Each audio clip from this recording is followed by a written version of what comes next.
I want to say welcome to, we have a few members on each side that aren't typically on Fed and State, so I want to say welcome to you guys as well. So I want to go over a couple things here. First off, we're here today to talk about sports wagering, and we're going to keep it on topic of sports wagering. So if your plans are to talk about other casino areas or pari-mutuel or even other lottery areas, including night lottery or games of skill, any of the about the EGMs, bingo, prediction markets, fantasy sports, skin betting, loot boxes, all that stuff, we're not really talking about that today. So if there's some other questions that you have that can be simply answered just for some informational purposes, feel free. We can touch into some of these, but as far as having discussions on them, we're not doing that today. We're here for sports wagering. So with that, members, all of this testimony is in your S drive, so you can pull it up in your S drive and follow along as well. It's currently being uploaded to the website, so if you can't get into your S drive, it will be on the website here pretty quick, if it's not already there. So, and with that being said, we're going to jump right in with a little bit of an overview with Mike. Mike, take it away.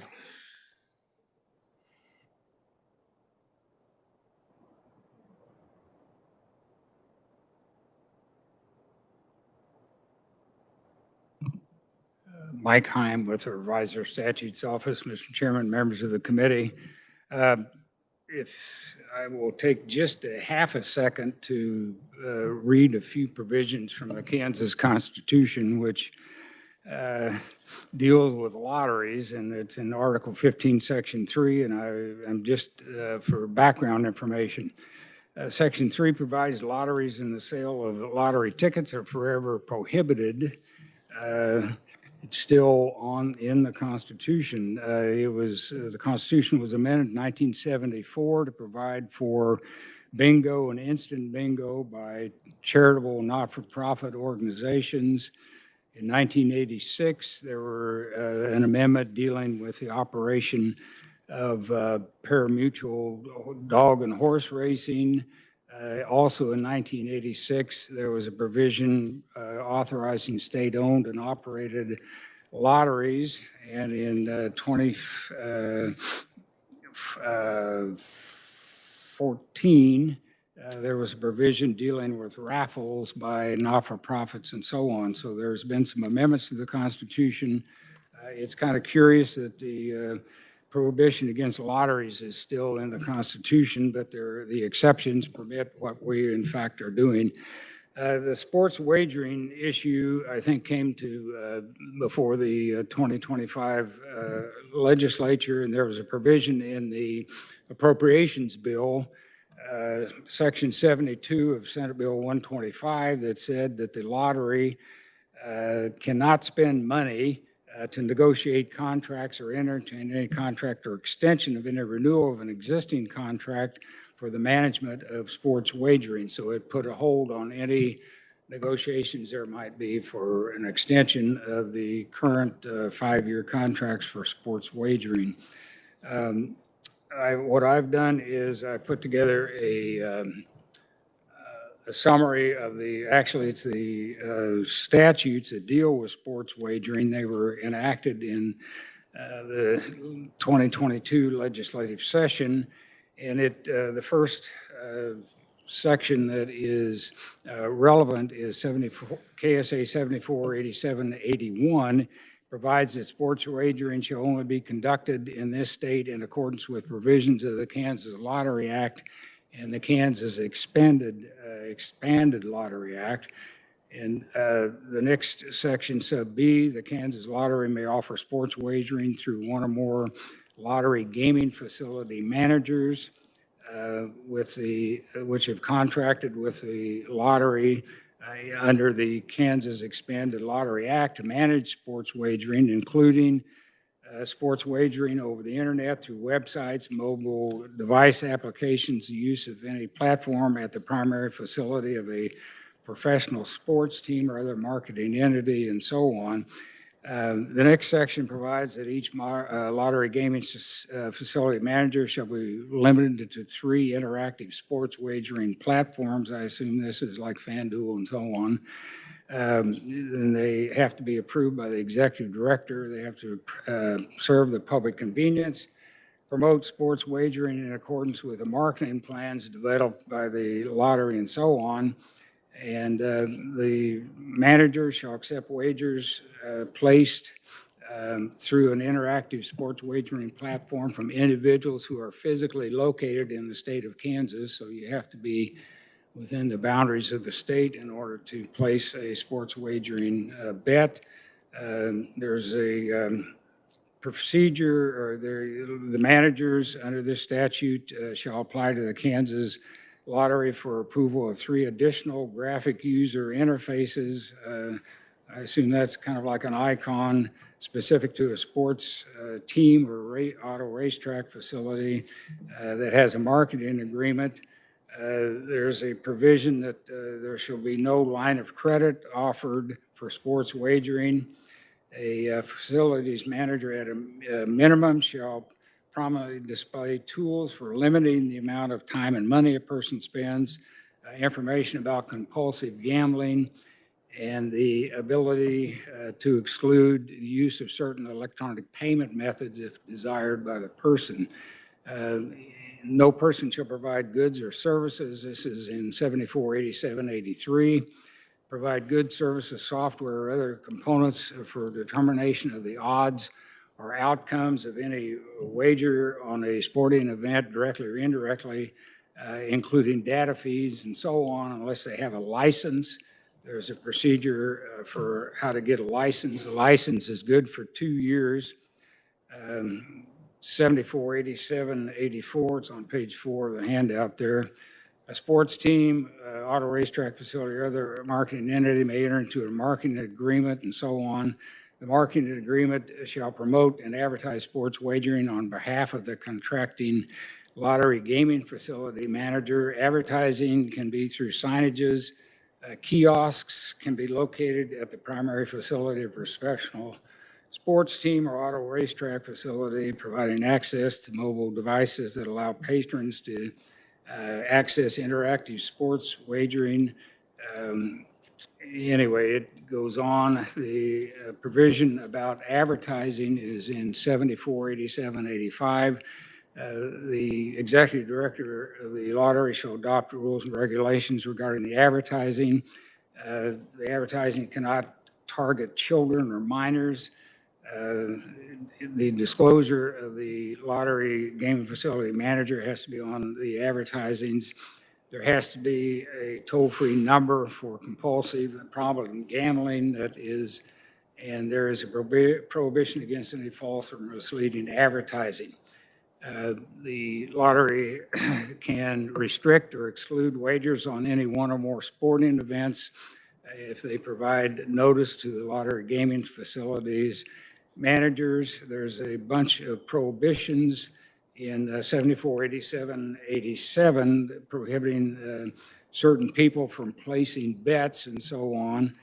The lottery gaming facility managers have to cooperate with any investigations conducted by the lottery or the Racing and Gaming Commission or law enforcement, including but not limiting to facilitating the provision of account level betting information and so forth.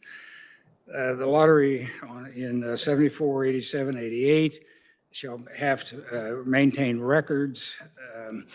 In 748789, the state has a cause of action against any person who knowingly engages in any activities that conceal or provides improper conduct, influencing betting and so on. The state can seek damages or equitable relief. There is a provision in 748790 where a person can self-restrict themselves, put themselves on a list where where they are not allowed to gamble themselves in sports wagering. And if in fact they do, then they would forfeit winnings if they're on that list. 8791 establishes the sports wagering receipts fund.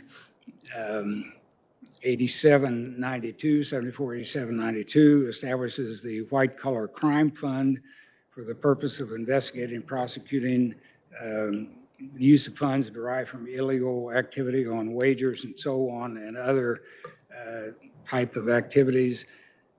The law provides for the establishment of a attracting professional sports to Kansas fund. There's also a provision where the Indian tribes can ask for an amendment to the compact with the state of Kansas to include sports wagering through the Kansas lottery. There is some amendments to the Kansas Lottery Act, 748702. There is a definition of interactive sports wagering platform on page 12. There's amendments, added amendments, marketing agreement, marketing entity. In the lottery definition section, there's a definition of match fixing.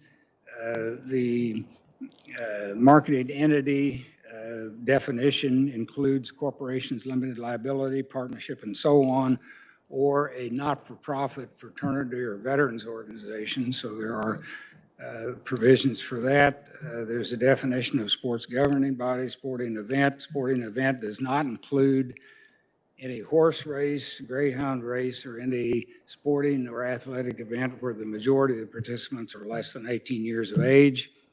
The definition of sports wagering.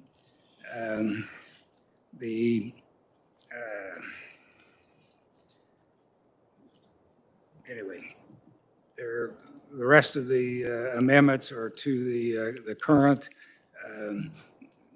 the law that was in existence in terms of the expanded Lottery Act and so on to meld in provisions for sports wagering. There is a provision in the management contracts where any management contract would provide for a 10% of the sports wagering revenues received from wages to be basically placed in the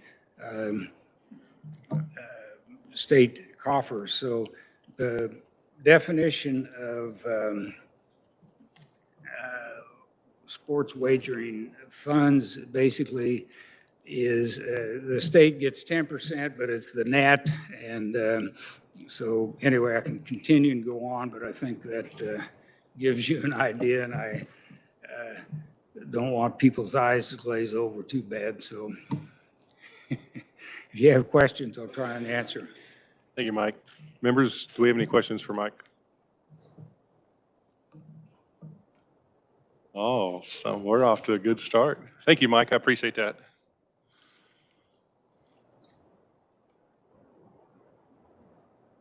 And you put us right back on track. Next up, we're going to have an overview of the Kansas Casino and Sports Wager Administration by Director Stephen Durrell. Welcome, Stephen. Welcome back. Thank you, Mr. Chairman. Good morning. Good morning, members of the committee.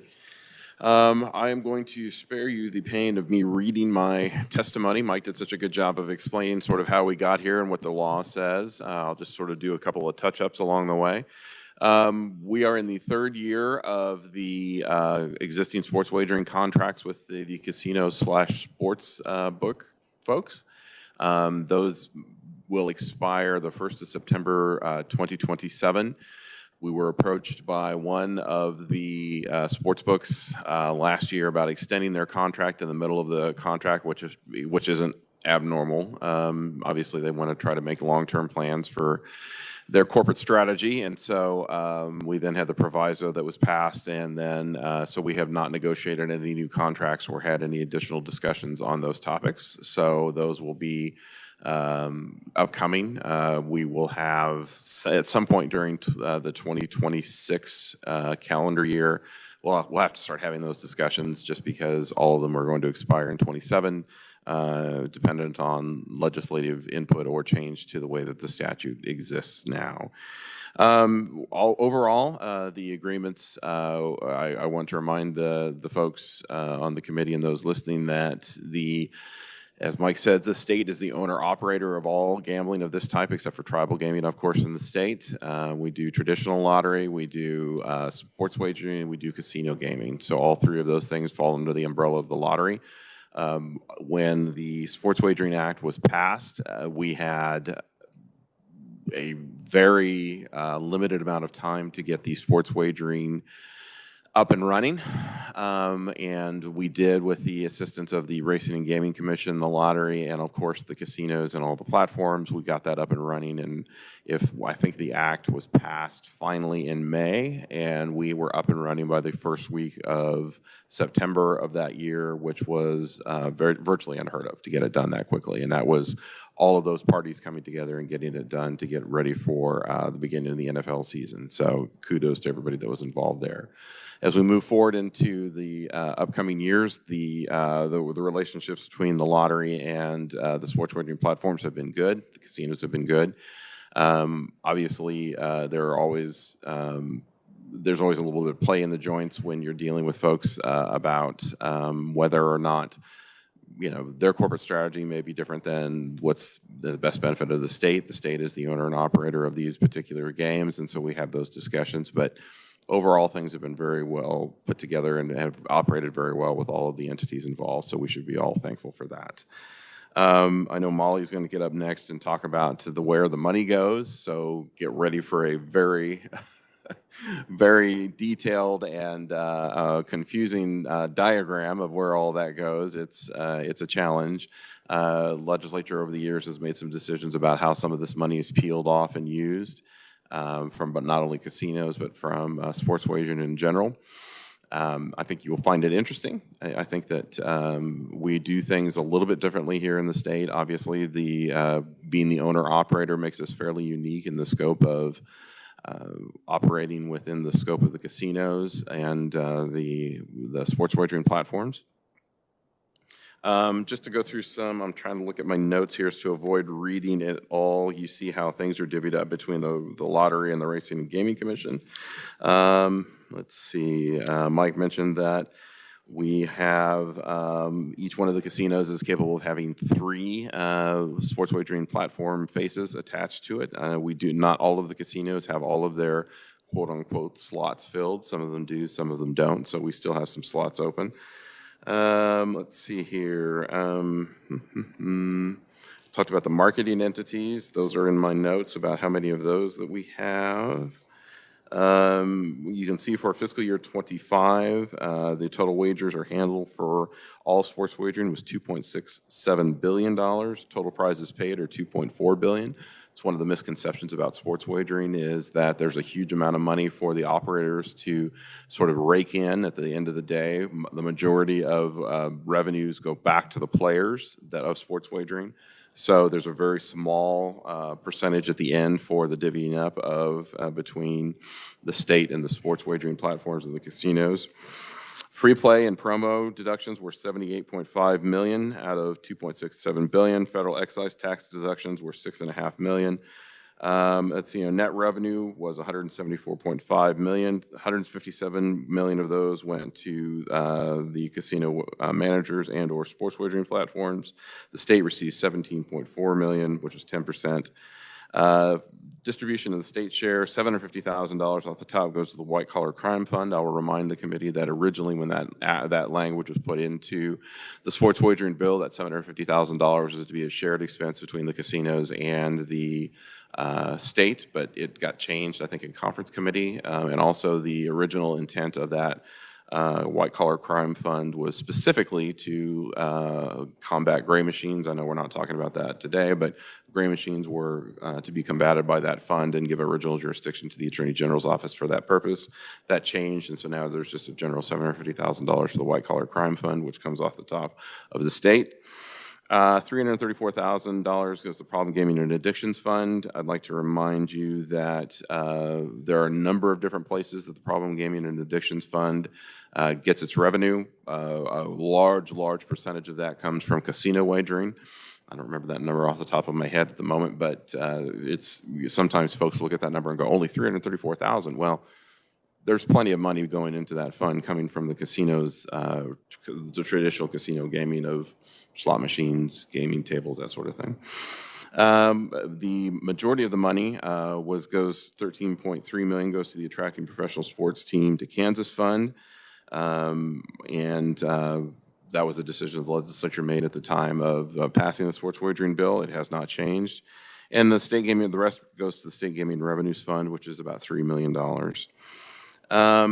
Let's see, that's probably all I need to go into right now, but I'll be happy to answer any questions the committee has to try to keep you on time and on track.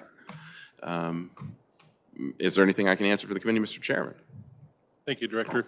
Before I allow questions here, I just want to take a moment to congratulate you on your induction this year. Oh. So the PGRI has inducted him into the Lottery Industry Hall of Fame. So quite an honor, and I just want to say Thank you, that Mr. our Chairman. Kansas director is in that Hall of Fame now. That's pretty cool. I appreciate that very much. It's very kind of you to mention. I will reiterate the remarks I made at the induction ceremony. Lottery business is a team sport, not an individual one. That honor is to be shared by the folks at the lottery, both past and present. They are the only reason that I was able to be inducted into that organization, but I definitely appreciate the honor very much. First up, Representative Hauerkamp. Thank you, Mr. Chairman. I see that. You made a comment earlier, maybe, did I hear it correctly, that there's a misconception about the revenue in sports wagering. Can you repeat that? Certainly. I think that there's some folks who don't understand how sports wagering works thinks that there's a great vast of wealth left over after prizes are paid. And you can look at the numbers from fiscal year 25. A vast majority of sports wagering revenue goes back to the players. In this case, let's see now, out of the $2.6 billion wagered, $2.4 billion of it went back to the players. So. Representative.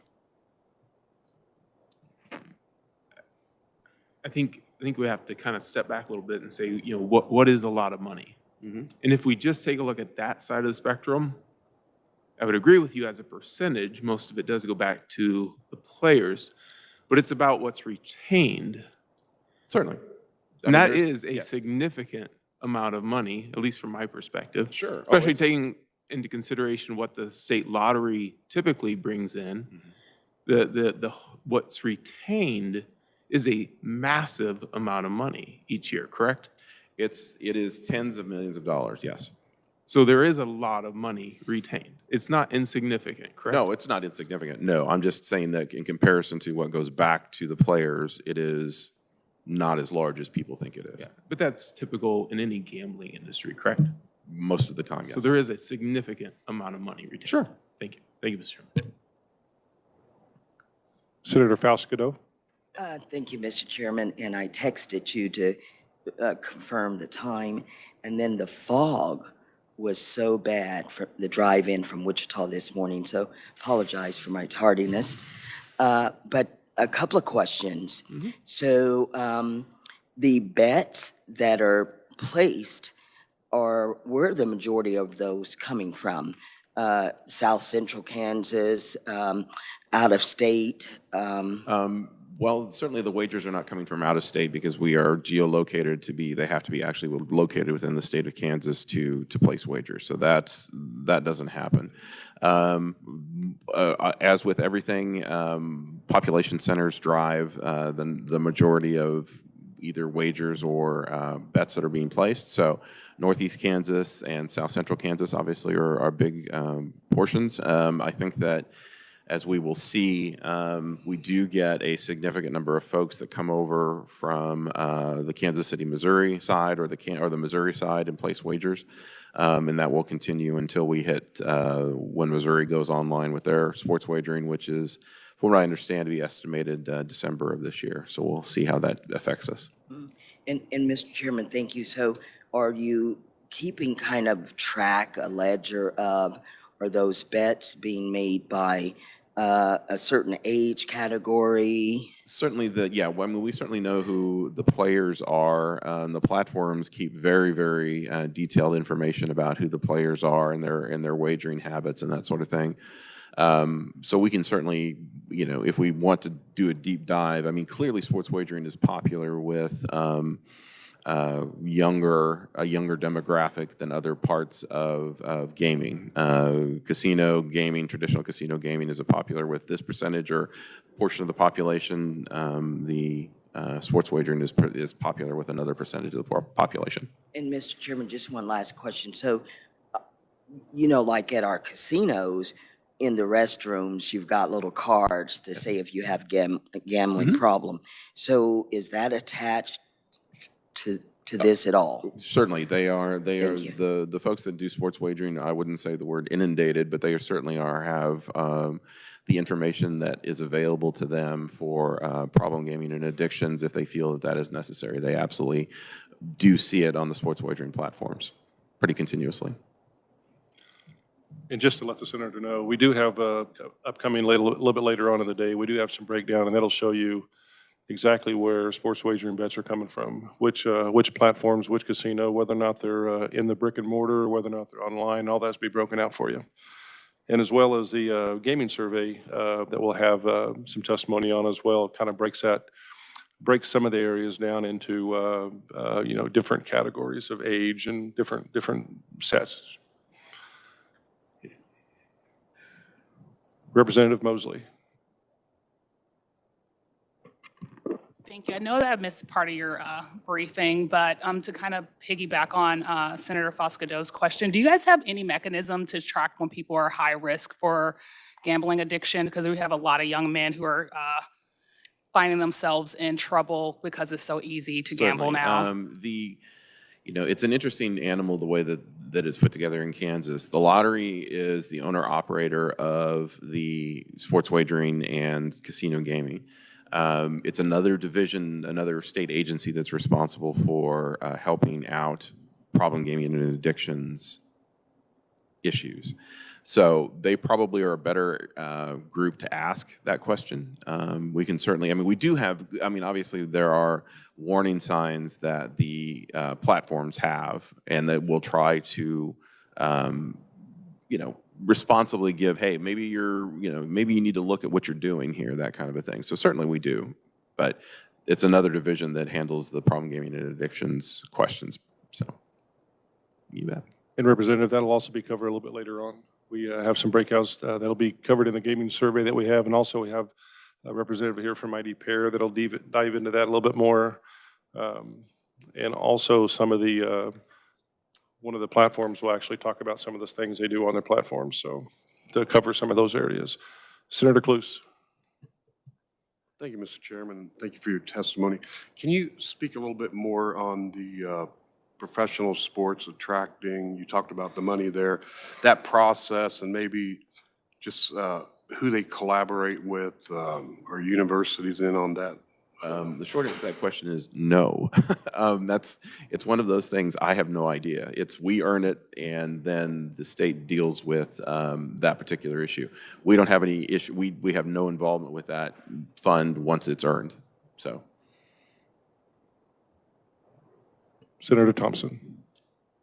Thank you, Mr. Chair, and this may actually be for Mike Heim. I should have asked Mike about this. I can't remember on the Attracting Professional Sports, the Kansas Fund, is there a sunset on that, or is that indefinite? To jump ahead of Mike, I believe it's indefinite. I don't think there's a sunset in it. Okay. And do you have any, well, I guess we'll find out from Molly what the total is in that fund. Yeah, it's been earning, for the last 3 years, a majority of the revenue has been going into that portion of the state's coffers, for sure. Okay, thank you. Hold on a second. Thank you, Mr. Chair. Yeah, it's the Department of Commerce is the one that is handling that particular fund. Any other questions for the director? Senator Argabright. Thank you, Mr. Chair. And if this is coming down in the agenda, just redirect me, please. But Steve, you said something about unfilled slots, and I missed part of that. Yes. Can you repeat that? Sure. And is that because of maybe policy, or is there other reasons for that? Thank you. Each one of the casinos is entitled to 3 different facings for their online platforms, for lack of a better word. And some of them have used all 3 of those spaces, and that's in the testimony, and some of them have not. Some of them have only used 1 or 2, and so some of them have open spaces. And that's a policy decision on the part of the casinos, whether or not they decide to enter into an agreement with a particular platform. We just had our most recent platform go online this year, and that's Bet365. That was an agreement that was reached with one of the casinos, and they then turned on their ability to operate essentially in the state. But there are still open spots, and I think that the platforms look at, Kansas is a finite pool of wagering people over the age of 21 who can wager, and there's a lot of those folks that are, I don't say spoken for, but they have loyalty to existing platforms because it's now, after 3 years, a fairly mature market. And so it's like any other business. You examine whether or not you want to get into it, spend the money to attract new customers and get into that process. So we have a majority of the bigger quote-unquote platforms in the state operating already. It's just a business decision whether or not other casinos want to get involved with additional platforms. Thank you. Thank you, Mr. Chair. Any other questions for the director? Mr. Chair, I have my hand raised on WebEx.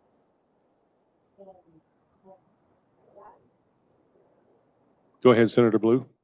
Thank you.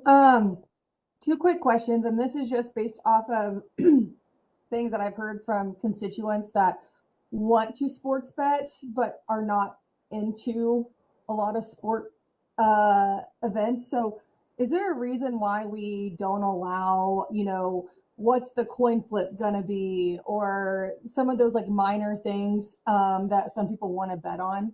I'm just kind of curious on that. And the second one is, I know many folks wanted to bet on the Kentucky Derby, and I was told that they weren't allowed to.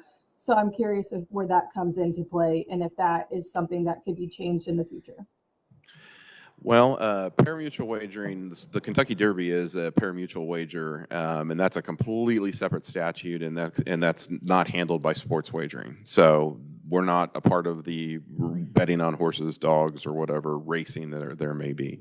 So that would be a decision of the legislature if they wanted to try to combine or change those.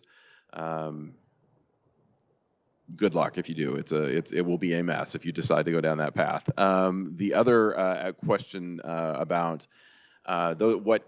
essentially what you're asking about are called prop bets that are unusual bets, and some of the platforms take those, some of the platforms don't. We've been very conscious about trying to limit the number of wagers that are sort of determinable by weird circumstances, if that sort of makes sense. So I'll look over my shoulder at our, that's.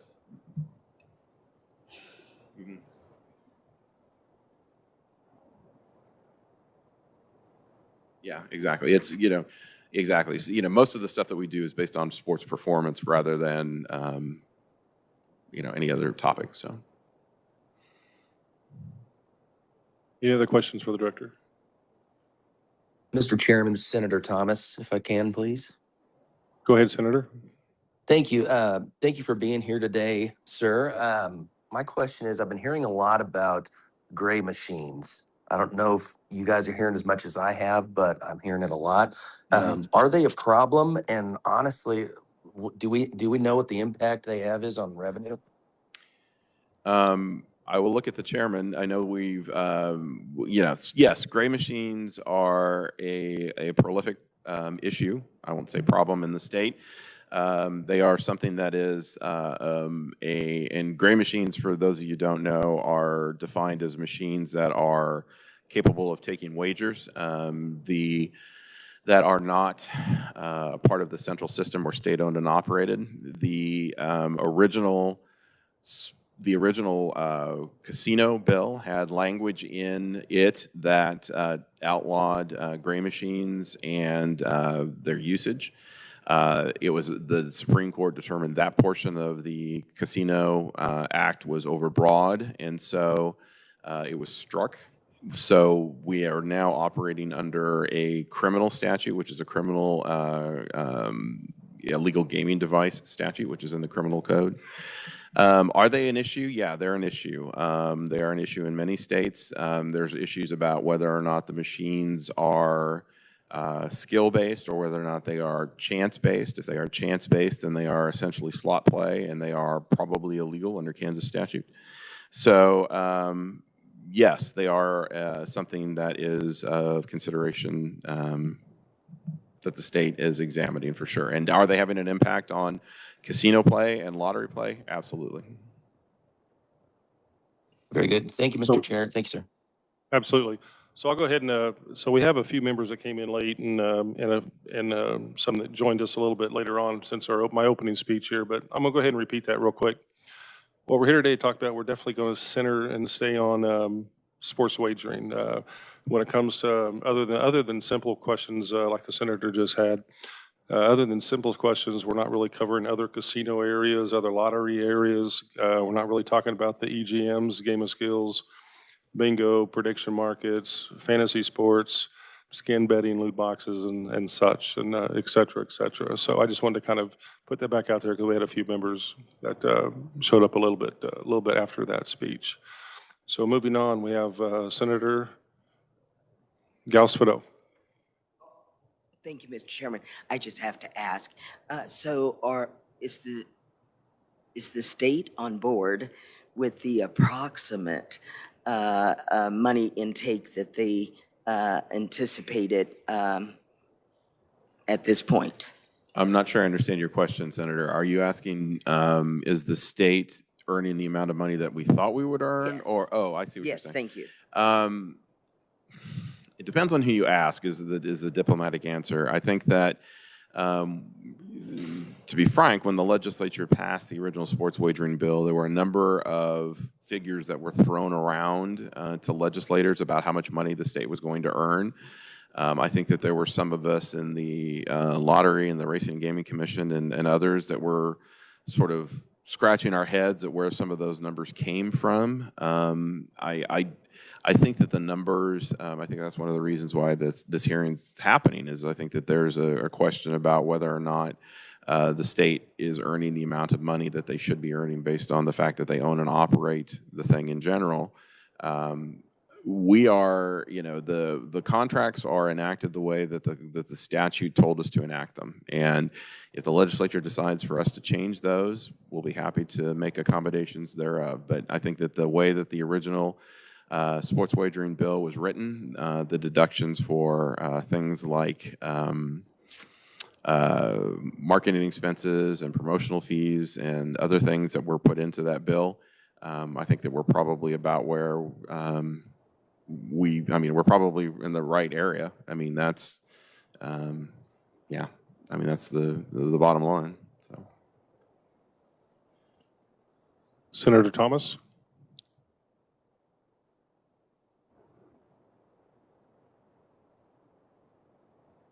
We'll come back to you. Representative Auerkamp. Thank you, Mr. Chairman. So following up on the previous question about the revenues, and now that we have data from around the country, and just taking a look, what's the reason why Kansas Lottery exists? Why is it voted into the Constitution? I think we can go back, and from what I hear from those that were politically active at the time, it's to bring more revenue into the state. And looking at the deal, which it was a statute, right, the legislature passed, and the percentages there, that's created the certain revenue that we're seeing. But also looking around the country at other states, some of which are similar to Kansas as far as their constitution, lottery, and where the lottery, I would say, does a direct contract with a platform, we see tremendously increased revenues to the state. And being that the lottery, that's their purpose, right? They serve the people of Kansas, and we have to go back to that intention. When the lottery looks at it, what do you see as a way to maximize the revenues to the state? Is that a better method? I mean, you guys, I understand the pressure of the casinos and all that. That's a reality. But when you step away and objectively look at it, what can you say is the best route forward to respect the spirit of the Constitution and bring the maximize the revenue to the state? Well, I am going to defer and say that that is up to the legislature and not me. I think that, you know, there are any number of ways to enact a sports wagering bill. The state made the decision to enact it the way that we did through the casinos, and that's fine. We have 4 casino partners that we've had for a very long time, that we've had a very good relationship with for traditional casino gaming, and the legislature made the decision that it was best to go through the casinos. You are right, Representative, that other states contract directly with the sports wagering platforms, and that's certainly an option if the legislature makes that decision going forward. But you know, what would work quote unquote best, I mean, it's difficult, and this is something that I've encountered being the director for as long as I have. When you start comparing states to states, they're very rarely apples to apples comparisons. I mean, there's a lot of time there are apples to oranges comparisons, and so, you know, I caution about looking at another state and going, up, they're exactly like us, and they're doing it this way, because I mean, once you get into the subtle nuances, I mean, you listen to Mike go through the statute, they may have statutory requirements that are much different than ours once you do a drill down. And so I talk to directors all the time. And I'm like, well, why do you do it this way? Well, we have to do it this way because of X. Well, we don't have X, we have Y. And so it's a long-standing conversation. So, Representative Auerkamp? Thank you, Mr. Chairman. Is there anything in our state statute constitution that would limit the Kansas Lottery from direct contracting with a platform? No, sir. Not that I'm aware of. Thank you. Any other questions for the director before we move on here? Doesn't look like it. I'm going to ask kind of the last one here, since revenue does seem to be a pretty hot topic today. In Kansas, we have a brand new revenue stream that just started, well, approximately 5 months ago with the iLottery. Can you give us like a 30-second update on kind of what's happened? Because we haven't been in session since that started. Yeah, iLottery started in February of this year. It is based on the lottery selling essentially tickets that they sell at retail locations, also online. We have the ability to purchase Powerball and Mega Millions at this point online, as well as what are called e-instant games. We are close to, in 6 months, almost $9 million worth of revenue in that amount of time, and it's been working very well. We've done very little advertising on it. People have found us through our player loyalty program, and it's been a really helpful additional revenue stream for the state that we weren't anticipating, and it's been great. Our partners who helped us put it together did a great job, and I'll recognize our Deputy Director, Craig Pashang, who was the spearhead of that project leader. It's been working well. Thank you for that. And thank you for coming out here today. Certainly. And next up, we're going to have a quick review over the revenue flow of sports wagering. That's going to be Molly. Mr. Chairman, we will be here most of the day, so if you have any additional questions after going through the process, just let us know. I'm sure we will.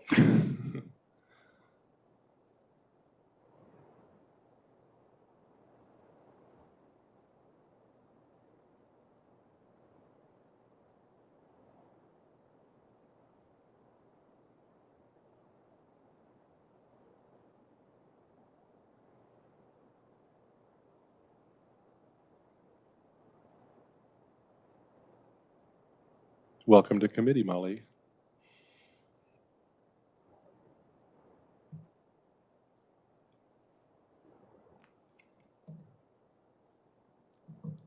Hi, Mr. Chairman. May I proceed? Good morning, Mr. Chairman and members of the committee. My name is Molly Pratt, and I am a fiscal analyst with the Legislative Research Department. In front of you and shown on the screens, you have a flow chart that I put together about where all of the revenue from lottery proceeds end up flowing. It mentions all types of lottery gaming, including traditional lottery, lottery and vending machines, sports wagering, and casino gaming. It does not reference racing revenue at this point. Since the committee is focusing on sports wagering, I will focus on sports wagering. If at any point Well, I have a little outline that I will be speaking from. If at any point you want me to pause so you can find a fund on this spreadsheet, let me know, and I will be happy to answer any questions.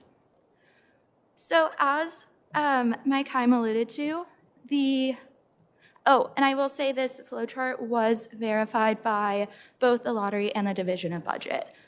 And it's color-coded by the type of revenue received. So as Mike Heim mentioned, KSA 74-8734 was amended by 2022 Senate Bill 84 to direct that the state retain approximately 10% of sports wagering revenue, and that revenue flows through the Lottery Operating Fund. The Lottery Operating Fund is one of the sunflower-shaped circles on the screen.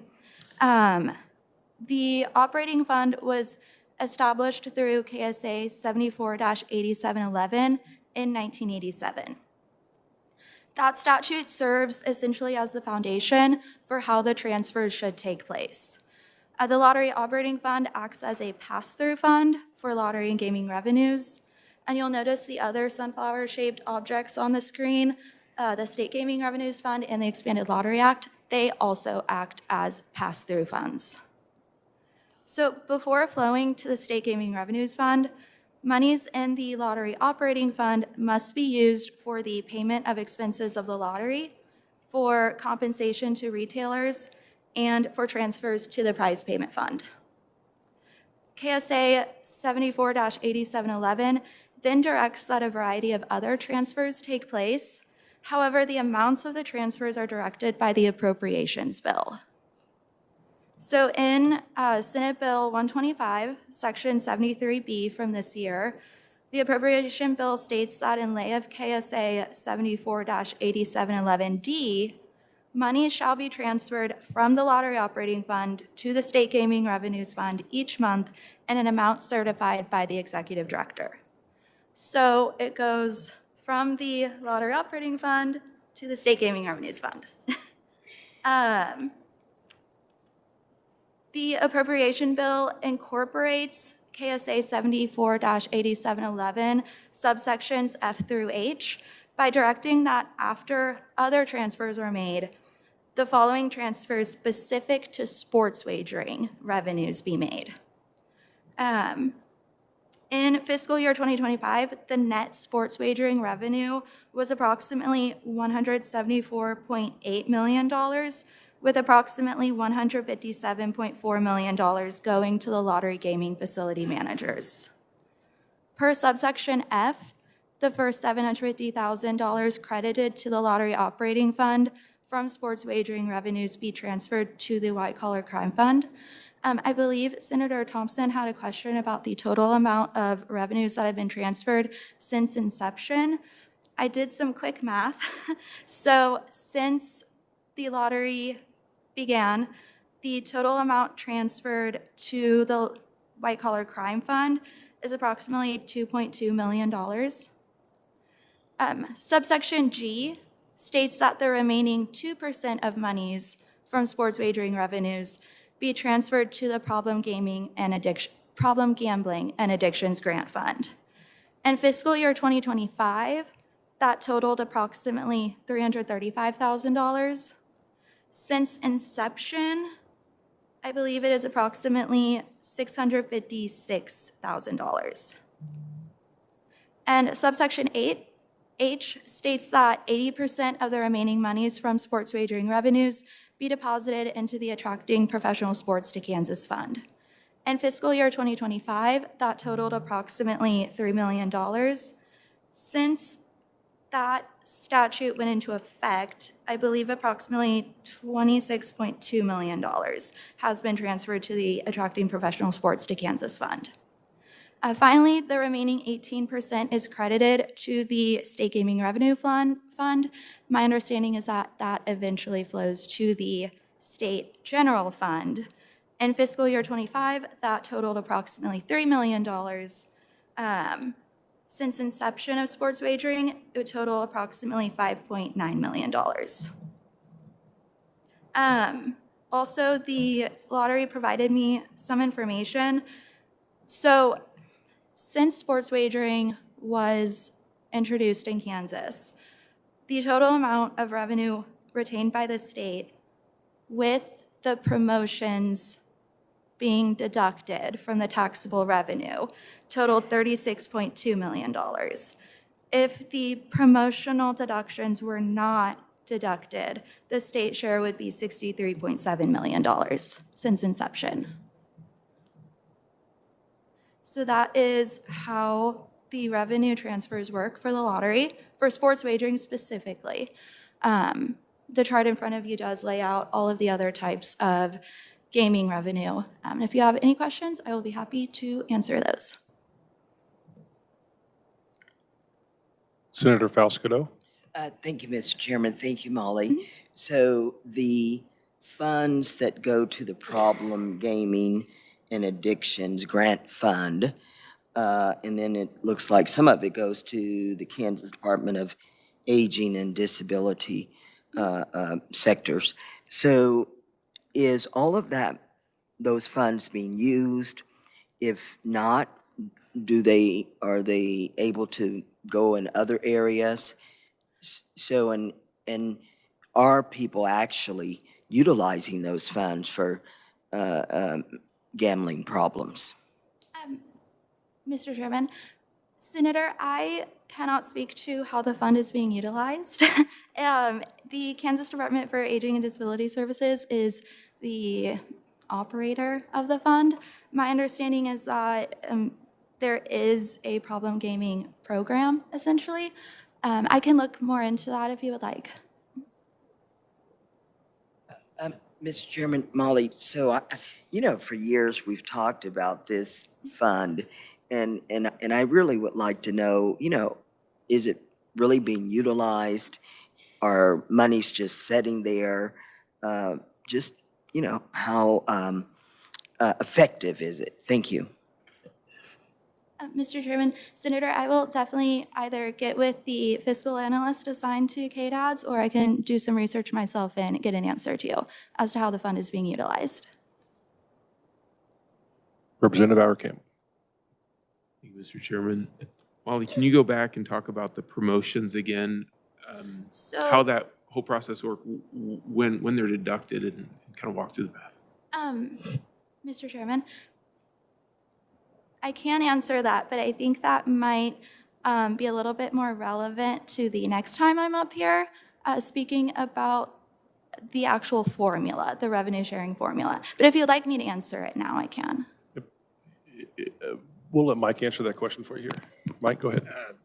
In the review that I did not get into the weeds of the definitions, which I should have, but the definition of sports wagering revenues means revenues generated from sports wagering in an amount equal to the total wagers less voided wagers, federal excise tax, free plays, or other promotional credits. Yesterday, I was on YouTube looking at a video, and FanDuel, I think, had a promotional. If you spend $5, you can get up to $250 play, and the $250 play would be deducted from the revenue. So the state gets the net sports revenues after these deductions, and the promotions are one of the deductions. Does that answer your question? Yeah, yes, thanks, Mike. Can I go back to a couple of the numbers? You said so far to date, 26.2 million has been transferred to the Attracting a Sports Team Fund. Is that correct? Yes. And then you also said that the state general fund has received 36.2. Am I correct that part of the 36.2 is that 26.2? Mr. Chairman, Representative, the 36.2 number you're referencing is the total amount retained by the state prior to the transfers being made into additional funds. So $36.2 million has been retained by the state since inception. That is including the deductions for the promotional plays. Was there another question? Sorry. So of the 36.2, is 26.2 to the attracting a sports team part of that? So really, is it the state general fund as far as what the state has access to is only 10 million? Mr. Chairman, Representative, yes, the Attracting Professional Sports to Kansas Fund has received approximately $26.2 million since inception. Of that, $36.2 million total retained by the state. Okay, so at the end of the day, the state, since inception, has gotten $10 million to the state general fund. That it can actually put into the state general fund to use for the good of the people of Kansas. I understand. Mr. Chairman, I understand your question now. Sorry. My understanding is that it has been approximately $5.9 million retained in the state general or state gaming revenues fund. My understanding is that that then flows to the state general fund. But there are other people who actually do the transfers who might be able to better answer how that money flows. Thank you, Mr. Chairman. Thank you. Representative Clayton. Thank you, Mr. Chair, and thank you for being here. I just wanted to express my appreciation for this chart, which must have taken you hours. It's definitely very thorough. So my question might either be more appropriate for you or for Mike, so I apologize. When it comes to the Attracting Professional Sports Fund, let's say that it does what the legislature intended it to do, which I think was ultimately to attract a football and a baseball team from the Missouri side over here. So once it does that, is there any sort of trigger that makes that fund go away and the money gets shifted to SGF, or does it keep staying there in that fund? Because if memory serves, it's not just to attract a baseball and a football team. That could be used to attract, I think hockey, was soccer in there as well? But so that's my question is, if it does what the legislature who voted on it intended to do, then what happens, if anything? Mr. Chairman, Representative, I don't have that information in front of me, but if Mike might be able to answer it. If not, I can look into it also. The statute that establishes the Attracting Professional Sports Kansas Fund does not have any type of sunset. All right, I knew it didn't sunset, but I didn't know if there was a trigger like, oh, look, we attracted the sports. Now we can do other things. So thank you. Not in the law at this point. I've also received clarification from the executive director. There is no sunset, so.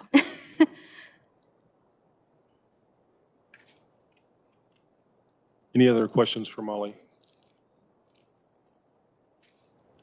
Not. Go ahead, Molly. Oh, the executive director was just stating that it continues. There is no sunset. It would continue indefinitely. Representative Auerkamp. Thank you, Mr. Chairman. Quick question might be for Mike. I don't know, if we were to put a sunset and if the legislature were to act before the funds were depleted, is there anything restricting the legislature from taking those funds, changing statute, taking those funds and putting them into the state general fund? The legislature has the ability to take the funds that they want. In the past, there's been a kind of gathering of money from different funds, and it happens at the will of the legislature. There's no contractual obligation, I guess, until there's something signed, we have access to those Well, funds. if there's nothing signed, if if there's a contract, then you've got an issue. If there's no contract, then you don't have an issue. Thank you, Mr. Chairman. I want to jump over to Senator Blue. I might have skipped over you or didn't see your hand up, but do you still have a question? No, I'm good. Thank you. Any other questions for Molly? Not seeing any. Thank you, Molly. Yes.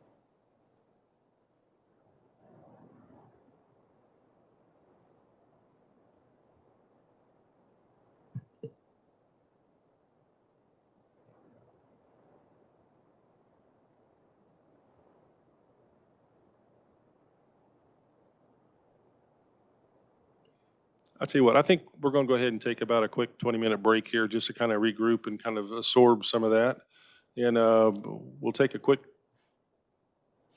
not quite 20-minute break, and we'll pick back up here at 10:30. Thank you.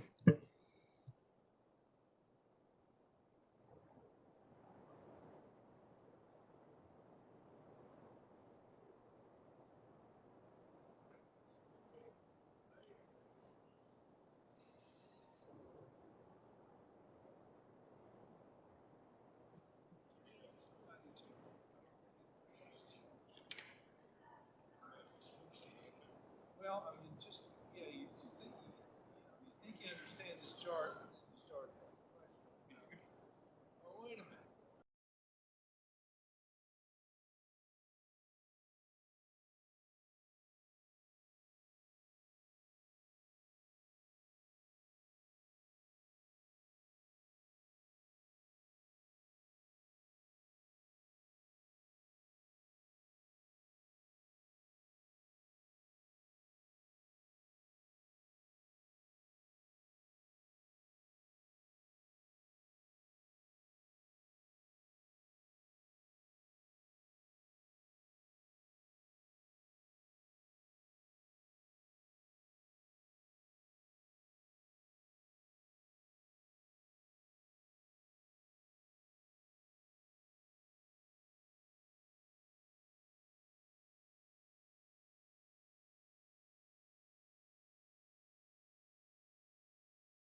Okay, we'll go ahead and resume here. Coming up next, we have a presentation on sports wagering revenue and the administration comparison with other states. And first up, we have Leanne Thorne. Welcome, Leanne. Good morning. As the chairperson said, my name is Leanne Thone. I'm a senior research analyst with KLRD. I'm going to talk to you a little bit about how different states handle their sports wagering programs. So there are two documents from me in the testimony today. If you're in the room, I put both of these at your seat, but they're also available on the S drive, and they're going to be uploaded online, I believe. The first one is a spreadsheet. It looks like a spreadsheet. It's blue. And this has all of the states that have sports wagering, the status of that program, so how they run it basically, the tax rate that they put on sports wagering, and in some cases this is split between retail and online because they tax those things differently. The tax revenue allocations, and then the launch date of the lottery, of the sports wagering through the lottery itself, just so you have that context. There are some states that are not included on the spreadsheet.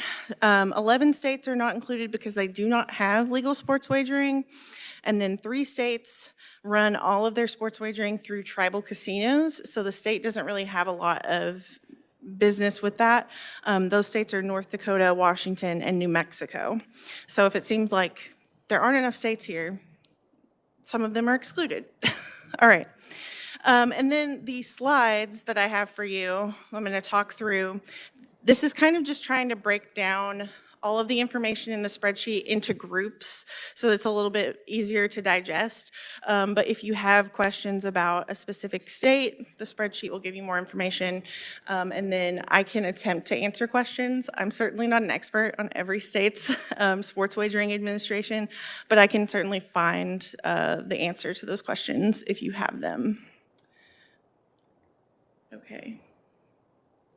I'm trying to make the clicker go. Did I go too much? All right, so administration. States operate their sports wagering programs in a variety of ways. As Director Durrell was saying, they're all kind of different. And so states can operate their own state-owned sportsbook. There are a few states that do that. They can contract directly with sportsbooks. They can allow casinos, racinos, et cetera, to contract with sportsbooks, or they can allow professional sports teams or facilities to contract with sportsbooks. And there are some states that have a combination of these things happening, as you'll see in the spreadsheet. So a couple of states that have state-operated sportsbooks are Montana and Rhode Island. Montana online sports wagering is only available through the state's sportsbook, which is called Sportsbet Montana, and that is administered by a vendor called Intralot. Montana also offers sports betting through a network of kiosks at more than 580 host locations throughout the state. And then Rhode Island also only offers online sports wagering through their own sportsbook, Sportsbook Rhode Island, which is administered by IGT. And then they have retail sports wagering at 2 commercial casinos in the state. So they kind of have a combination of things happening as well. Some states will contract directly with sportsbooks, as we've had mentioned earlier this morning. Oregon and New Hampshire contract directly with DraftKings, for example, to provide mobile sports betting. Vermont has the authority to contract with a minimum of 2 and a maximum of 6 operators to conduct sports wagering online. They have no in-person betting. So currently they have DraftKings, Fanatics, and FanDuel that they have contracted with directly to offer that. Connecticut offers sports betting through true tribal casinos, and they are contracted with DraftKings and FanDuel. The state lottery is also authorized to offer its own mobile sportsbook platform, and they contract that through Fanatics. Similarly, Delaware has sports wagering through 3 racinos, and the state offers betting online through 1 contracted sportsbook, Bet Rivers. Then there are many states that permit their licensees to contract with sports books. So this is the situation in Kansas. The lotteries or the casinos can contract with a sports book directly to offer that. Other states include Arkansas, Colorado, Kentucky, Missouri. Once their sports wagering gets up and running, will run this way. And the types of licensees can vary. It's not always just casinos. It can also be racetracks, sports arenas, professional sports teams, things like that. And then there are some states that don't have every format of betting available. Nebraska, for example, is only retail. You cannot bet online in Nebraska. Mississippi and South Dakota only have mobile betting when you are on a licensed premises. So a casino, for example, you can't go outside of that casino and bet online, but if you're on the premises, you can bet online. And then Tennessee and Vermont only have online betting, no retail. The tax rates also vary very widely. This slide is just states that tax both retail and online at the same rate. So 10% or less, there's quite a few states in that category, including Colorado, Kansas, Iowa, Nebraska. 11 to 20%, there are a few states in that category. I just realized I have Nebraska twice on this list, so that's incorrect. But Arkansas, Connecticut, North Carolina tax in that 11 to 20% range, and then 21 plus Pennsylvania. And then Kentucky, Louisiana, Massachusetts, Maryland, New Jersey, and New York set different rates for retail and online. And then Washington, D.C. kind of has its own different thing that it's doing where they initially had their own contracted sports book and then ended up shifting to a different model because they felt like they weren't getting enough coverage. And so they are now doing taxing through the type of license. So they tax Class A licenses, which would just be mobile and online wagering operators who don't have a brick and mortar retail location at 20%. Class B licenses, so restaurants, bars, places that do have a brick and mortar that they're running that out of at 10%, and Class C for sports team applicants at 30%.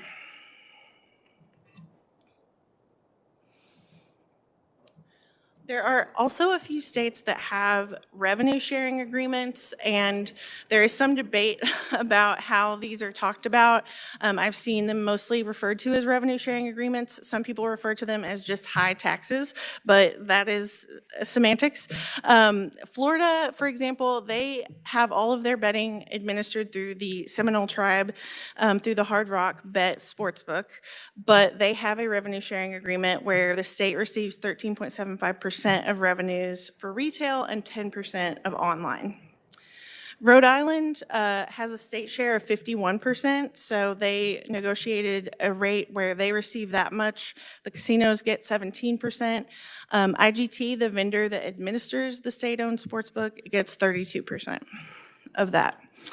And then Delaware puts out a percent, 12.5% of their revenues go to the vendor, Scientific Games, and then the remainder is split among the state at 50%, casinos at 40%, and supplemental horse racing purses at 10%.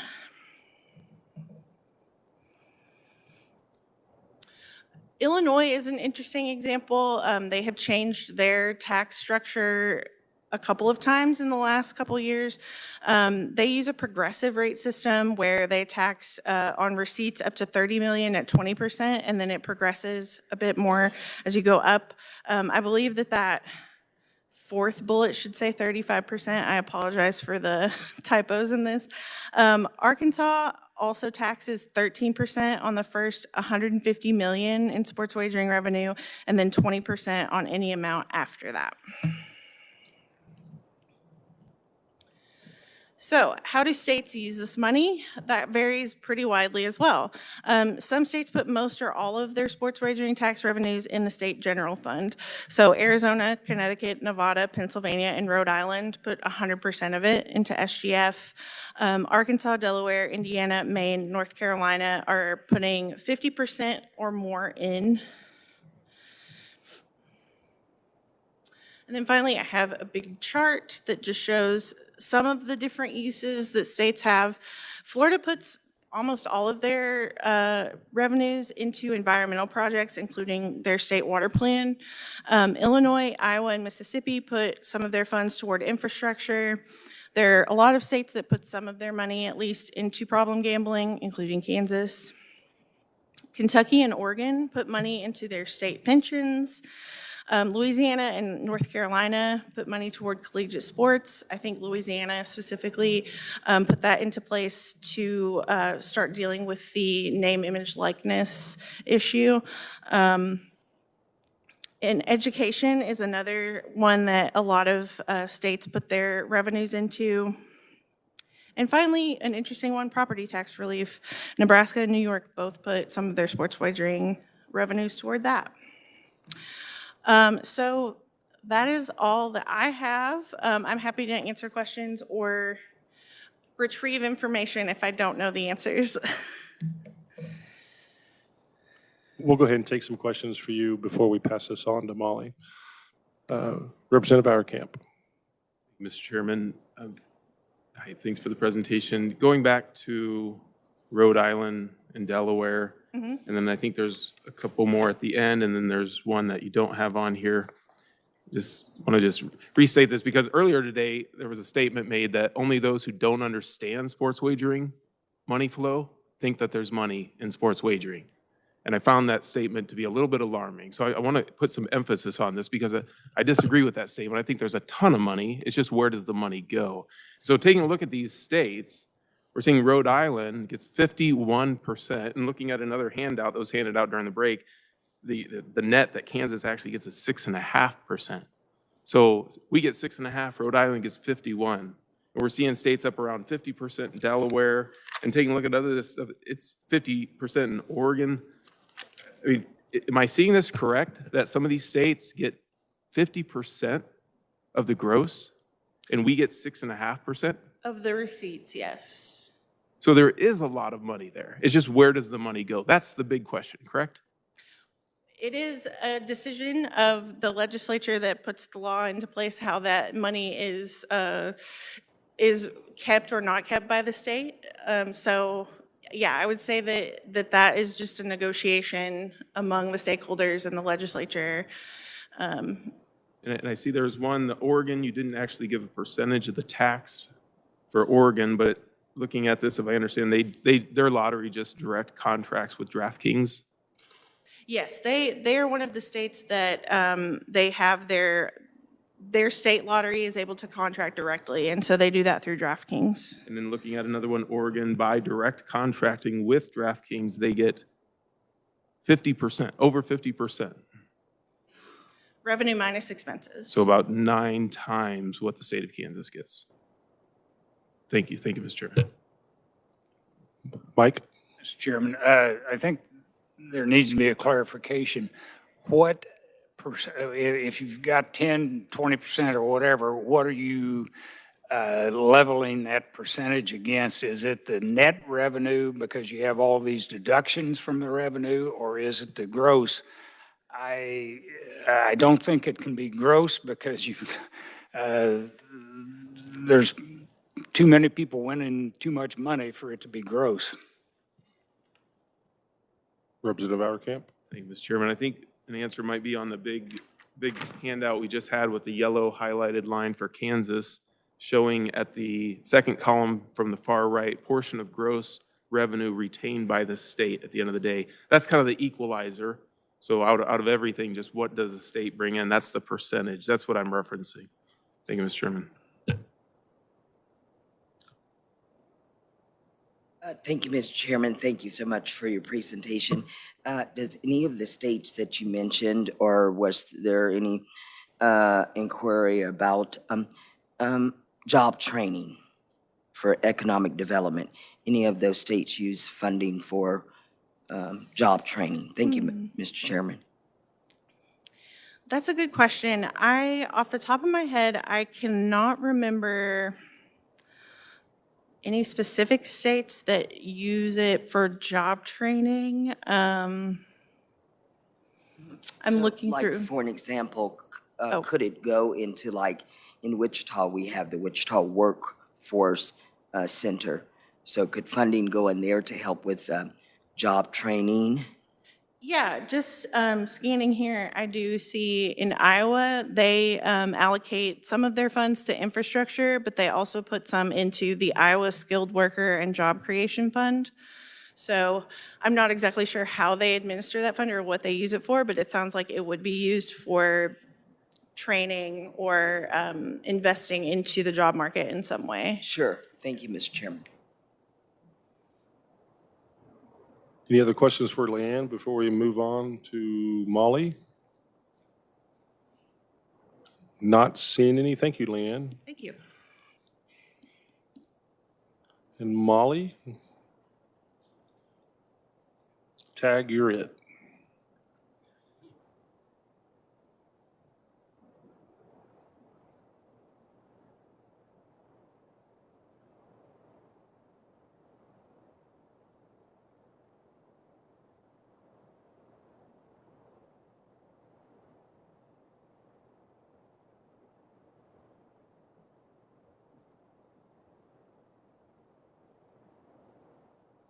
May I proceed? Good morning, Mr. Chairman, members of the committee. So the spreadsheet in front of you titled Fiscal Year 2025 Sports Wagering Revenue Comparison, that provides some raw data to what Leanne was just presenting about. A few things that I want to note is that the data is from the website Sports Handle. We only focused on states that offer both retail sports wagering and statewide mobile sports wagering. The Kansas Legislative Research Department aggregated the monthly data to determine the total shown for state fiscal year 2025 for the states that report data similarly to Kansas. We then verified the amount of revenue retained by each state using data from the website Legal Sports Report. Per that website, a few states retain different revenue. Many states do not provide as detailed comparisons or as detailed revenue formula charts to the public like the Kansas Lottery. So it's very difficult for us to say, okay, New York deducts this amount and this amount and this amount, or that's not factored into their gross revenue. Same thing with another state. They might only deduct promotions and not the federal taxes, or vice versa. So if members of the committee would like additional detail on some of these states, we can likely provide that. It just might take some time because we may have to reach out to those states to get that additional information. But if there are any questions about this, let me know. I'll go over it just briefly. It compares the total wagers for those states listed, the gross revenue hold, which was again provided by the Sports Handle website, and the hold rate. Some states do not have adjusted revenue data, so I just left those blank because I didn't want to manipulate any data points. The adjusted gross revenue difference, that is just the difference from the gross revenue and adjusted revenue. That is where all of the deductions take place, like the promotional wagers or taxes. And the final column is the state share of revenue, and it is organized by the portion of gross revenue retained by each state. Because as Leanne was kind of saying, after the gross revenue is determined, that's where a lot of the states' formulas start to split off and differ. Senator Thompson. Thank you, Mr. Chair. Thanks, Molly. I just want to make sure I totally understand this so that I'm getting the math right. The gross revenue hold is, what exactly is that referring to? Mr. Chairman? Yes, Senator. So the total wager is not just the total amount of bets placed. The gross revenue, most states determine the gross revenue by just deducting the amount of prizes paid out. However, my understanding is that some states do include promotional wagers as part of the calculation into the gross revenue, which is why this is not as detailed as it could be, because then it would be way too much data to compare. But like I said, if there are specific states you all would like to know more about, we can look into it. It just might take a bit of time to get that data. I'm just interested in Kansas. So for us, it's the wagers minus the prizes and promotional, correct? And that's how we come up with the adjusted revenue? Mr. Chairman, Oh, taxes on top of that, okay. yes, so in Kansas, the prizes are deducted to get to the gross revenue, and then the promotional deductions, federal excise taxes, and net carryovers are also deducted to get the adjusted revenue. Got it. Okay, I understand now. And so essentially, we're not getting the 10, we're getting the 10% of the 6.5%. 6.5 is what we get, but that's 10% of the adjusted. Mr. Chairman, Senator, yes. Okay. Kansas retained in fiscal year 25, 6.5% of the gross revenue, which totaled $264 million. When compared to the adjusted gross revenue, once all of the deductions are accounted for, Kansas retained 10% of that revenue because the lottery facility managers get the remaining 90%. Got it. Thank you, Molly. So just to be clear, gross revenue, percentage-wise, we were at 6.5% of gross revenue. But once the deductions are taken out and we're actually left with net revenue, that actually comes, that's where we get our 10% from, correct? Okay. Yes. Representative Mosley? Thank you, Mr. Chairman, and thank you for your presentation. I would be very curious about the state of Michigan. I know that their population is about 3 times larger than ours, but they were able to lift children out of poverty by having universal free meals, and they also by using it looks like they're using a lot of that for like educational aid. So I want to see the breakdown of that, and I also like to see if they're using any of those funds to for later learners because they have free and reduced priced community colleges. So I want to see how they're using those funds, and if we can, if you're able to adjust it, if we were to do that in Kansas for our population, to see what the cost would be if we were to use that our funds a little differently to uplift people. Mr. Chairman, Representative, I can try to get you that information. Again, I just want to caution, it could take a bit of time. Okay, perfect. So Molly, talking about these deductions, do we have kind of a head count on how many states allow extra deductions when it comes to promotional free play, stuff like that? Mr. Chairman, I do not have that information in front of me at the moment. No problem. I just was kind of curious if we had that number. Okay. Representative Auerkamp? Thank you, Mr. Chairman. So earlier today, we heard that there's nothing in statute, there's nothing in our Constitution that would restrict the Kansas Lottery from direct contracting with a platform. And essentially what that means is we're cutting the casinos out. But because the platform's all online, the casinos, the lottery doesn't at the end of the day need the casinos. So we have a choice on how to run sports wagering. And looking at this, if I'm understanding correctly, like in the state of Oregon, they have a constitutional lottery. They direct contract, they get 50%, a little over 50%. We get, at the end of the day, 6.5%. In your research, did you find anything that you would think would restrict the state of Kansas from being able to follow, let's say, an Oregon model and get 50%?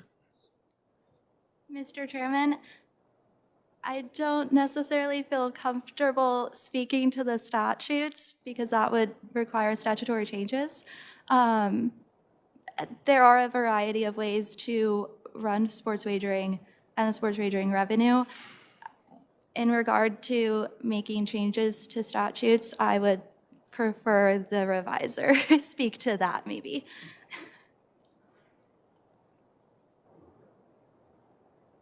Senator Thompson. Thank you, Mr. Chair.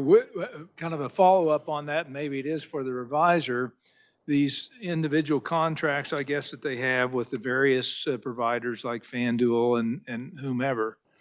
Are these long-term contracts, or are these just an operating contract that could, if the legislature decided to make a change and have the lottery own that, are there contracts in place that prevent us from doing that right away? Or I want to know how those contracts are structured. Mr. Chairman? I can also let Mike speak. My understanding, though, is that most of the sports wagering contracts with the companies like FanDuel expire, is it 2026? 2027, which is why there is a prohibition in the appropriations bill on them negotiating in fiscal year 2026. But if we were determined that, obviously by changing the structure, the state's going to make a better, more money for our taxpayers, which is the ultimate goal, and then the legislature decides where it all goes from there, we could implement that in 2027, then immediately switch over to that new structure, correct? Yeah, I think he. Mike?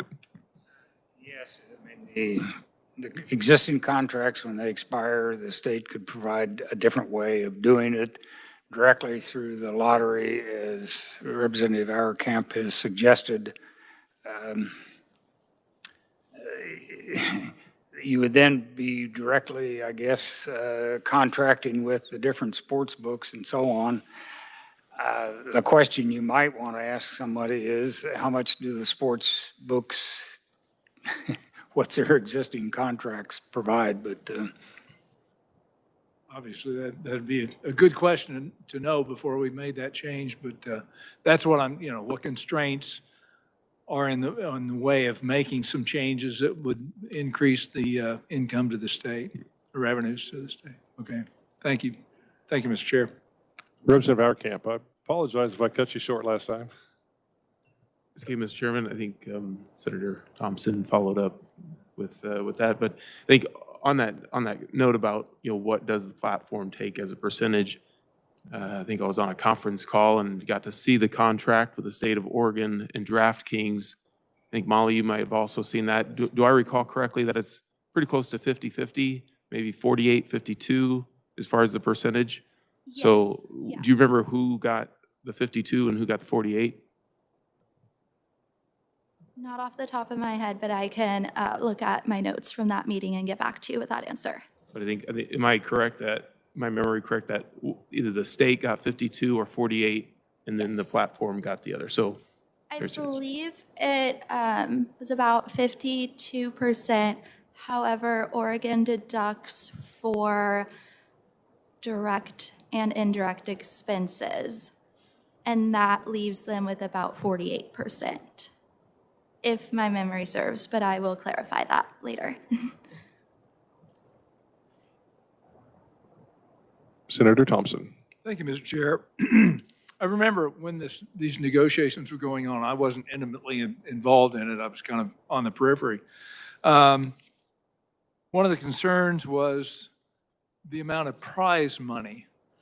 There's a huge amount of prize money. Would we have to restructure how that is held, or how the state withholds that to make sure there's enough? I think somebody was concerned that if the state owned it and there was a big payout, then we may not have enough money to cover that payout. Is there any, I'm just kind of curious about that aspect of it. Mr. Chairman, I don't have information relating to that.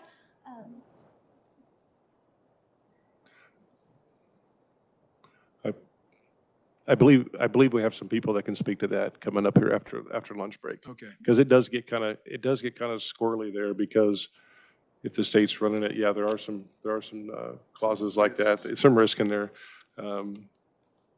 Yeah. Okay. And more than just that, there's other areas that they can explain that things change, odds change, other things change. So yeah, it gets kind of weedy. Mr. Chairman, would it be okay if I point out one thing? This might make more work, but it's okay. Colorado is pretty similar to Kansas in terms of when you include the population of each state, total wagers and all of that. I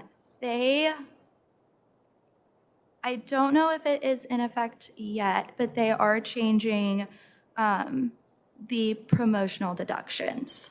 I believe that only a portion will be able to be deducted from their gross revenue. So next year, if we were to have a fiscal year 2026 chart, the Colorado revenue would likely be increased.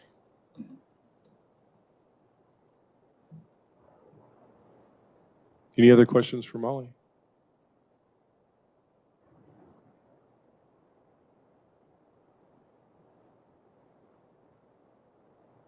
All righty. Well, thank you, Molly. We appreciate that. Thank you.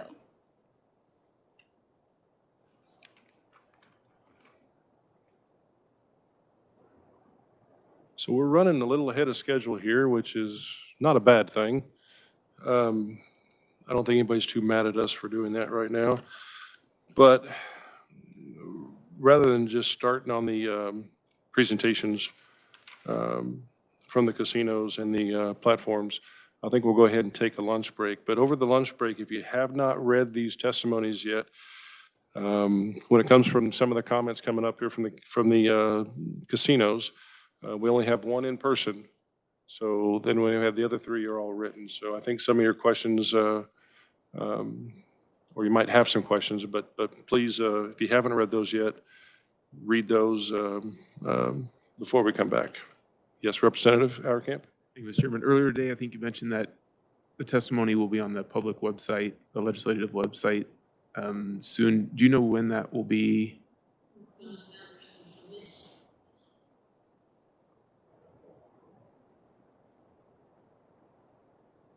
Okay. All right. Thank you. Yeah, we were having some technical difficulties there, but yes. Yep. And if you've upgraded your state computers to the new VPN, you can access that anywhere, not just in the building anymore.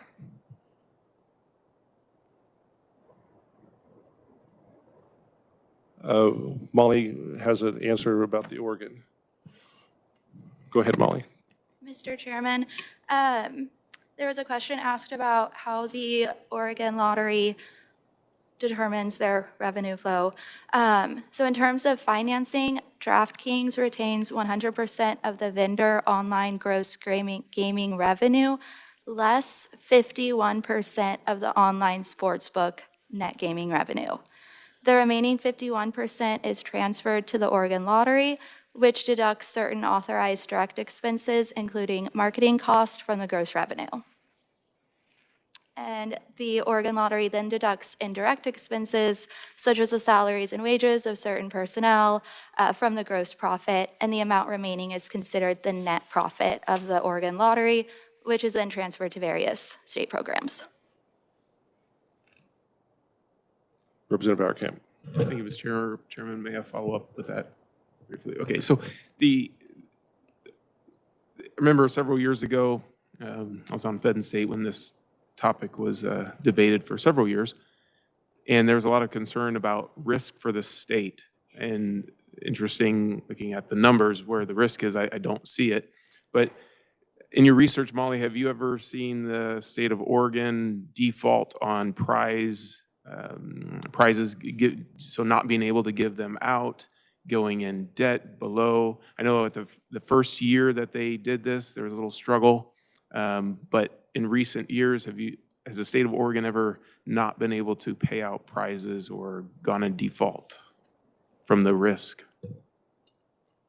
Mr. Chairman, using data I have in front of me for calendar year 2023 and calendar year 2024, I don't believe that Oregon has always been able to pay the prizes paid. Thank you, Mr.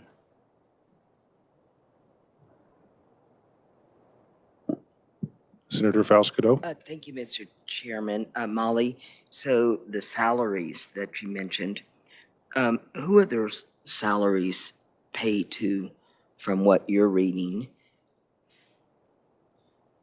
You said money was collected and used to pay salaries. What state was that and to whom are they paid to? Mr. Chairman, Senator, yes, that was regarding the Oregon lottery. So the amount remaining after deducting the direct expenses is considered the gross profit of the Oregon lottery. They then deduct indirect expenses, which includes salaries and wages of certain personnel who help with sports wagering. Okay. And Mr. Chairman, one more question, please, Molly. So I did a scratch it ticket and I won $1,000. So I had to drive to Topeka to collect my monies minus taxes. So the sports wagering, who do they actually collect from? What entity is it? The Kansas Lottery? And is the process the same as what I just described that I do or had to do? Mr. Chairman, Senator, I believe Jordan has a response. Thank you, Mr. Chair. Jordan Milholland, Legislative Research. My understanding, and of course I defer to the lottery or anyone else that has knowledge of this in the room, but for prizes with sports wagering, I'm not sure if there's a certain limit as to what you can collect, but my understanding is that most winning wagers are paid back through the same app. If you've placed a bet through the app, or if you've done it in person, I believe you have to take your receipt to the casino itself.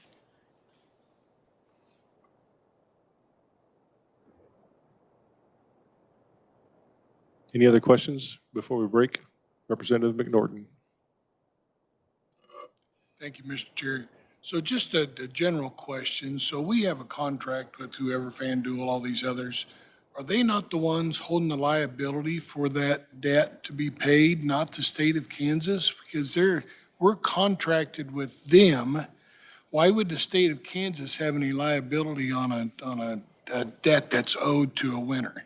I don't understand how where that comes to the state's responsibility. I don't know who can answer that, or. I don't want to overstep here, but I think the question was centered around if the state, you're absolutely right, the platforms take the risk on that. The question was, if the state does it, does the state have skin in the game as far as but we have people that can answer that question clearly coming up after lunch. So if the state did it and we had a contract with multiple FanDuel, some other ones, we'd be the same situation. They'd have the liability and not the state unless we ran it ourselves. Is that the way I understand that? I believe that to be correct. Thank you, Mr. Chair.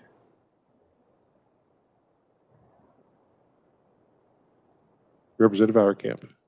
Definitely not the expert on contracts with platforms, but from a little bit of research on this, I think it's how the contract's written.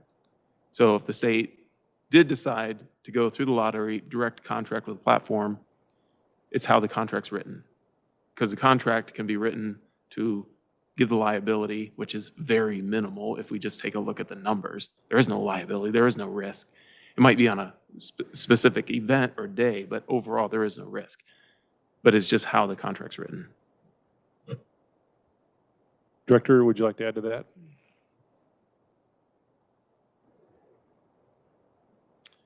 Thank you, Mr. Chairman. To clarify this a little bit, at the time that this was a debated issue in front of the legislature, there were a number of different paths that the legislature was considering going forward.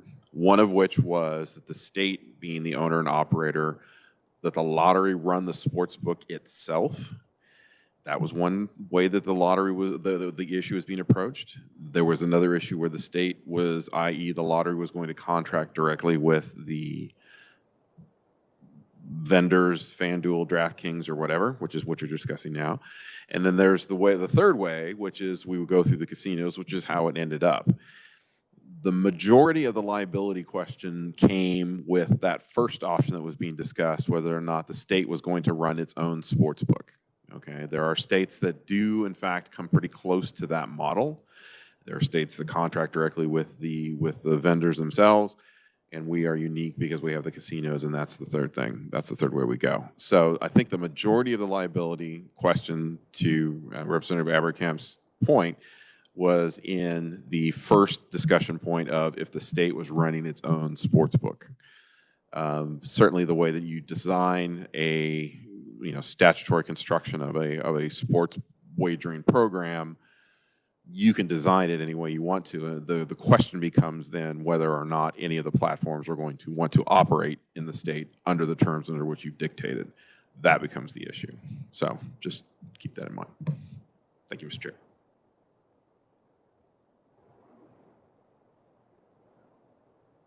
Representative Abercamp. Mr. Chairman, may I ask a question of Mr. Durrell? May I ask a question of Absolutely. Mr. Durrell? Hi, Steve. All right, so I'll just be a little bit blunt on the front end. I was told by somebody several years ago that there's a certain amount of money in sports wagering, but the most important thing is the data that's collected off of the online platform. I don't know what, I don't do it. So I would imagine though, for somebody to sign up, they got to put a lot of personal data in there. Yes. And I was told directly to my face that the reason they want the data is so that they know how to market to our fellow Kansan so they can bring them into the brick and mortar, and that's where they really make their money. That was a direct line. So in the current situation, what protections, if any, are there on how the personal data can be used?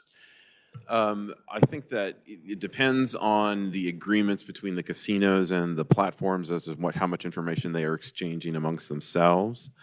I think that this is something that's, I don't say it's been a bone of contention with the casinos or the platforms, but again, Kansas being unique, all of these players, whether they're betting on sports or whether they're betting in casinos, those are Kansas players because the state owns and operates all of that. So what data, but you're absolutely right. I've heard that quote before, that the player data information is a very valuable thing, and it is. You can certainly market to them for any number of different things that you would want to try to engage them on your platform for. I don't recall the conversation about the data conversation between getting people into the brick and mortar places. I didn't hear that. Obviously, that was a conversation you had. But clearly, it's still that online is obviously the majority of wagers placed in the state, and a smaller percentage is in the brick and mortar. So I'm not sure that answers your question, but I gave it my best shot. Yeah, it's definitely, it seems like there's two major things here, is the money and then the data. And I know there's some of the conversation we're going to be having this afternoon around some of the recent reports coming out. I just thought something to think about over lunch, just kind of if you had any insight into how the data is protected. Oh, the data is, I mean, we certainly go out of our way to make sure that players' personal data is protected, obviously. And I mean, that's something that we take very seriously, not only at the lottery for our traditional lottery players, but we've made it very clear to the casinos and to obviously the platforms that we take that very seriously. And I know that our friends at the KRGC are very serious about the regulatory structure to make sure that that data is as secure as they can make it. You know, within the scope of the company, I mean, for example, one of the platforms owns a number of different companies within that have, you know, interest in you know, in the gaming realm. And so what they may be interested in finding, you know, particular players that have an interest in any number of different things that are legal within the state to try and, entice them with. That's marketing, so. Senator Thompson. Thank you, Stephen. One quick question for you. And again, I was not on Fed and State when this was all negotiated. So I'm curious, what was the determining factor between deciding to have the casinos deal with the platforms and the lottery? I do not know. That was certainly the will of the legislature at the time. I don't know. Is my short answer.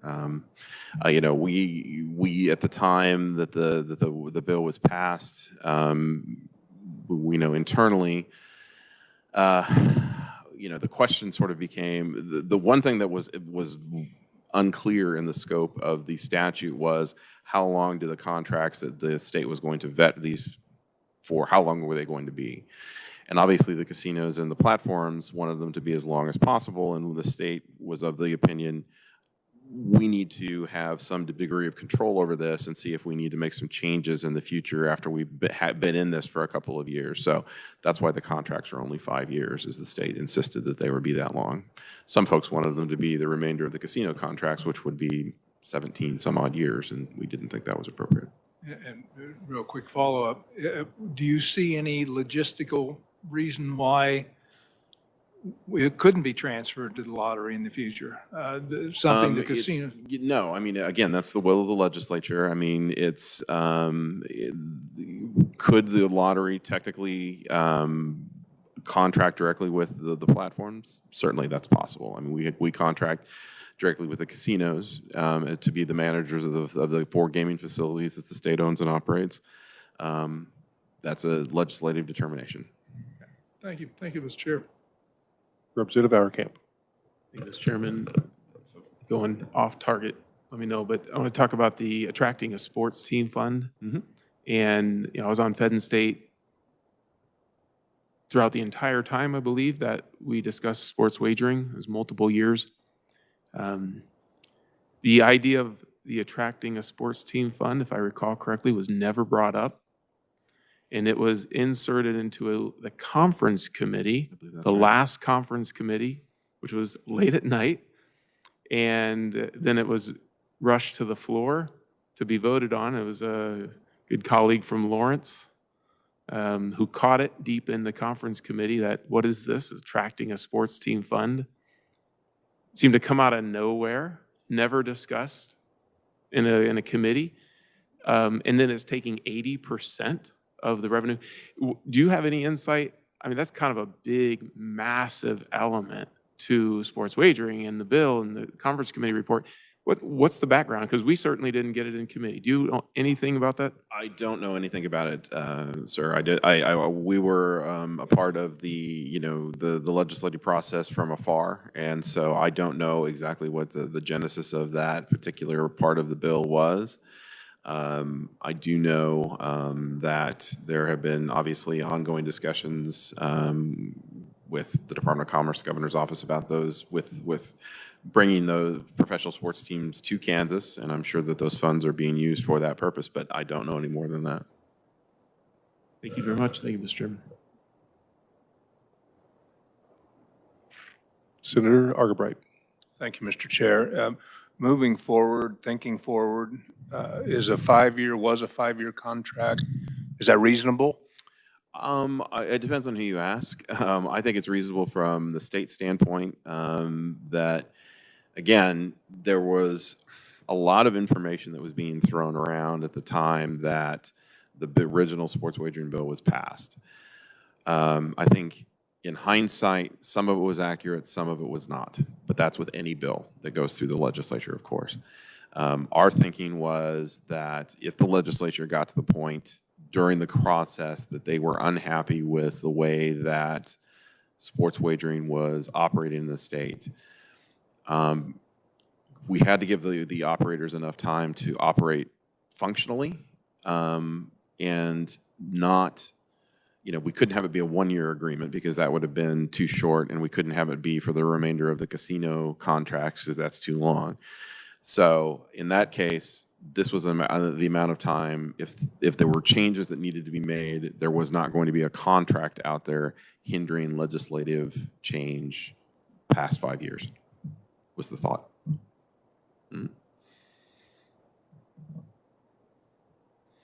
Thank you, Director. Not seeing any more questions.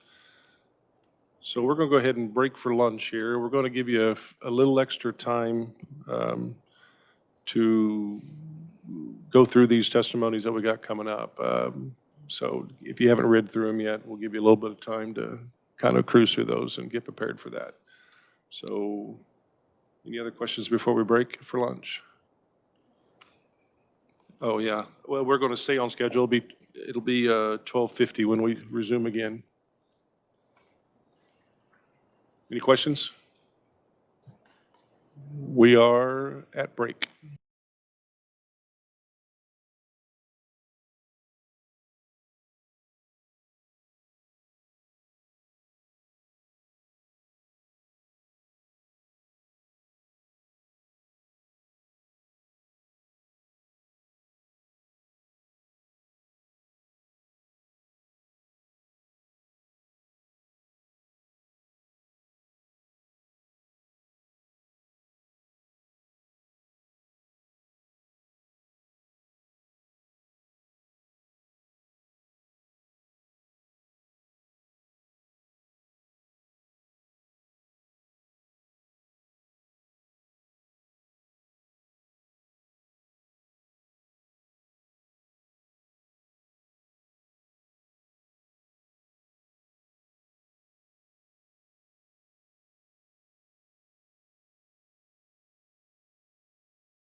We're going to bring this meeting back to order.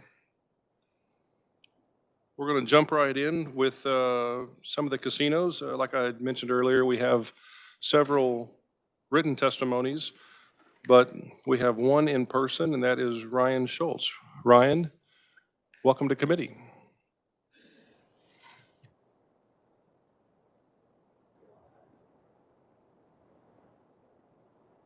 Thank you, Mr. Chairman, members of the committee. It's a pleasure to be here and be in this room again talking about sports wagering. For those of you that aren't familiar with me, I'm Ryan Schultz. I'm Vice President of Governmental Affairs for Boyd Gaming Corporation. We jokingly say we're the largest gaming company no one's ever heard of because we don't have like one of those well-known brands like a Caesars or an MGM or something like that. But we operate 28 casinos in 11 states, including being the facility manager for the South Central Zone down in Mulvane, where we operate the Kansas Star and manage the Kansas Star on behalf of the state of Kansas.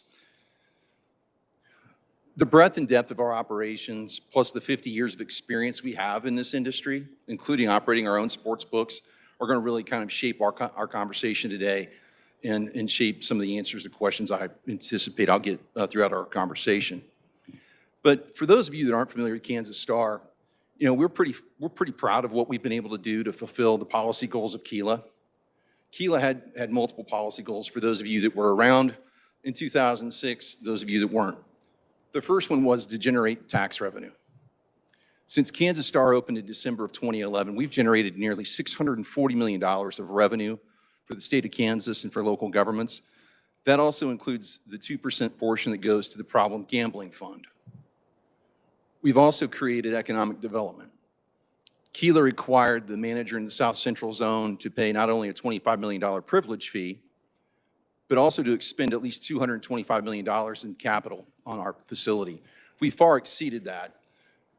We have what I think is really a regional destination for South Central Kansas that is much more than just gaming. It includes a 300-room hotel, a 5,000-seat arena, more than 50,000 square feet of meeting and event space. And while gaming is certainly a core part of our business, we do have a sports book and food and beverage outlets there at Kansas Star.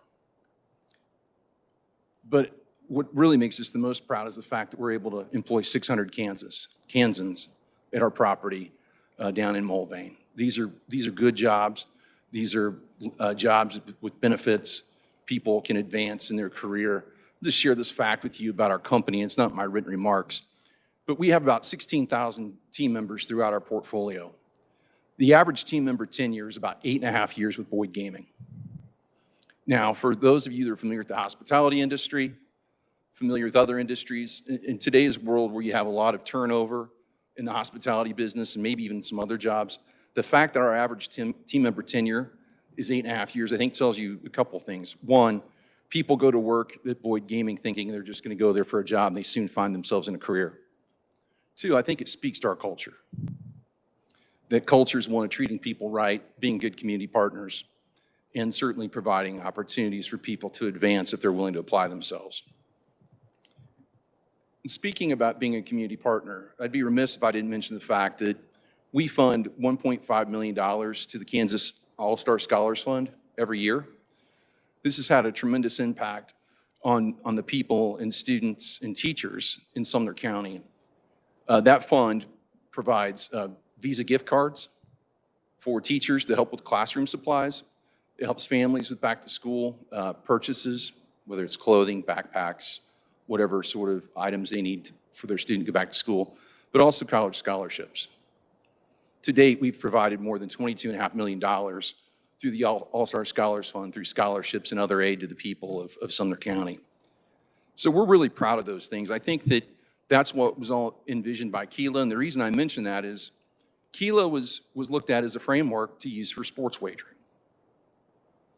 When the U.S. Supreme Court repealed PASP in 2018, it gave the states rights to decide how they wanted to do sports betting they never had before. At that point, there were only 4 states that had sports betting. Nevada was the one that was most well-known because it had the most robust sports betting market. Oregon had a very limited parlay game that would allow them to be grandfathered in prior to PASPA's repeal. Delaware had a similar sort of game, and I think Montana may be the one. Director Jarrell may know the correct answer to that, but that's generally what existed prior to 2018. When states started legalizing sports betting in 2018, 2019, 2020, the framework that you all implemented here is very similar to the framework that we see in the overwhelming majority of our operating states. That framework was to tether not only brick and mortar mobile retail sports betting, which is an important amenity. I want to be crystal clear about that. While it's not a big driver of revenue, probably 98% of all wagers in the state of Kansas, and frankly in a lot of the markets, are online. It is a critical component in terms of the entertainment experience. People like to come in, whether they're an avid sports fan or they're a casual fan, hang out in the book for certain large events that the NFL and NCAA won't allow me to say since they're trademarked. But while they're there, they're buying food and beverage. They're visiting other games on the floor. They're maybe staying in our hotel. Those are all things that drive economic development. They help drive additional investment by us in our property. We want to keep our amenities nice and fresh. But it also helps sustain those jobs. And when we do all those things, that all generates revenue for the state, for the local economy, and certainly for our partners in Sumner County. The tethering model for mobile, however, was done in most states that had existing casinos before they decided to legalize sports wagering. The reason for that was on multiple sort of fronts. The first one being to create an omni-channel experience, to give operators the ability, if they wanted to have their own sports book or to partner with a third party, to cross-market and cross-promote to players that they hadn't seen before and would otherwise not have any familiarity with Kansas Star, or if it's in Indiana, Blue Chip Casino or whatever that brand may be, because of where they live. The second reason, however, was understanding the economic development role and the role that the brick and mortar casinos have had in terms of making capital investments, fulfilling their obligations, at least in the state of Kansas, under their contractual obligations as a lottery facility manager under KELA. This was done in those states to bolster that economic development and to provide an opportunity for the job creators to not see their market eroded by simply only being able to offer a retail component. So, from our perspective, Kansas isn't an outlier. I think when you look at the breadth of our operations, we operate in Kansas, we operate in Iowa, we operate in Missouri, Indiana, Illinois, Ohio, Pennsylvania, and go on and on. Louisiana. Tethering is the norm in brick and mortar casino states. And that's really, from our perspective at least, that was the consideration that the General Assembly provided here when they decided to legalize sports wagering. And we would urge you to continue with that. I'd be happy to answer any questions you may have. And Mr. Chairman, I just want to thank you for giving us the opportunity to be here today.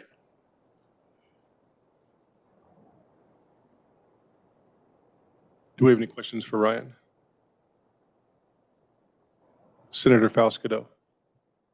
Thank you, Mr. Chairman. Thank you, Ryan. So did you say that you employ 650 people? 600. Okay. Yes, ma'am. Yes. And so, Mr. Chairman, in 2024, I celebrated my birthday at the Kansas Star Casino in your nice hotel there. It's really nice. Food is great. And I didn't win anything, though.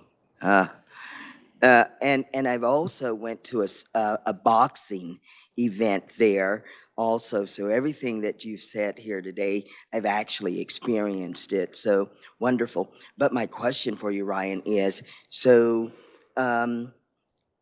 when we passed this legislation and I was there when the Kansas Star Casino first opened, but what about the education piece of it?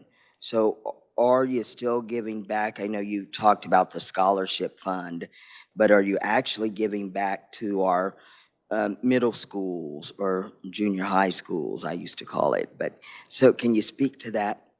Thank you, Mr. Chairman. Sure. Senator Fosco, we do continue to contribute. The Kansas All-Star Scholars Fund is one that we're very proud of. That fund does impact the local community, students, parents of students that are enrolled in a Sumner County school, And teachers do receive a gift card at the beginning of every school year to help defray from any sort of out-of-pocket cost. Teachers, unfortunately, a lot of times buy a lot of out-of-pocket items. So we use that fund to help with that. And then also families, back to school, clothes shopping, other supplies. Beyond the All-Star Scholars Fund, though, and while that's the most prevalent and widely known example of what we do in the community, our team members and our properties are very engaged in the community. It's oftentimes we'll have team members that will go and volunteer at the food bank, involved in United Way, involved in other sort of endeavors locally and regionally in South Central Kansas. So I appreciate you asking the question. I appreciate your business at Kansas Star and your contributions to the health of Kansas Star, but the state economy as well. Senator Thompson. Thank you, Mr. Chair. Thanks for being here today. Quick question regarding jobs. And I was looking at the division of labor basically between the Gaming Commission and lottery and all that. How many jobs are directly involved with operating the sports wagering? How many of those 600? Yeah, so the sports book is, I'm not going to tell you it's a large job generator directly. It's not. Retail sports books, we have a feed that comes in from our partner FanDuel, and we have folks that are there to work as ticket writers, and we have management positions and things of that nature. But out of the 600 jobs, it's not a very large number. What I can tell you is, though, that having that as an amenity helps drive business elsewhere in the business, whether that's for cocktail servers, slot attendants, because people will spill over into the casino floor, table games dealers, and in our food and beverage. But bottom line is, if we were to restructure it and it went to the lottery, it wouldn't impact those 600 jobs. What I would say is that if the retail sports book no longer existed at Kansas Star, you would probably see a net reduction in jobs, and you'd see a net reduction in visitation. Okay. All right. Thank you. Representative Auerkamp. Thank you, Mr. Chairman. Thank you, Mr. Schultz, for being here. So I think you did a good job kind of portraying, the sports wagering, its impact for your casino. And certainly sounds like, just like any other business, you are involved in the community. Sounds like you have a lot of extra money to be involved in the community down there. And it sounds like just normal business activity. But I think it's important to take a look at the bigger picture, right? Representing the people of Kansas, understanding the Kansas lottery, it's there for one purpose. It's to bring revenue to the state, to offset tax dollars, right, for the benefit of the people of Kansas. And I'm taking a look at options. Okay, so you just put yourself in my shoes, right? I'm taking a look at the current option where we're getting pretty much almost nothing in comparison. You know, it's a 10 or 6.5%, whatever. And I'm looking at other states doing a different deal, and they're getting 50%. And I'm here representing the people of Kansas, and I'm saying, okay, I have options. Why would I not choose the option to do the same thing, right? Doesn't take a whole lot of employees. I think talking to the state of Oregon, they have 3 employees that take care of their sports wagering. Very simple. It's just signing a contract and off it goes. I mean, I'm sure it's a little bit more than that, but at the end of the day, it's very easy. And we can increase our revenues tremendously. Why would I not take that option of just going a direct contract with a platform? Well, what I would suggest is, one, I'm not in your shoes. You have a different constituency that frankly differs from others in Kansas. You know, each district's unique. If you want to look at this solely as a revenue argument, then you can have that discussion. I think the reality is that when your colleagues, I can't remember if you voted for the bill or not, Representative Auerkamp, out of all due respect, I can't remember. But when your colleagues decided to vote for this was the framework that they thought made sense. I'll say the fact that the state of Kansas has actually received $17 million in revenue, I was looking at the chart that you'd thrown together, compared to Iowa that has a similar population, I think Kansas has done quite well. That's my definition, not yours. I understand we have a difference of opinion on that. I think the other thing you have to keep in mind is that if you were to go to a single platform sort of model, which is what you've discussed, I think the state of Kansas runs a risk of seeing a lot of the folks that have migrated over from Missouri to place their wagers start to migrate back over to Missouri once that goes live, when their favorite app's no longer available here. I'd also point out that the state of Oklahoma today does not have sports wagering.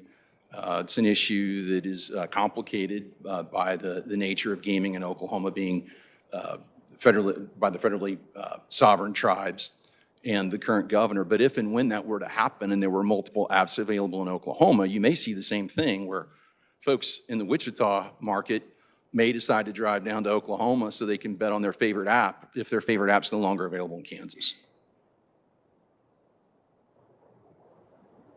So I understand that.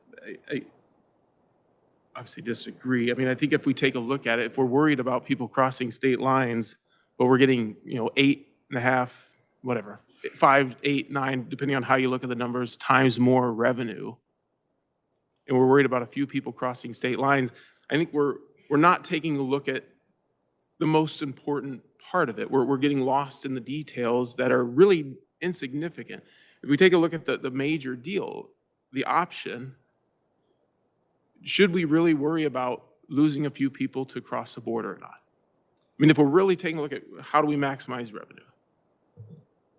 Well, again, I think that there's a difference of opinion here. From our perspective, you may actually shrink the market if you went down to one platform. Now, do you get a bigger percentage of revenue from that one operator? Sure. But does the market contract because people no longer have their favorite app to bet on?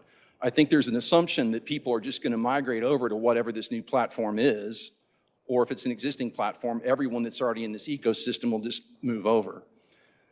I'd also point out, and I don't want to get off on a tangent on some of the things that the chairman outlined at the beginning today, but there are new emerging issues surrounding sports wagering where third parties are trying to get into this space. And so you create almost an incentive for people to maybe move or migrate over to an unregulated new emerging market for sports wagering or event trading or whatever the catchphrase is today, that the state of Kansas has captured today through the platforms and those that are contracted with lottery. There's a policy consideration of that too. I respect the fact that you have a difference of opinion on revenue, and we'll probably just gonna have to agree to disagree on that. Sounds good. Thanks, Mr. Chairman.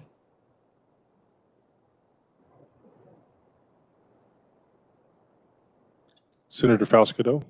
Mr. Chairman, if the Representative Francis doesn't mind, can you tell me if you're saying the state should get more a cut of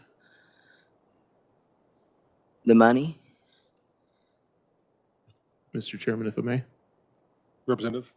Thank you, Mr. Chairman. Senator, and I'll try to be brief on this, but I'm going to just back up. This is my position over the last, however long it's been, 6 years in this fight. No, I did not vote for that bill. I fought extremely hard against it in every step of the process.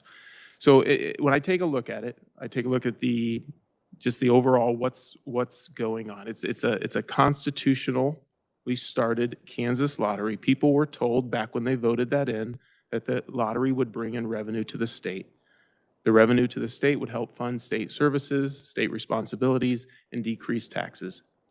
From my perspective, what's happened is certain organizations have recognized a tremendous opportunity of essentially a constitutionally protected monopoly and tried to get in the process and take a cut. I understand that that's going to happen. There's contracts we have to work with different, businesses, whether it's people that the Kansas Lottery uses on their different lotto tickets. I mean, we can't do everything. We have to contract with vendors and things like that. But I think it's just taking a look at the deal, right? If it's my personal finances and I'm the Kansas Lottery and I have an opportunity to contract directly with DraftKings or whoever and get about 50%, or I can go through the current route and get 6.5%, I know which way I'm going to go if it's my personal finances. And quite honestly, as a representative, I think I need to treat the people of Kansas the same way. So absolutely, I'm fighting very hard because I believe that the Constitution was put there, that the Kansas Lottery was put there for the good of the people, not for the good of the casinos, to be blunt.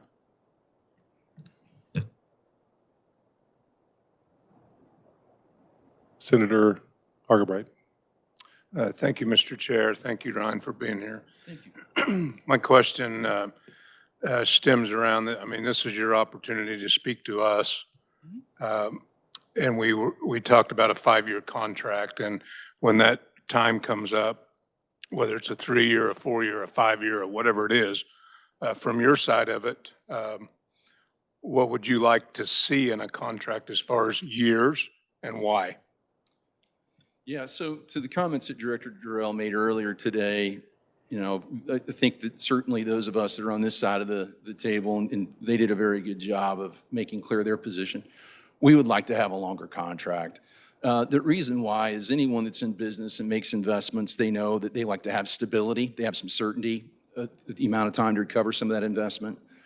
And, while we've made investment in the brick and mortar side in the retail sports book that is, arguably maybe not, a large economic driver, but as I've said, it's a big amenity. It's a key amenity. We'd like to have some certainty with that over time.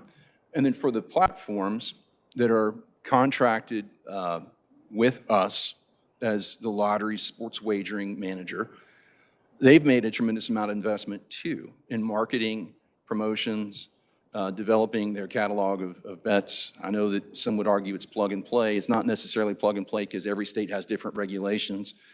The comments that were made earlier about certain event wagers on, the color of the Gatorade at the Super Bowl, right? It's going to get poured on the winning coach. Some states allow those wagers, others don't. So there's an ecosystem there from a regulatory standpoint and compliance standpoint that each platform and frankly each casino has to be aware of, since ultimately we're responsible as the contracted party. So from our perspective, more is better. We would love to have certainty going through the end of our operating contract for Kansas Star, which is 17 years, right, Director Durrell? Yeah. So we'd like to have that certainty, but certainly more than 5 years. And in fairness to the lottery, there were comments about changes in this business. I'll just share this. This business has changed a lot, sports wagering-wise, from where it was in 2018, 2019. Back then, when PASPA was repealed, there were a lot of people that thought they were going to make a lot of money in this. And what they soon found out was the margins were pretty thin. A lot of the European companies came in and thought they understood the American sports wagerer. They did not. I could read off a litany of brands that are no longer in existence or have left the market.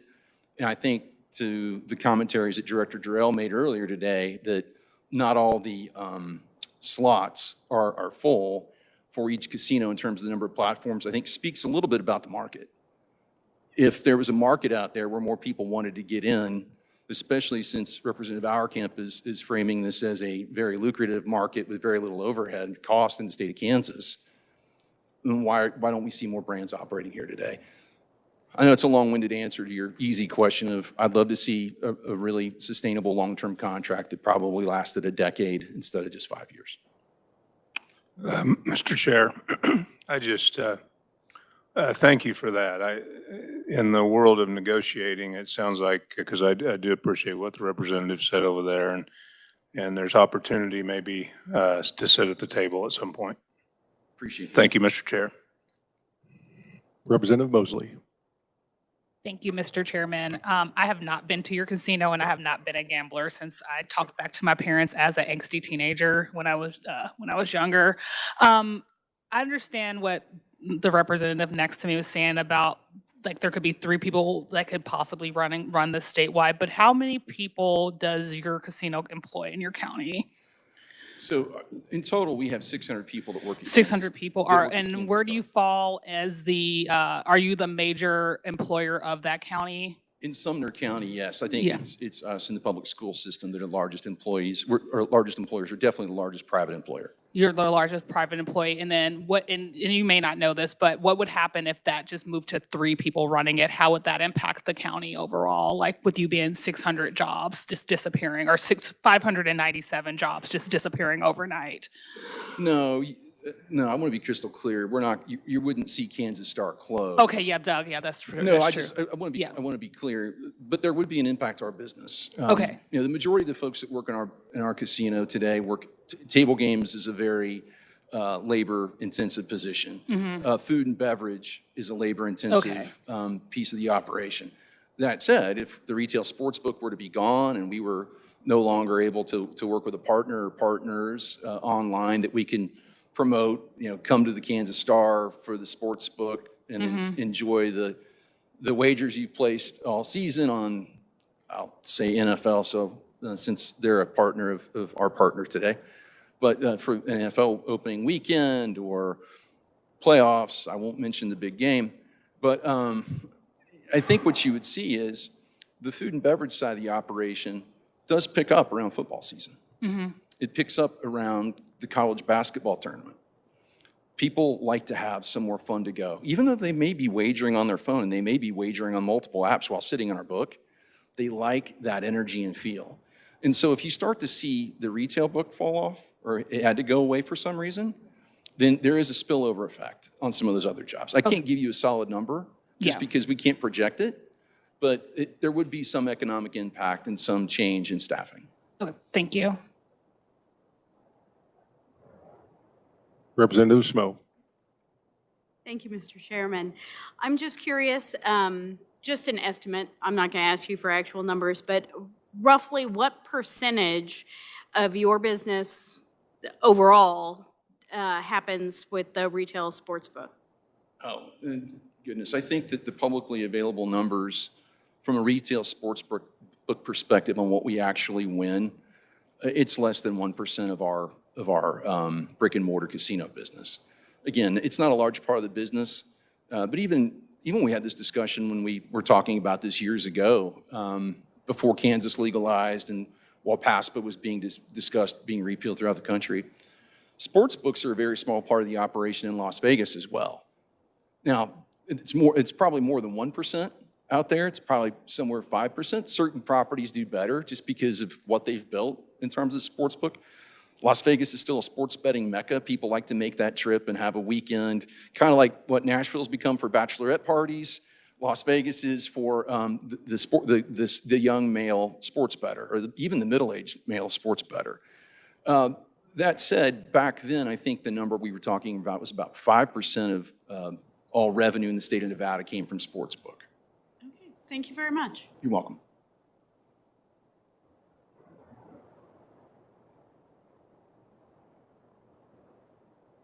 Ryan, kind of a quick question.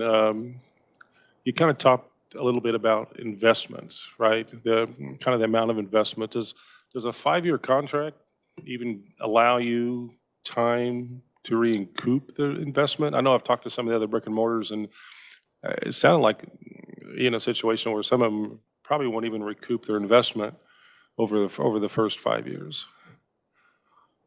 From a business perspective, it's going to be dependent, one, upon the size of the investment for sure. But that's why the question from Senator about the length of the contract, why we were looking for a longer, term so that we had some certainty to try to recover that investment.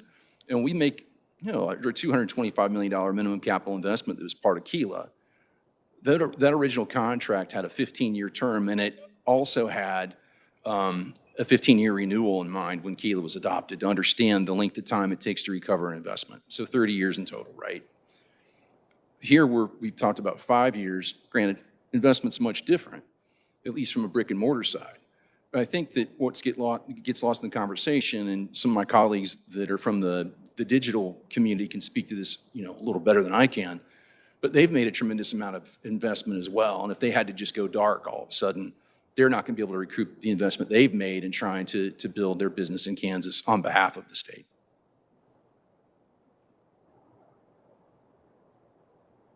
Not seeing any more questions. Thank you, sir. Thank you very much.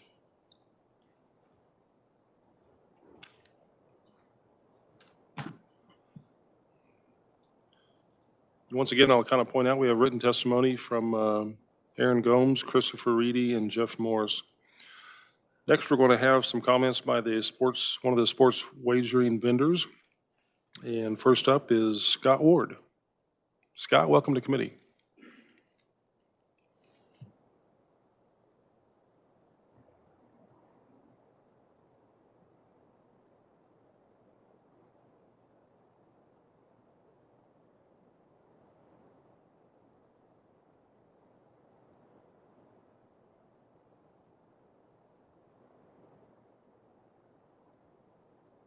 Is your mic on? Working? Yeah. Mr. Chairman, I do have a PowerPoint deck that I thought was going to be shown. We're working on it here. Okay.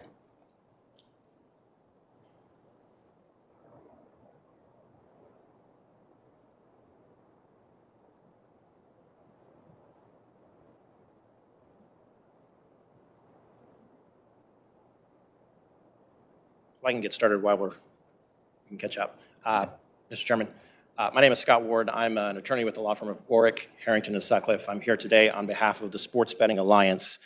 The SBA is a national trade association of leading online sportsbooks that includes FanDuel, DraftKings, BetMGM, Bet365, and Fanatics. All 5 of those members operate here in the state of Kansas. I would like to thank you for your opportunity to speak to you today. I'll try not to repeat what you've already heard this morning, but I do want to use some of that data to make a few points as we're moving through. As you heard, we've been online in the state of Kansas since September 2022. We are required by Kansas law to partner with one of the in-state casinos where we partner with them to offer our sports betting platform to the folks in Kansas. I'm sort of playing here a little bit, hoping that the PowerPoint catches up to me. Here we go.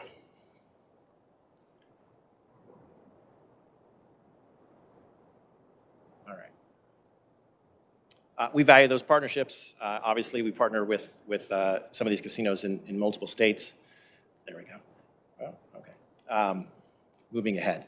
I would like to talk about the tax revenue that you've heard. The numbers you heard earlier were fiscal year, which is, I understand it, July to June. I'm going to use some numbers that are calendar year, 12 months since we started in September of 2022. So in September of 22 to August of 23, the state saw $7 million in revenue from the sports books. In the next 12 months, September 23 to August 24, it was $11.7 million.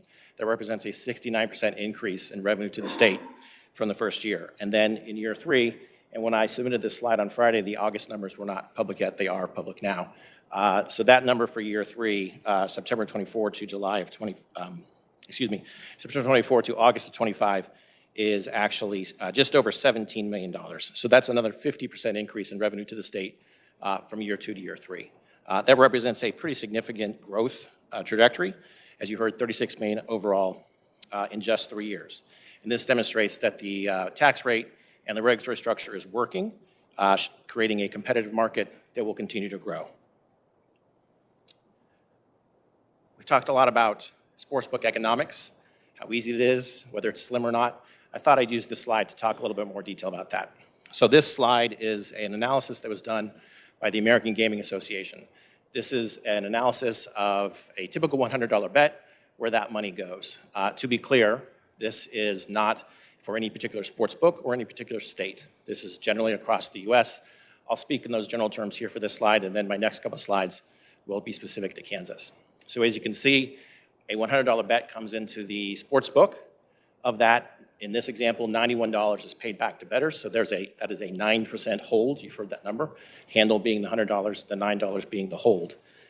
That hold is variable. It changes based on event, based on month, based on the state that you're in. I'll have a little more detail on that later, but that is a variable number. It can move up and down. But let's use $9 for this example. We all pay a state tax or a state revenue share, depending on the state. And so that number comes out of that. And then we also pay a federal excise tax. Federal government has had a law in the books since before PASPA was overturned in 2019 that requires us to pay 1/4% to the federal government of all bets. That, by the way, tax is on the handle. That's on the $100. It's not on the 9. So we pay that to the federal government as well. What's left over is our operating costs, which I'll go into detail. We obviously have our labor costs, employees, those sorts of things. We have technology costs, many of which are required by Kansas law. So we have regular testing of our platforms. We work with best-in-class vendors to offer geolocation, information security, KYC, or what's known as Know Your Customer, identity verification services, and these are all critical to a safe and secure and regulated product. As I mentioned, some of these costs are required by Kansas law. So where those first 3, the first 2 can be variable depending on hold, those costs oftentimes are static. And while the first two expenses are a percentage of our revenue, sometimes those costs are a percentage of volume or a function of volume. So whether you make money or not, you're still paying those costs. One of those examples would be geolocation services. We are required to know where you are when you make a bet. This is important that we don't take bets in illegal markets. So we're not taking bets in Nebraska right now or in Missouri until later this year. So we would block those. But it's also important for you because we want to make sure we pay the right tax to the right state. So we make sure that we check your geolocation. So for me, I think I'm probably a typical bettor. On an NFL Sunday, I might check my app, see what the lines are, kind of decide what kind of bets I want to make for the day. I might put it away, come back to it. I might make some bets.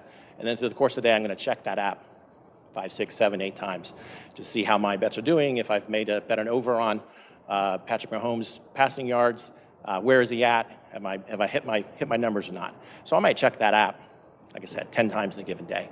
We're checking your geolocation every single time you do that. I may only bet once, but I'm going to pay, as a sportsbook, I'm paying to get that geolocation checked 10 times that day. So that's a fixed cost based on volume, not based on percentage or based on revenue. That's just, it's one example. There's other two important pools that are in this business costs. First is the revenue share that we pay to our in-state casino partners.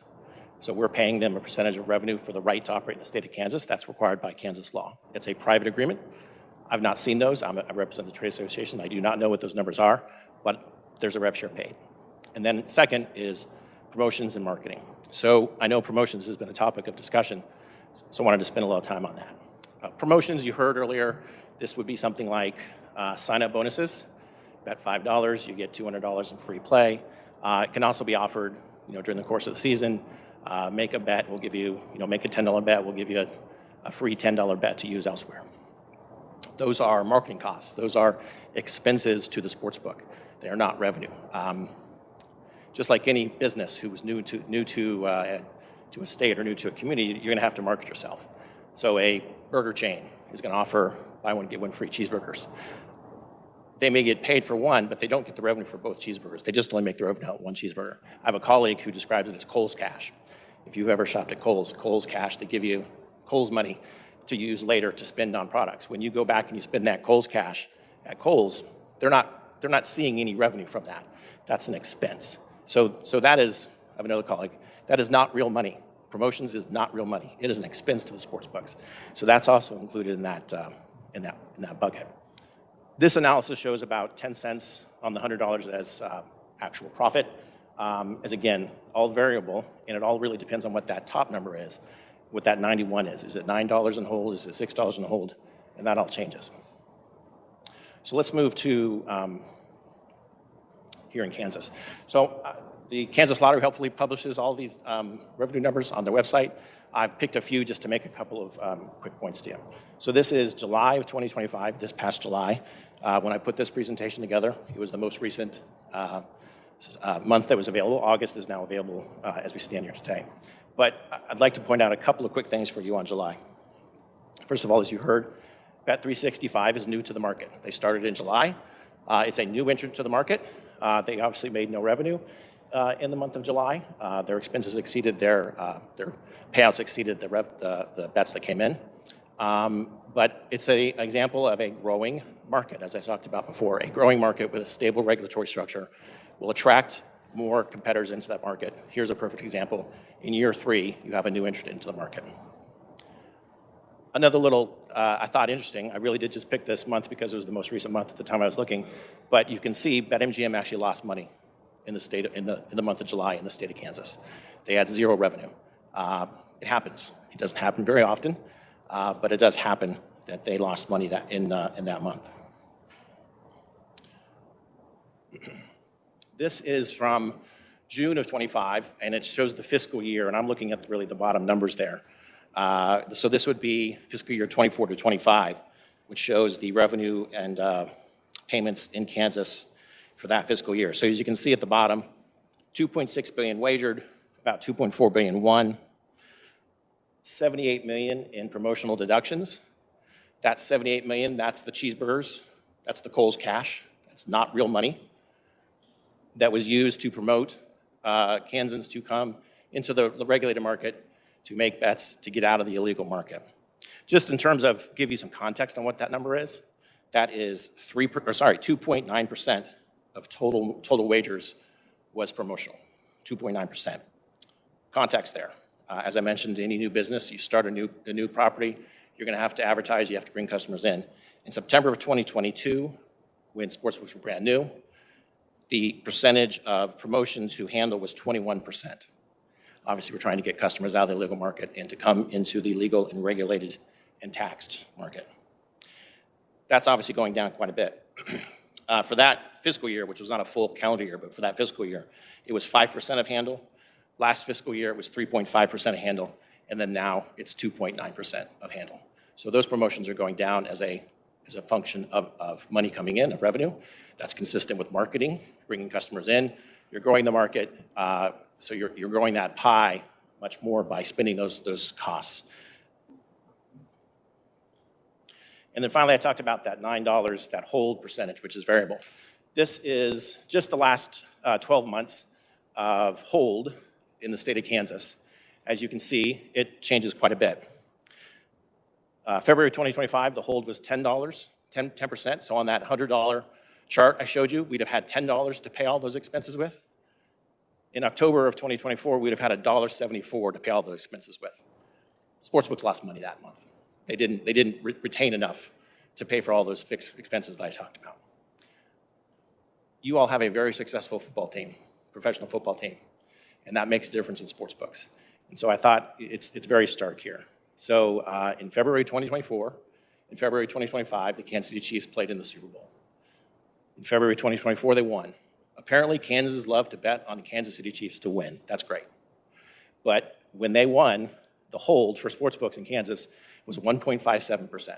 So we had $1.57 to pay all of those costs that we put out to get people to come into the market. And of course, you can see the tax revenue, the revenue to the state was very small, only $304,000 that month. February 2025, Kansas City Chiefs are in the Super Bowl. They lost. All those same people bet on them to win. Hold was 10.39%. So as you can see, the point I'm making here is that it is variable. It changes. There's risk involved. We occasionally do use money. As you extend that time period, obviously, I do think that 9% is probably a reasonable number to use. But on any given day, any given event, any given month, depending on where you are, and in the regions you're in, there's risk involved in running a sports book. So I know there's been some discussion about raising the tax rate on mobile sports betting. Again, it's a very small margin business, 1 or 2%. If any of those variables change, if that $9 gets spent elsewhere, we have to take it from another pool. That may be less money paid to our casino partners in terms of revenue, of course, but also you could see it in fewer or less promotions in states that have higher tax rates. Kansas is relatively similar to folks in New York Standard region here with 10% in Missouri, 10% in Colorado. Kansas is actually higher than the tax rate in Iowa. But what you would see is fewer promotions. And while that may have a short-term effect of reducing the deduction for promotions, it has the long-term effect of shrinking the overall growth of the market. The less you spend on marketing, the less you spend on promotions, the smaller that the market's going to be. What that means is that a Kansan who might be wanting to bet on Monday Night Football, if you were in Missouri, you would have a promotion, a 50% profit boost on that bet. But if you're in Kansas, you would not be offered that promotion because the tax rates are different and we have to figure out how to account for that in terms of the expenses of the book. Also, numbers can change, lines can change. Typically, you would bet on the Kansas City Chiefs to win a football game at -110 odds. There's a lot of math involved there. Simplest way to say it is if you bet $110, you get back 100, so you get $210 back, your bet plus your winnings. In states with higher tax rates, we might see those change to -125 instead of -110. What that would mean, -120. What that would mean is that you'd have to bet $120 to make $100. Total is the same, but you have to bet more. Your cost is the consumer's cost is more. Any business is not going to be able to absorb significant tax increases. We have to pass that on to consumers. That's how we would do it. Depends on the state. Depends on the operator. They're all obviously operating their own way, and so they could do it in a number of different ways. Of course, the other way that you would see that, if it less favorable tax rates, you would have less folks in the market. You heard testimony that there are still slots available at a 10% tax rate. That may be more attractive, certainly, than a 20% tax rate. And you may see, again, the overall growth of the market stagnate or slow. Instead of, we typically see by year 3 into year 5, double-digit growth in these markets. So double-digit tax revenue share to the state. We would expect that to continue for the next several years, as if you keep everything the same.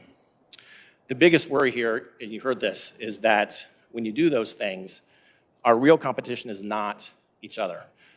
As I told you, I represent a trade association with 5 of the largest sports books in the country. They all work together on this because the real competition is not each other, it's the illegal market. So this slide is just a list of the typical illegal or unregulated sites that we see in states that offer sportsbook and casino. To be clear, there's a lot of casino sites on here too. I would have included Bovada, but the regulator here has been active in sending out cease and desist letters, and Bovada does not offer their app here in the state of Kansas, which is great. The more active the regulator is in stamping out the illegal market, the more success they have, the more that promotes the legal market. But the point being is that these are not hard to find sites. As included in these pictures, 3 of them are promoted by Paris Hilton, Drake, and Ryan Seacrest. These are known folks, and they promote these sites. They operate in Kansas. They do not pay taxes. They do not offer the same consumer protections that we're required to offer. So that's who we're really fighting against. And when you lower promotions, when you include, when you want to include in the rev share our cost promotions, when you raise the tax rate, you end up pushing folks into the illegal market.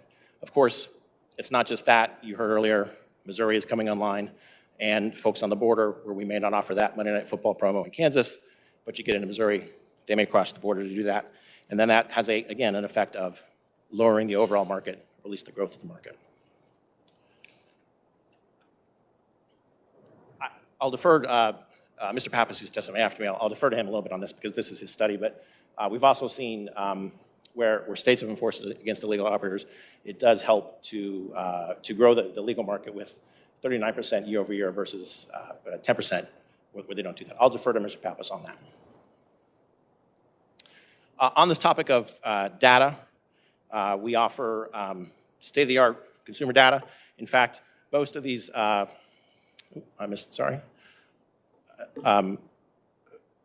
of these sports books, most of them are publicly traded or members of publicly traded companies. We're subject to all sorts of regulation federally, subject to state privacy laws, 20-plus state privacy laws in states that have those, where we have to comply with those. We offer 2-factor authentication to get onto the apps, encryptions, firewalls, all those sorts of things. Obviously, a significant legal compliance team to handle those in terms of data security. On the subject of responsible gaming, we have significant responsible gaming inside the app. It's the first thing you see when you sign up. So we will offer all sorts of self-limitations. You can limit the amount you want to bet. You can limit the amount you want to deposit, the amount you want to lose, the amount of time you're allowed to spend on the app. These are all things that we're allowed to, that we can monitor with you. Because it's electronic, we know what you're betting. It's not a cash-based business, right? There's a record of all of it, so we know what you're betting. And all of these companies have significant responsible gaming departments. One of my members brags that they have more folks in their RG department than in their legal department, because it's important to them that they spend a significant amount of time and resources on problem gambling to make sure that this is an entertainment product and the folks that can't be or shouldn't be on our sites are not. So self-exclusion lists, as I mentioned, when you first sign up for any limitations you'd like that we would honor. You can also waive those if you'd like, but it's important to us when you go right on the app, if you look at any of them, there'll be a little RG button on it. It's on the face of the app, so it's very prominent. We also have 1-800-GAMBLER on all of our advertisements. You'll see it everywhere. It's on every billboard that you'll see promoting the helpline for folks that need to get help can do that. As I mentioned, these are the same technologies, data protection that banks use.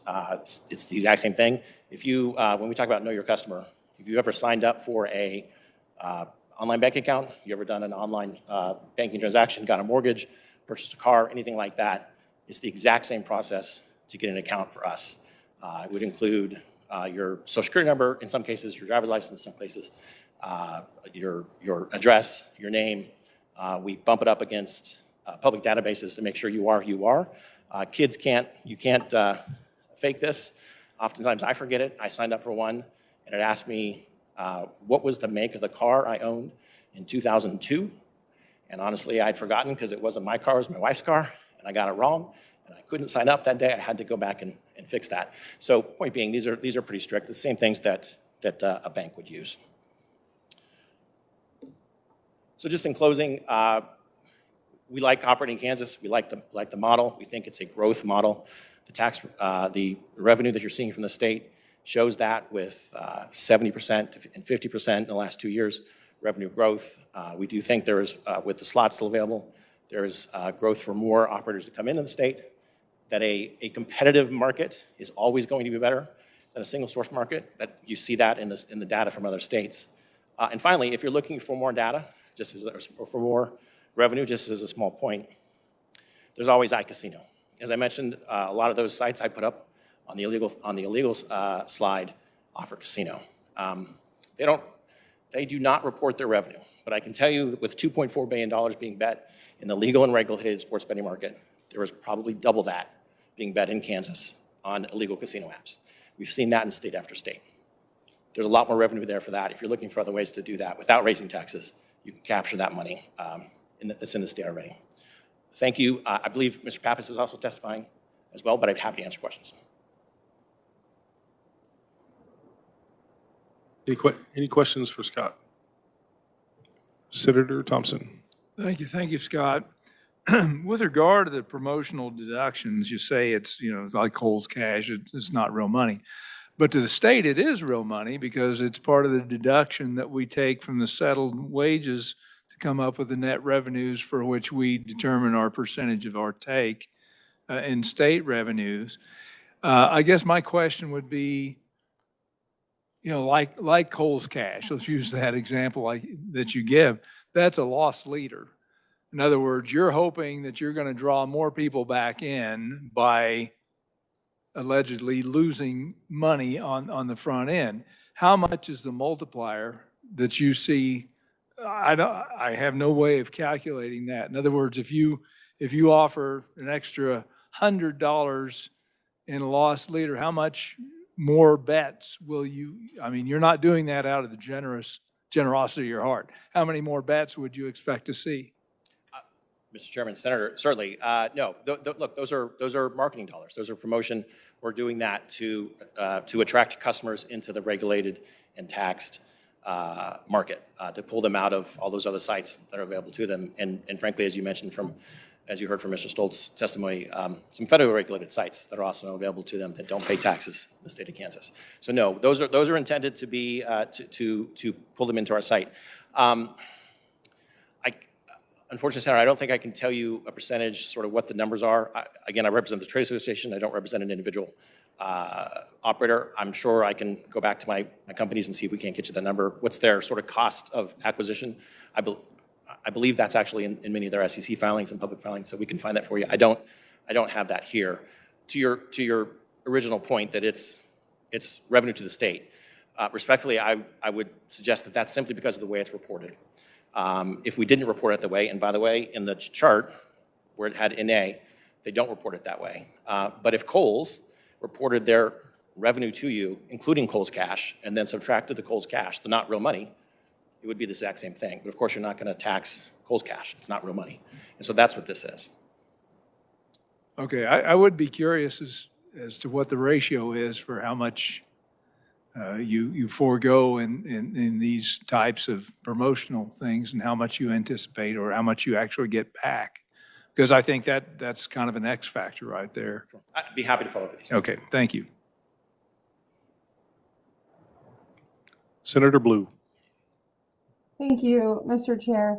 I think you kind of already answered my question to begin with, but I am curious. When we were talking about changing the tax rates, could you take the revenue that we already have in Kansas, like you showed earlier with MGM and so forth, and adjust the tax rate? Or the answer is no, because then the bets would be different, the odds would be different? Mr. Chairman, so it all affects each other. So when a sports book enters a state, it's based on a certain understood economics of the state to operate that sports book. So we have to pay a rev share to the casino. We have to pay a particular tax or revenue share amount to the state. And that determines how much promotion we're going to do, the marketing, you know, and not just marketing, by the way, with the casino, but marketing with local businesses, those sorts of things, advertisement, radio, newspapers, all those sorts of things are money that we spend in the state based on that economic model over the course of the number of years that we expect to be there. So if you change the tax rate, it would change that economic model. So if you went from 10 to 20%, you doubled our rate, you would have to, we'd have to find that extra money elsewhere. There's only that, you know, there's only that $100 bet. And so it would come out of promotion, it would come out of revenue share to the casino, it would come out of other advertising that we do in the state with radio and TV folks, newspaper folks, and it may also change the odds. It certainly will lessen promotion, so it will be affected by consumers that way too. So it's just not, you can't simply just double it and then say, well, we're, you know, I got $1 million in tax revenue, I double it, I'll get $2 million in tax revenue, because we're not going to be marketing as much, we're not going to be promoting as much, we're not going to be offering as many promotions as much, and so that it's not a one-for-one math. Okay, and thank you. I have a follow-up too. So, and I don't know, I sports bet, but I'm not successful, so I'm just throwing that out there. But my question is, currently I have DraftKings, and it's with Boot Hill Casino. If I wanted to also have, let's say, FanDuel, because you represent them as well, if I were to place the same $100 bet on both of them on the Chiefs this coming game, would I have the same odds? I can't, maybe, Mr. Chairman, I think maybe is the answer to that question. I think you would have similar odds based on the same economics. But, you know, FanDuel is going to run a different promotion or do something different than DraftKings. FanDuel may offer different types of parlays that DraftKings doesn't. We actually find that most folks adults who bet on sports, and you know and I think it's in the study you'll hear later. It's in the 20% range of the population. They actually have 3 different apps typically on their phone, and they will use those apps.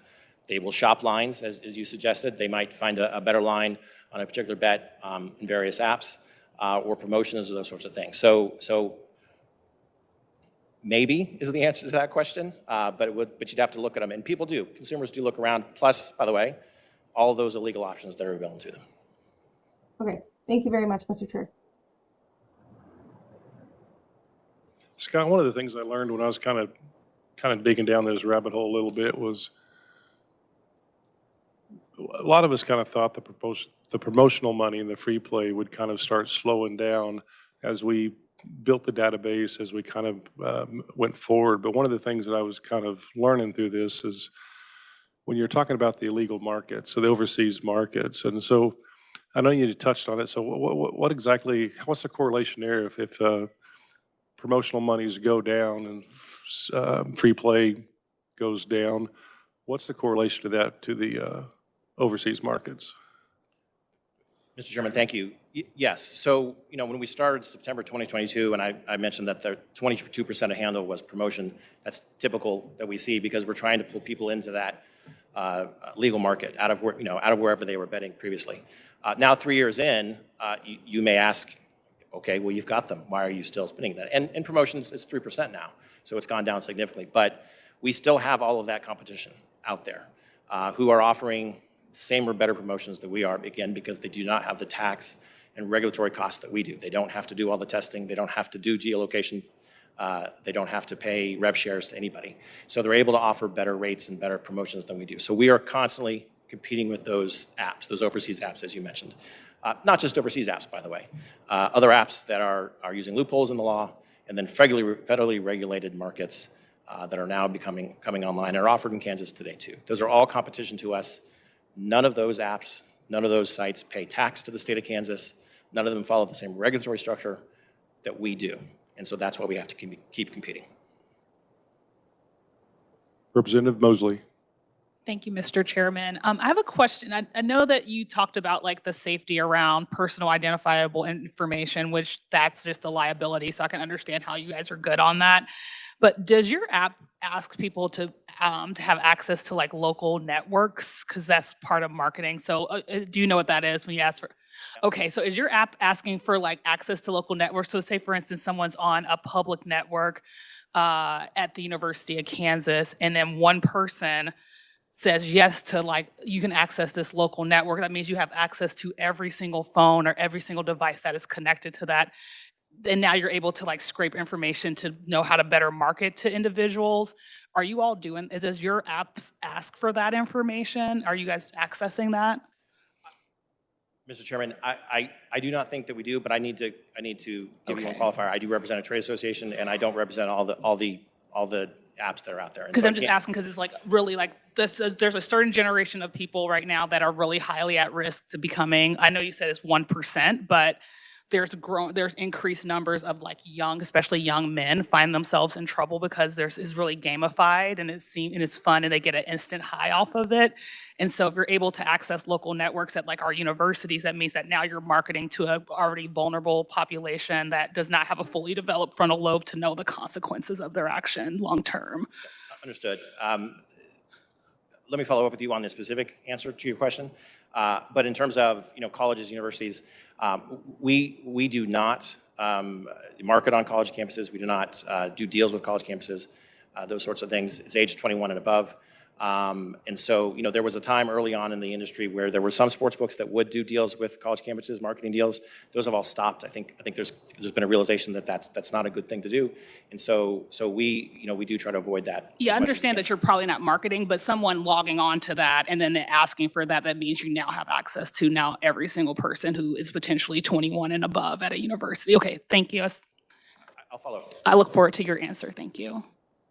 Representative McNorton. Thank you, Mr. Chair. Just to make sure and clarify in my head, we're talking a tax of 10%. So we're getting a 10% tax on the net revenue or whatever it is here. So we don't have a profit sharing agreement. It's really just a tax on your profits. Is that how we're getting our money? Or is it an actual profit sharing based?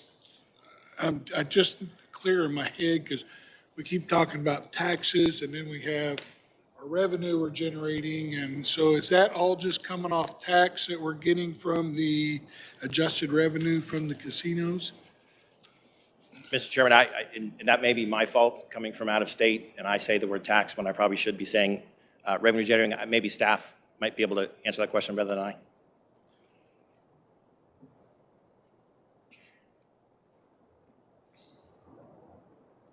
Mr. Chairman, Molly Pratt with the Legislative Research Department. So to answer the question, the state retains 10% of the adjusted revenue. And the adjusted revenue includes deductions for promotions, federal excise taxes, and carryovers. Does that answer the question? So it's not really a tax, it's our contract or agreement that we're going to get 10% of the profit. Which is, I know maybe technical, but we're just talking about two different things here. The definition of sports wagering revenue in the Lottery Act is as follows. Wagering revenue generated from sports wagering that is an amount equal to the total wagers less voided wagers, federal excise taxes, free plays, or other promotional credits, and any amount paid as prizes. So if 91% of the money that goes back as prizes, that's a deduction. If there's free plays that are worth 2%, then that's deducted. The federal excise tax is deducted. Voided wagers is, I don't know what amount that would be, but bottom line is, if you look at it, it's the net revenue that the Kansas 10% is levied against. I don't know if that answered your question. It sounds like that's a 10% revenue share, but we call it a tax as well because we're taxing them 10%, but it sounds like it's a 10% revenue share. Yeah, because if you go back up to the fourth slide, he has the $100 bill there, and we're talking about $2.07 worth of state tax. Even if you're at 10% of the $100, you would be at $10. I mean, to me, it didn't add up very good. So as a tax, Mr. Chairman, Representative, yes, so that slide was an analysis done by the American Gaming Association of sports books generally. So not any particular state and not a particular sports book. So they took I think you've seen some numbers in various tax or revenue share rates across the country. So they picked that as sort of, I think, an average or a median number to pick. So no, that number does not apply. So that number is lower in Kansas. It's 10. And as you saw, sometimes that hold number, that $9 is different depending on if the Chiefs win or not. And so the promotions might be different as well. Okay, thank you. Representative Smo. Thank you, Mr. Chairman. And this is just out of pure curiosity on my part. Since we are talking data collection and Kansans bet here in Kansas, approximately how many Kansans are using this? Not your one-off because it's the Super Bowl or whatever, but approximately how many Kansans are, I hate to say habitual, but habitual bettors on these kind of platforms? Mr. Chairman, I don't have a number that I have vetted. I do think that there is a presenter coming up later that does have that number, though. And so I believe it's in the 20% range, but I will defer to that. All right, thank you very much. Not seeing any more, Scott. Thank you for your testimony. Thank you. Next up, we have John Pappas. He's on WebEx. Are you there, John?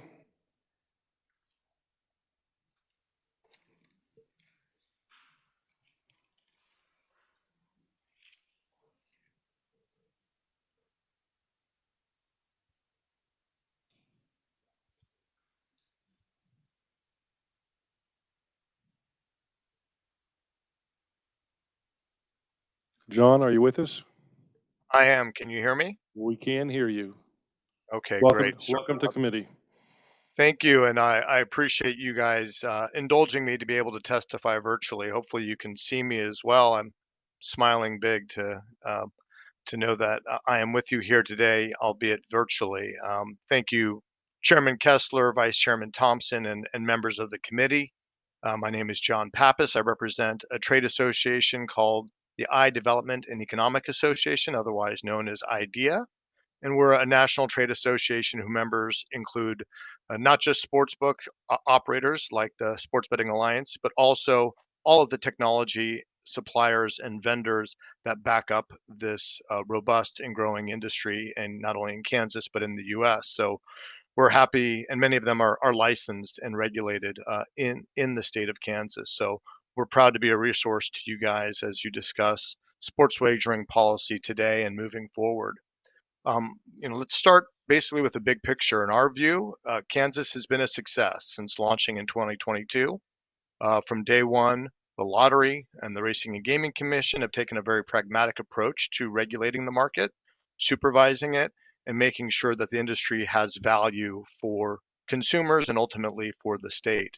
A lot of people have talked about the data already in terms of revenue growth, but steadily we're seeing double-digit revenue growth year over year. Calendar year, fiscal year, however you want to splice it. One of the more interesting things that I looked up before this hearing was that just looking at from January through August of this year, so this calendar year so far, sports betting revenue for the operators up about 44%. That's really nice, 44% up compared to that same time year over year. But more importantly, revenues for the state, tax revenues, revenue share, however we want to categorize it, is up 72%. So we have a market that's growing and contributing more than it did when it started. And that's just a quick evolution of what sports betting has looked like in pretty much every state. It starts, and as the market matures, the state benefits even more from its growth and from the competitiveness of the market. One of the reasons that Kansas is thriving, we believe, is because there has been some enforcement against illegal operators. You've heard my colleague before mention about enforcement against the specific offshore operators. Kansas was one of the states that did issue a cease and desist against that operator, and that operator chose to shut down its operations in Kansas because it decided that it wasn't worth offering their services in a state that had a legal market. And that matters because every bet that's made on an illegal site is a customer that's left unprotected, a dollar that's lost to other state programs. In fact, our member company GeoComply, and this was referenced previously, they did an analysis of enforcement trends nationwide, and their data showed that when states take an action against illegal sites, the legal market grows measurably faster. For instance, they looked at the last year when a lot of these enforcement actions happened, and they looked at 5 states that have taken enforcement actions versus 5 states that did not. And the market in those 5 states that took action had grown 10% more than the other states. And more importantly, in the month of August, which is a major acquisition month for new customers heading into the NFL season, those 5 states had an acquisition rate of 39% higher than those states that had taken no action against the illegal operator. So we know that enforcement works. It helps tilt the playing field back towards the good actors, and the good actors are the companies that are licensed and regulated in the state of Kansas. These good actors are also keeping their commitment to responsible gaming. The law, as you know, dedicates 2% of sports betting revenue to the Problem Gambling and Addictions Grant Fund. That money is used to support prevention, treatment, and education programs. But beyond that, operators are going above and beyond by supplementing it with real practical tools that consumers use.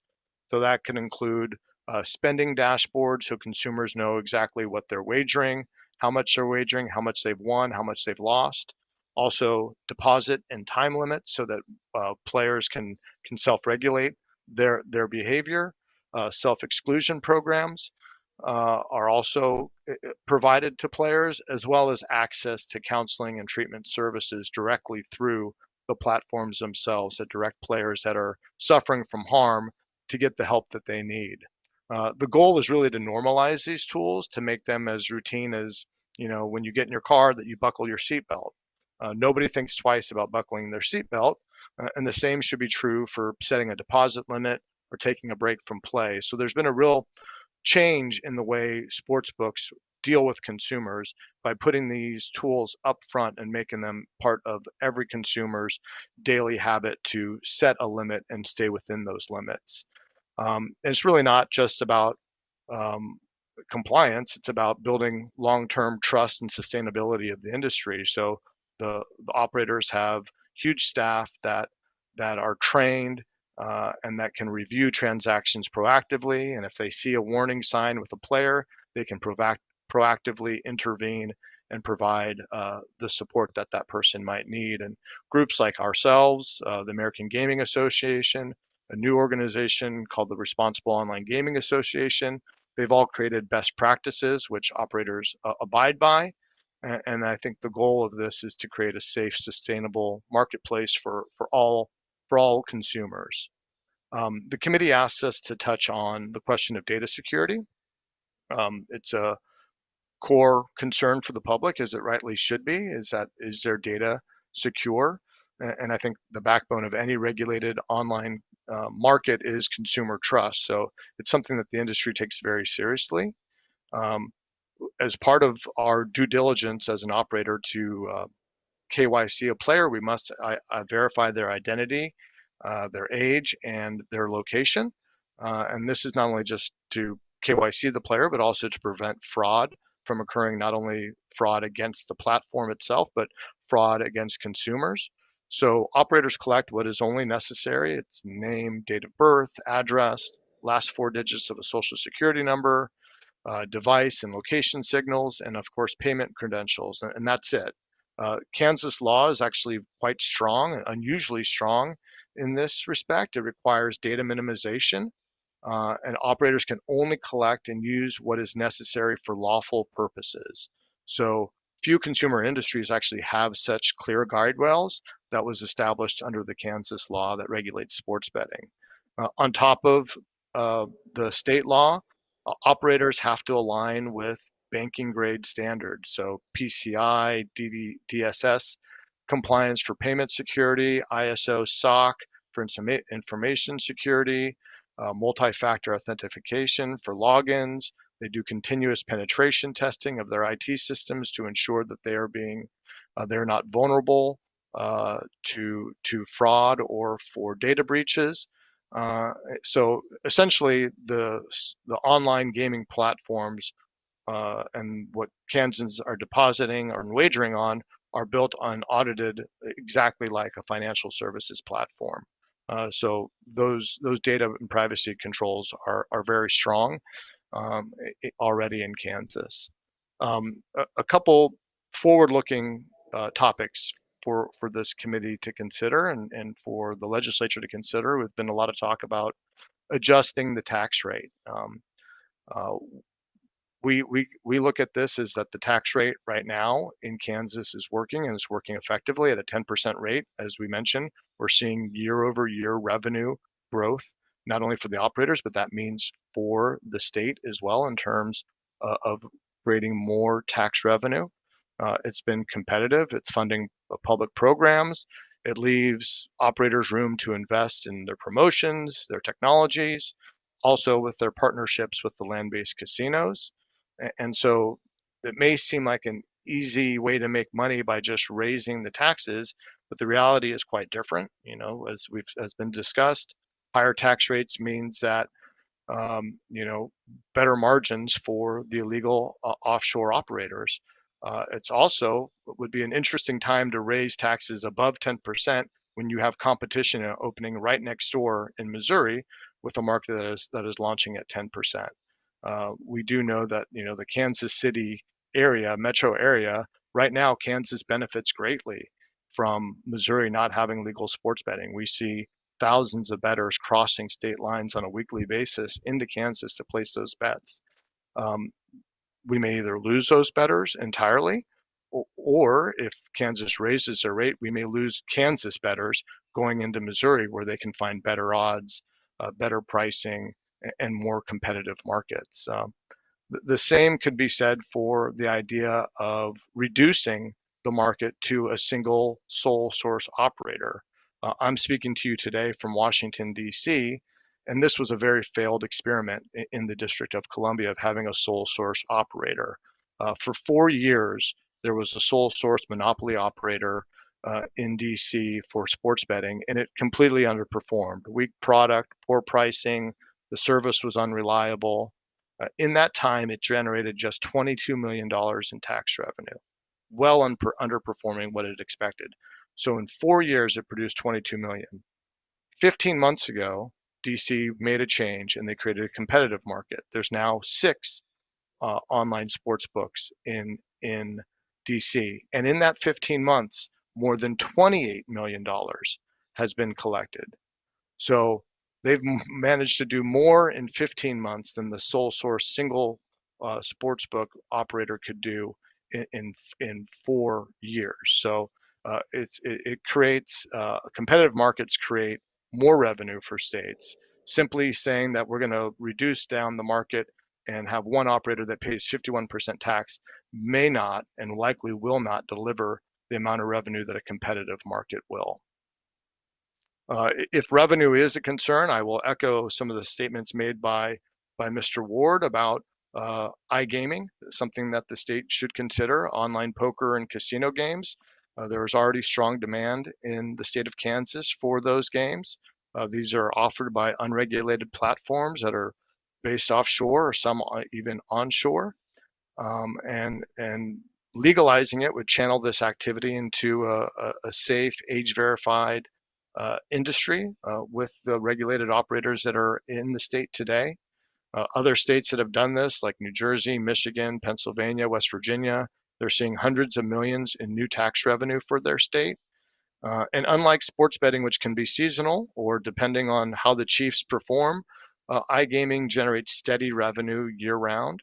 It also allows for the land-based casinos to reach new customers, integrate these customers online into the land-based experience with their loyalty programs, create a real omni-channel entertainment experience. So I know that's not the purpose of this hearing, but did want to float that out there. If revenue is in fact what the driver is for the state or for discussions of raising the sports betting tax revenue, I would argue that iGaming would deliver far more than raising the tax rate on sports betting.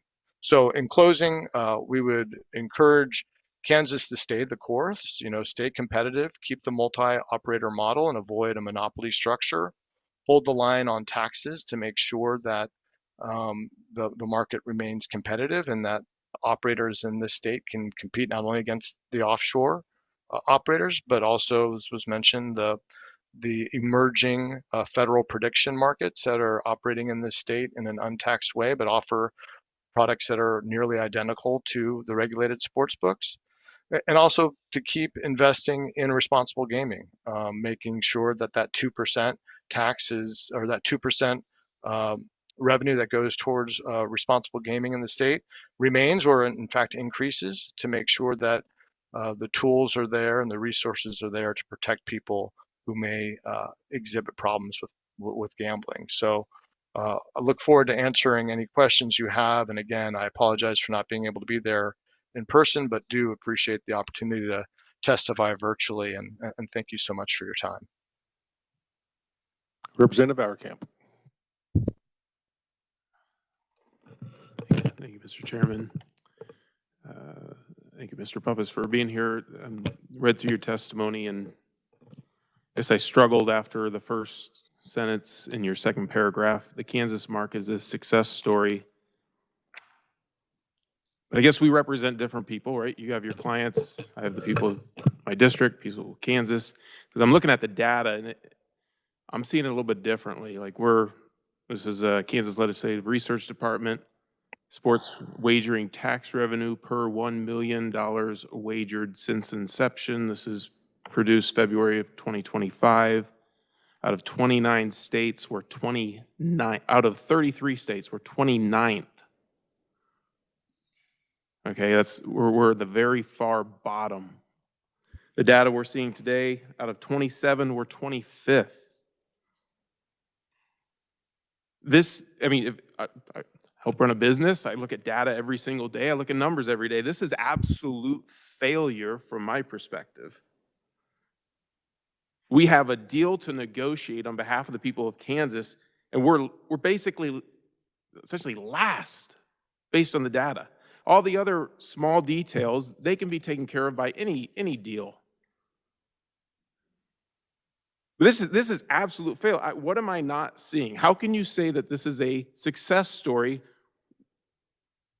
when we're basically one of the worst states in the country? If that's an actual question, I'm happy to answer it. The answer is quite simple. We're talking about a size of your market, right? This is all built on size. I'm sure if you looked at the number one market, it's New York. It's not because of their tax revenue. It's because they have 25 million people in the state of New York. So I guarantee you, if you went through and looked at this, it would be based on population. If your model of success is like Kansas has to have the more revenue than New York, there's no scenario built in sports betting that's going to create more revenue for Kansas than New York, because you quite honestly just don't have the population of people there. So relative to the size of the market, Kansas is without question a success. Before legalization, there was $0 coming to the state of Kansas from sports betting. Today, we've produced nearly $40 million in new tax revenue.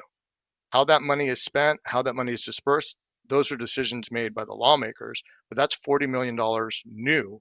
And that number is only growing.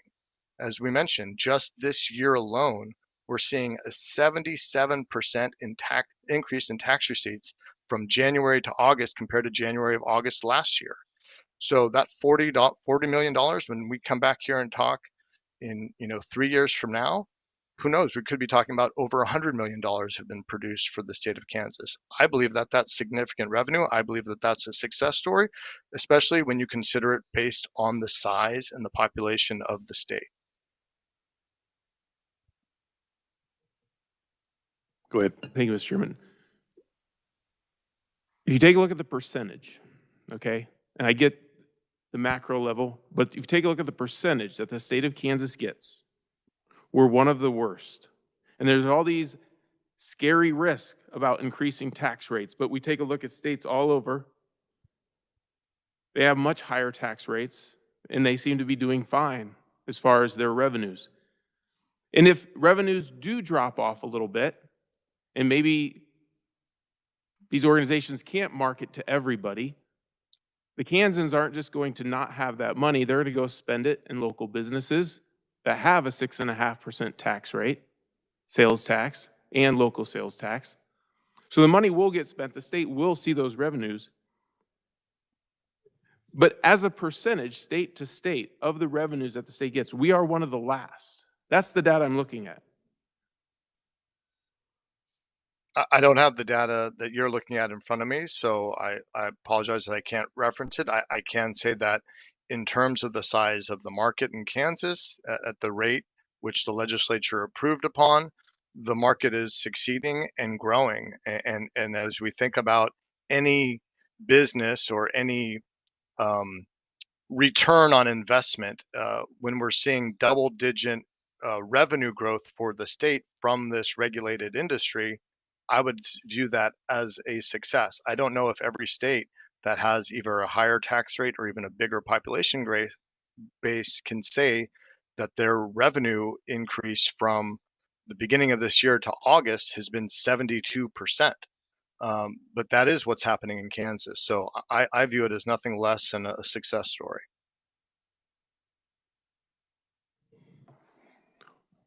Representative Mosley.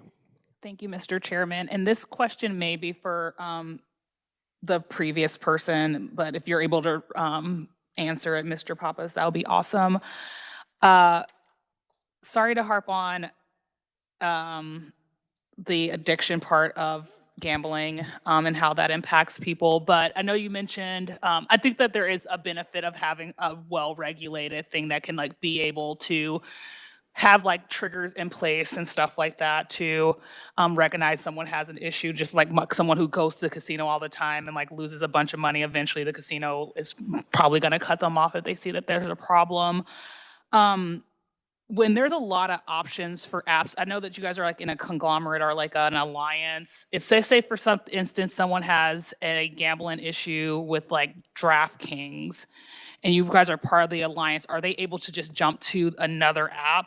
Because now that there's just like there's a lot of options within a state, are they able to just jump through another app that's part of that alliance? Or would that alliance actually say that this person who has this device has already shown gambling issues? I know you guys are mentioning that there's, like you mentioned, responsible gaming. And then also my second question to that is,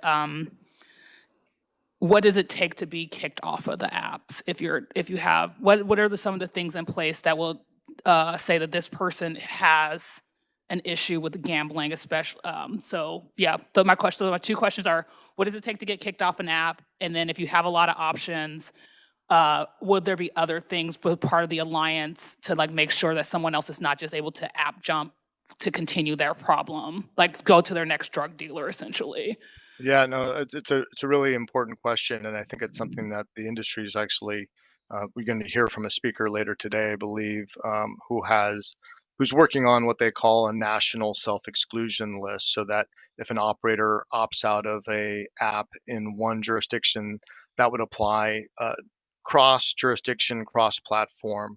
There's already alliances being created within the industry to do this. The state itself, I believe, has its own self-exclusion program, so that if you've excluded through the state program, if you've gone through to the state and said, I want to self-exclude from gambling, then each of the operators that are licensed and regulated would be notified, and those people would be put on this exclusion list. Where we think this can go even a step greater is that those who exclude directly on, let's say, platform A, let's say platform A is DraftKings, then Yeah. that information would then be shared with all the other A, B, C, D, F platforms in the state so that those people can't play there. And importantly, not only just within the state, but across the state in Missouri, if those platforms are licensed there, that the person can't just cross a border and place those wagers there. So this self-exclusion is a really important thing. It's something that is expanding, and there's a lot of cooperation. In fact, one of the organizations I mentioned, the Responsible Online Gaming Association, is working towards harmonizing that for all of its members so that there is a unified self-exclusion amongst all of these operators to protect players. On your second question, there are various triggers that an operator is going to look for.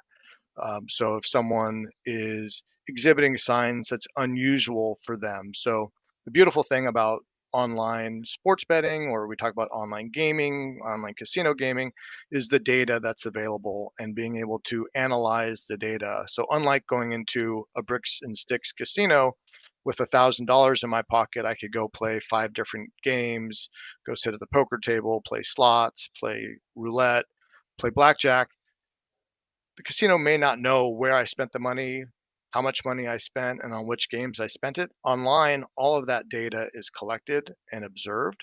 So if we see someone who's betting amounts that are atypical for what they would typically bet, typically a better, a consumer is on a site, they bet, $20 every week on a variety of sports games, but then they're increasing their deposits or they're changing to have multiple payment funding methods into their account. These would all be triggers of somebody who may be getting above and beyond what they should be comfortable with wagering. And those types of triggers are seen by the internal teams, and then those people are proactively reached out to make sure that they are making the decisions that are within their means.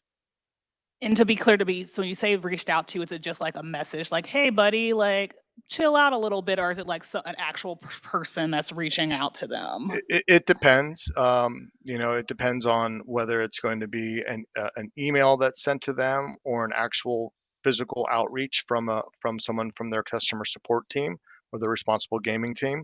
I think every operator has a different way of how they approach it or how they interact with their customers. But there are definitely proactive measures that are in place where if someone's exhibiting these signs and these triggers are snapped, then the individual will receive some sort of intervention, whether it's someone contacting them by phone or by email. It depends on the method that's used. And some states are now looking at this more closely from a regulatory standpoint. In fact, just recently, New Jersey announced new RG regulations that look specifically at this and say, here are the things that operators must look at. If these types of behaviors change, then the operators must intervene, and this is how they must intervene. Okay, and to be clear, you're saying that to get to be into the exclusionary group on other apps, the addict has to be the one that in most cases that identifies that I don't need to be on apps. And then my other question is, do you have data on? I know both of you. I think it was Mr. Ward. That's his name. Yeah, Mr. Ward, who mentioned that gambling addiction is about 1% of the population. Are you guys like aggregating out those numbers to see if you're seeing a trend younger in addicts of gambling? Or is it just like you're using an aggregated, like you're using like a aggregated number? I don't have specific figures on that. I do believe that there is some analysis coming on responsible gaming, and again, when we think about gambling and gambling addiction, we have to look at the entire pie of gambling, not just sports betting singularly, right? There's a lot of gambling opportunities for people in Kansas, whether it be the lottery, casinos, horse racing, other forms of gambling. So I think people have really looked at it holistically rather than individually by product. Yeah, I think the big difference between, and sorry, I'm done after this. I think the big difference between like a lot of other forms of gambling, you have to physically go into a place to gamble in some cases. And so when you're able to just do it from your phone, it's a lot different. It makes it a lot easier to do. So there's more access to gambling if you're just sitting in your living room watching whatever sports team, the Chiefs game or whatever. And I think I'm done after that. Thank you. Senator Thompson. Thank you, Mr. Chair. Thanks, Mr. Pappas. You mentioned some states where the black market operators are being prosecuted. Does the state bear the brunt of those prosecution and investigation costs? Typically on the investigation side, they would. In terms of a prosecution, because these operators are based overseas, they're generally not going to show up, so there won't be a court case with these individuals. So those costs are going to be probably de minimis. Where you would have is probably some investigators within the Attorney General's office or within the Gaming Commission themselves, look at these offshore operators, deposit, wager, determine that, okay, these sites are not authorized here in the state, yet they're accepting deposits and wagers from people within Kansas. And what we've seen is that those states have then issued what we call cease and desist letters to those operators. And in many cases, those operators have stopped operating because, and really only because there's a legal market there and they don't view the risk for them as worth it in a place where they can focus on California and Texas and Georgia and South Carolina where there's not legal sports betting and create a lot more revenue there than they will having to compete with the legal market in Kansas. It doesn't mean that we've gotten rid of all of them, and I know there's only been limited enforcement action in Kansas. We're hopeful that there'll be more. Where we hope that there's other lawmakers who step up is really at the federal level. That's where you can really make a real impression on eliminating the black market by having some federal enforcement against offshore operators. Something like this happened in the online poker industry. If those may recall, back in 2011, there was a major enforcement action at the federal level against 3 of the largest online poker sites, which essentially seized their domain names and shut them down. This was only could be done federally, and that was a really permanent action that impacted those businesses. Obviously, Kansas wouldn't have the ability to seize the domain names of an offshore sports book, but in coordination with federal counterparts, those types of actions could happen. Okay, thank you. Thank you, Mr. Chair. John, thank you. I don't see any more questions for right now, and I appreciate your testimony. Appreciate you guys having me, albeit virtually. So we're going to move on to some key findings from the 2025 Kansas Gambling Survey. Those were all emailed out to all of us actually here just a few weeks ago. This is the first time they've done the questionnaire since I believe it was 2017. So there's been an 8-year gap since this survey has been done. So it was just kind of a coincidental timing that it came out right before we had this hearing. So thought we would incorporate this in there. So Lisa Cheney, is there a specific order you want to go with? Sultana start us and then I'll Use your mic. Turn the mic on. Do you have the slides? Is it on? Hear us on? Can you hear us? Okay. We shared some slides. Yep. If you would go ahead and state your name for the record. Which one is the? Okay. Yeah. Okay. Thank you so much for Thank you so much for having us today here. I am Dr. Farzana Sultana, and I'm supporting this project with to Ms. Lisa Cheney. We are statistical analysts from LTI at Greenbush. So, can I move to the next slide? Yeah.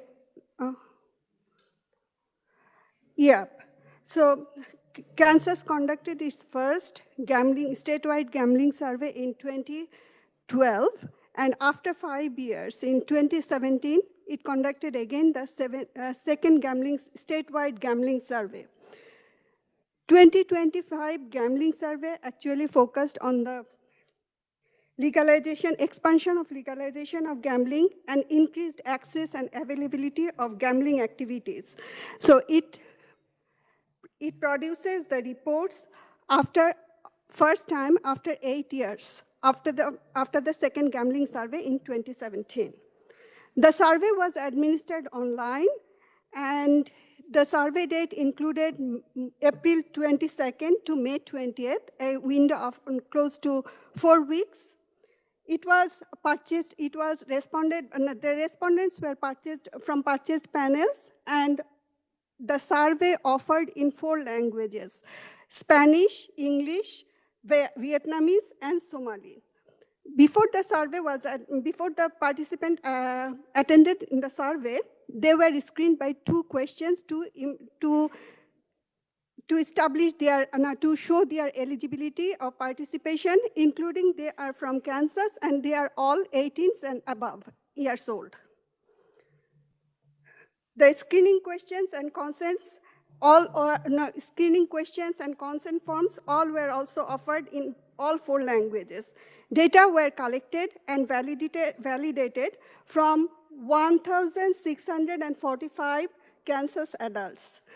At the time of data collection, number of respondents were adjusted based on the lottery regions, based on the population density of the lottery regions, 6 lottery regions of Kansas.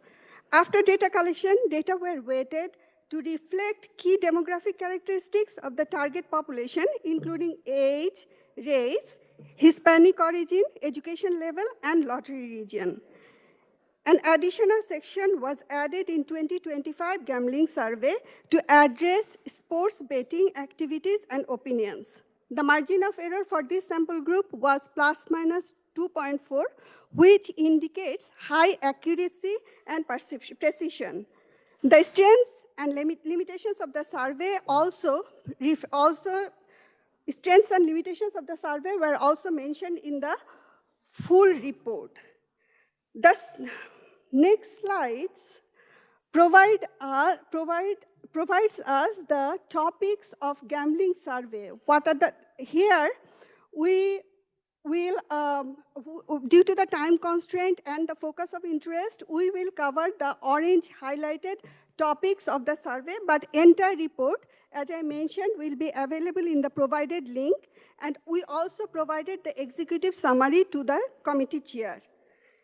As we can see, survey covers a lot of ground, and we won't have time to address today, but the key findings from the orange highlighted blocks will be enlightened by my colleague, Ms. Lisa Cheney, including the prevalence of gambling, types of gambling activities, problem gambling behavior, and the impact on behavioral health of problem gambling, participation in and perception of sports betting, and wrapping up with the summary findings and the implications.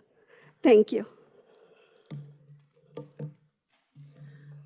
Thank you, Dr. Sultana. Again, Lisa Cheney, statistical analyst at Greenbush. So to share some of the findings, key findings, again, as she said, there's not time to cover it all, so we will be selective and try to be concise. So we'll start with the prevalence. To kind of orient you to the graphs that we're going to be sharing today, note that the light blue bars are going to indicate the percentage of respondents in 2017, and the darker blue are the percentage of respondents in 2025.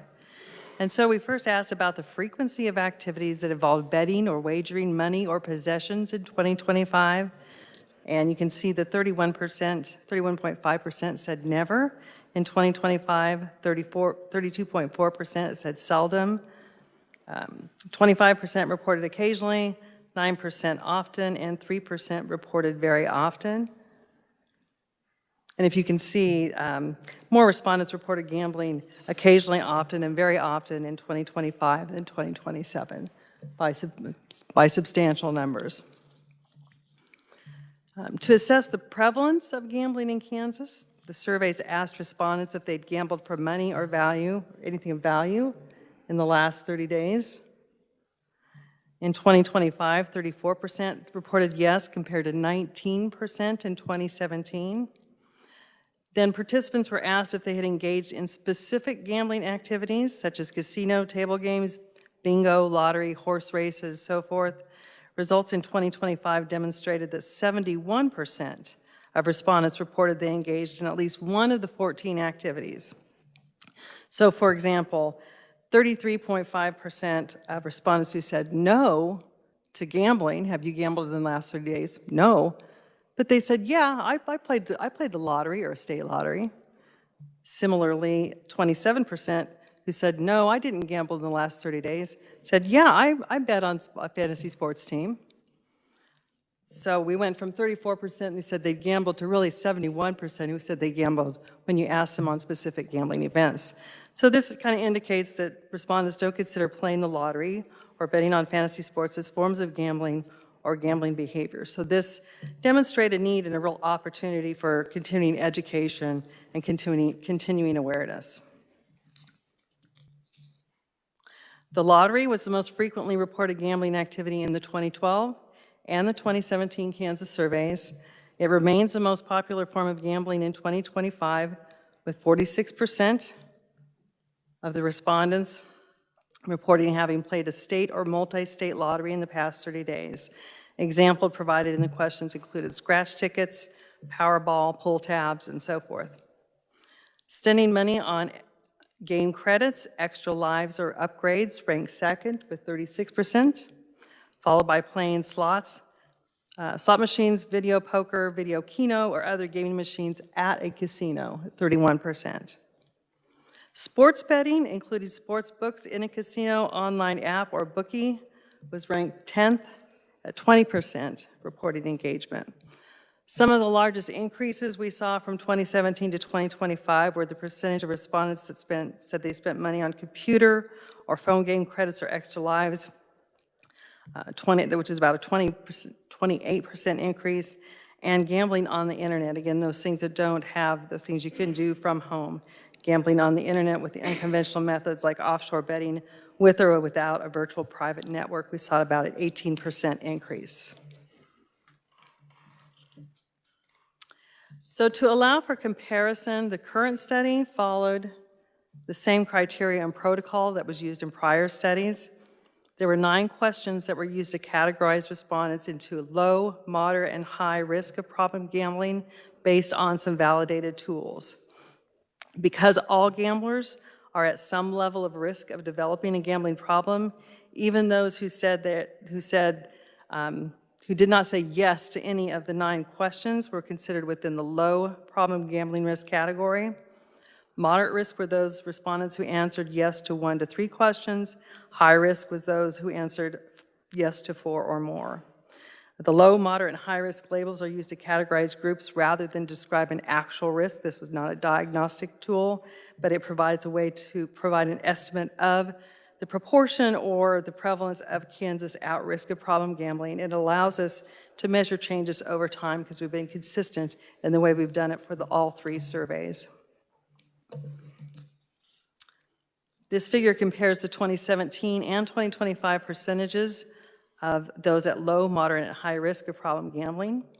In 2025, about 59% of surveys were in the low risk category compared to 84% in 2027. Over 21% of the respondents would be considered in the moderate risk compared to about 12% in 2017, which is about a 10% increase. Okay, and 20% are classified as high risk compared to just 4% in 2017. So about a 16% increase in the percentage of high risk. So in addition to people gambling more, we're also seeing more and more people at the moderate and high risk of problem gambling categories. So gambling disorder is now recognized and categorized as an addiction-related disorder. Research has shown the links between gambling disorder and substance use disorders and high comorbidity rates. Results of the survey show that respondents in the high-risk category were significantly more likely to report substance use than respondents in the moderate and low-risk categories. And this was true for all substances. Those with the high-risk category range from 2 times more likely to use alcohol up to 8 times more likely to report methamphetamines than respondents in a low-risk category. You can just see how it just continues to progress.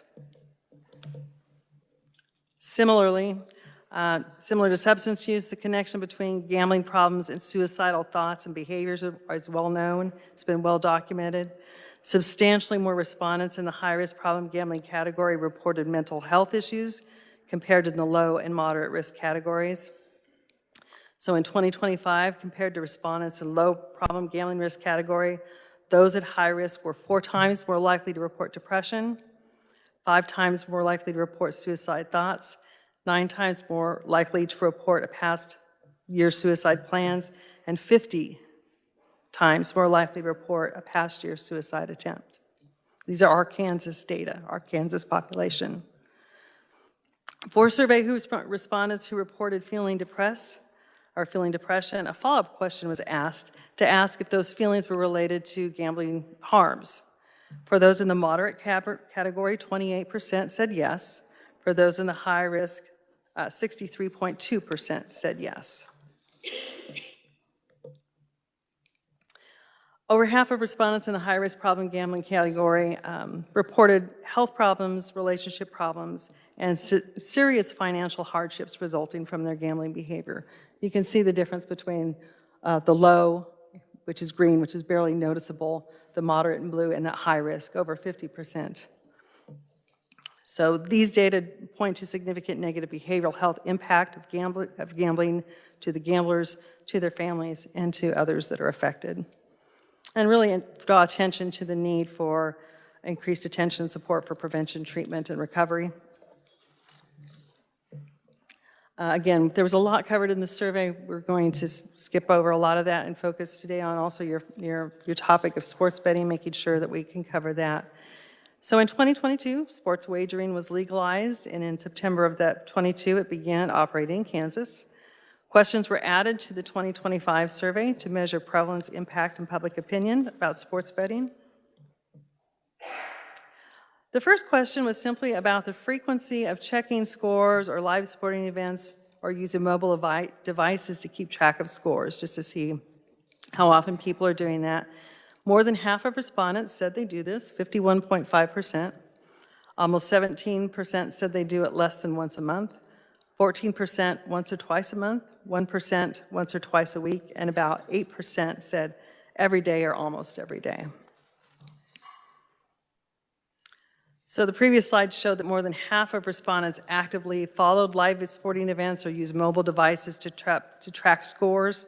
This slide shows that fewer are actually engaged in sports betting itself.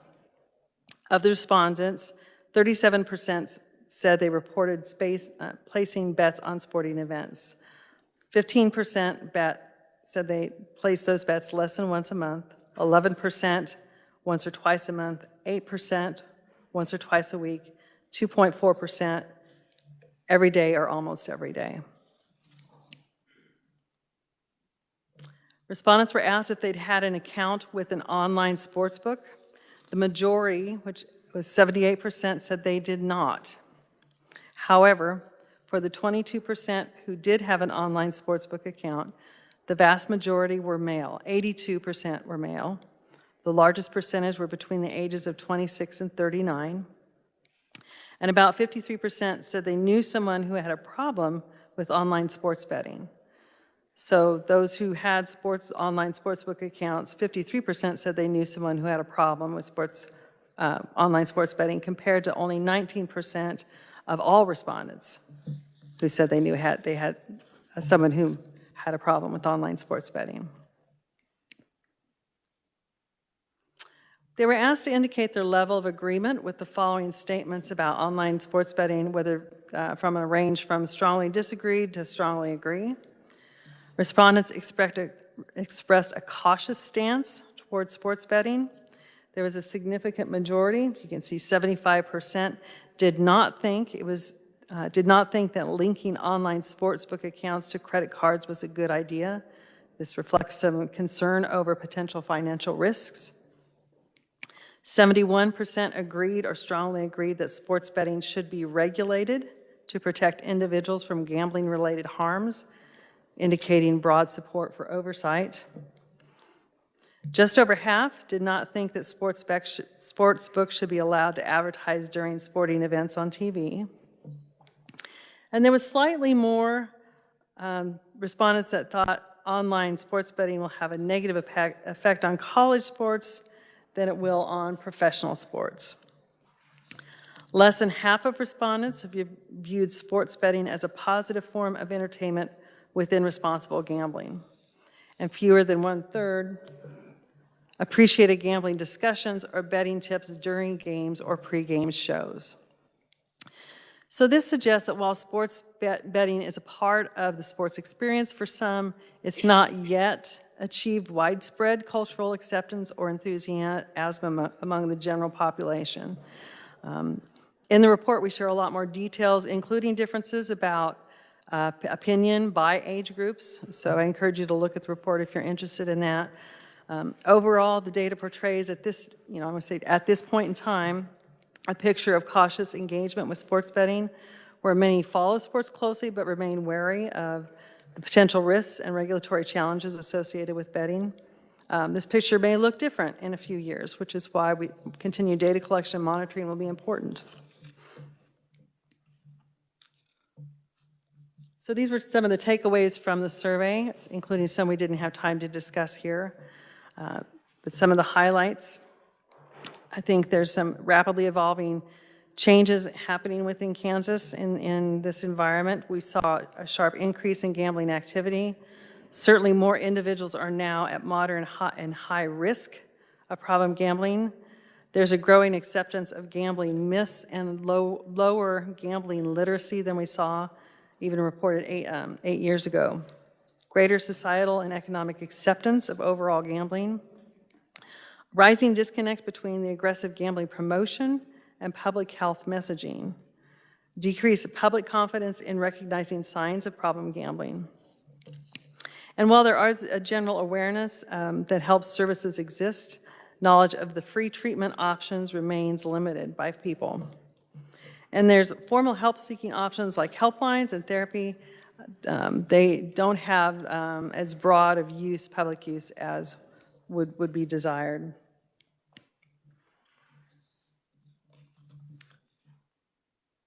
So some of the implications, support and enhance prevention messaging to increase the visibility that will match or exceed the presence of gambling promotion, monitor and regulate gambling advertising, improve awareness of state-funded treatment by launching targeted educational efforts to let people know that treatment's free. It includes help for families that affected others. In order to continue to provide that treatment at no cost, access to sustainable funding to meet increasing demand will be one of the critical components of that. Promote early identification and screening, and continue data monitoring, and particularly in some regional analysis to support informed decision-making. There were some really interesting regional results that we found in relation to this as well. So again, a lot of information. Encourage you to look, oops. I was going to leave. Encourage you to read the full report. The executive summary was attached, and we're always available to answer questions with follow-up. Committee, do we have any questions? Representative Mosley. Thank you, Mr. Chairman. You mentioned that there's an increase of acceptance. Is the goal for us to all just is the goal for this to just be like is acceptance, like we just accept that, okay, okay, that was my question, because I know that was just a word that you used that stood out to me. Okay. No, we're just asking perception of different questions, and one of the questions was, yeah, how do people think it's a good idea? What do people think about gambling? And so some of the questions, the goal, the survey doesn't have necessarily a goal. The survey is just collecting data. Okay, yeah, thank you. We're just finding that there wasn't widespread. Just the science, right? Yeah, right. It was just there wasn't widespread acceptance at this point in time. Okay, thank you. Based upon the questions that were asked. Senator Blue? Thank you, Mr. Chair. I'm going back and I'm online, so I apologize for not having the PowerPoint in front of me, but at the very beginning of the PowerPoint, I had, I think in 2025, 14 authorized ways to gamble. Is that what it was? Compared to in 2017, it was 5 authorized. Is it ways to get? I'm trying to understand what those were on the slides. Are you talking about the different types of gambling versus, yeah, so first there was a question that asked, have you gambled for anything of money or value in the last 30 days? That was the first question. And then they went on to ask, so that was like 34% said yes. And so then we went on to ask a bunch of different individual types of gambling questions. Have you gambled, done horse racing? Have you played state or multi-state lottery? Have you spent any money doing X, Y, and Z?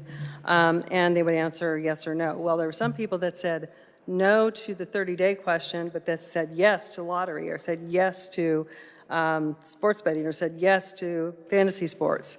And so there was some incongruence between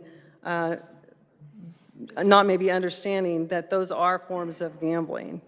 So they said no to gambling, but yes to these other activities that are gambling activities.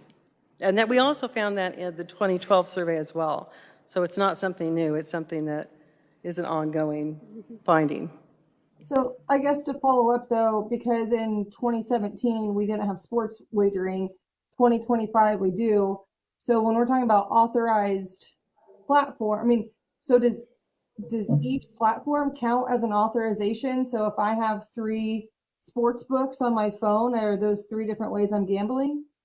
No, that's not what this survey, not the way the survey set up to ask. It's, in fact, yes, sports betting wasn't an option in the 2017 or 2012 question.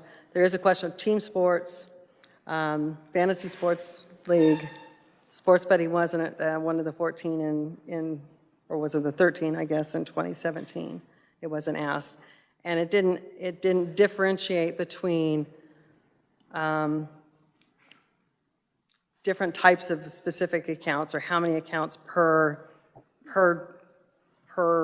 accounts. The questions were specific, like team sports with a friend or with a, we have the specifics. Yeah. I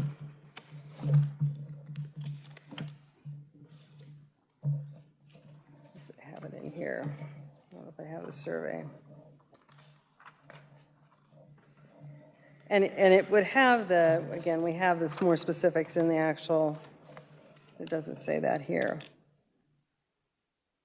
Most of them have an example. Team sports played with friends or with, it had more descriptive of the actual question itself.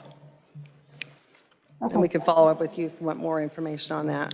I would, thank you. I don't want to go into this, but I'm struggling, but then again, I also don't have this in front of me, so thank you. Senator Thompson.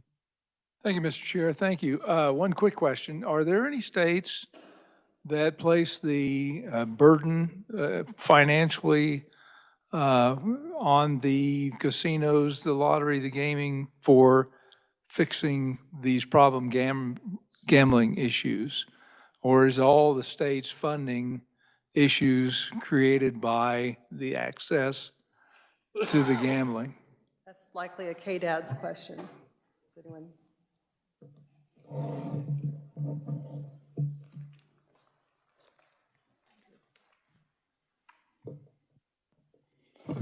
Mr. Chair, members of the committee, Drew Adkins, Commissioner for Behavioral Health at KDADS. Can you repeat the question? There was a cough and I didn't hear the last part of it. I'm sorry. Sure. I didn't know if you were aware of any of the states who have gambling of any type, who place the total cost of the burden of fixing the problem gambling. I mean, we hold back, what, 100,000 or something like that for problem gambling. But it's the access to the gambling is creating the problem itself. Are there any states that place the entire burden of dealing with problem gambling on the casinos, on the apps and whatnot? Thank you for the clarification, Mr. Chair. Senator, I am not aware of that. That's probably a take-back question that we could provide to the committee, but I'm not aware of what other states' practices are off the top of my head. I'd have to do some research. My apologies. Okay, thank you. Representative Clayton. Thank you. And sir, it might be best if you go ahead and stay up here because my question might be more for you than it is. So committee, I'd like to call your attention to slide 13, question number 2, where it discusses relationship problems. And so the question is, try to keep your family or friends from knowing how much you gambled. I guess I would like to know if in the questioning there was provided a definition of what family or friends were. No, just the general family or friends. Now, just making some assumptions here, my guess is that most people who have been trying to keep it a secret from friends are probably trying to make sure that their bros don't give them too much trouble for making bad bets, which is just simple, gentle ribbing, right? But keeping from your family, in particular, people in your household that you might be sharing a budget with, might be more of an issue. I know that there was released about a year ago, the University of Oregon did a study on intimate partner violence, which is different than domestic violence. Domestic violence is anyone who lives in your house. Intimate partner is committing violence against either a wife or husband or a boyfriend or girlfriend or any sort of intimate, whatever partner, right? Hence the title. So my question here is this: has KDHE looked into that at all? And can we see that with more Kansas numbers? Because I've looked at this study. I always thought the intimate partner violence based on how a football team was doing was a myth, but I'm seeing real numbers here in this Oregon study. I'm wondering if we can look at something regarding Kansas, because I have been a huge proponent of sports wagering, but not so much if people can't handle a good time without, beating up on their partner when they lose. I mean, I'd argue that maybe instead of taking away the right to sports betting, we instead make them all take a class on emotional regulation when things don't go their way. But let's expand on this. Can you let me know if there have been any studies specifically regarding intimate partner violence in sports wagering that have a Kansas lens? Not that I've seen or not that I'm aware of. There is a small section in this study that just talks about affected others. It's not related to violence per se. It's just talking about acknowledging that the gambling harms go far beyond the gambler. We see that the question is, I've been personally affected by the gambling behaviors of a family member, friend, or coworker, and you see about 21% say yes to family member, 18% for friend, and 11% of coworker. There is definitely studies that talk about how recent research suggests that affects others in the general population ranges from 4.5% to 21%. Impact is cumulative. It's estimated the high-risk gamblers' harm is on average 6 others.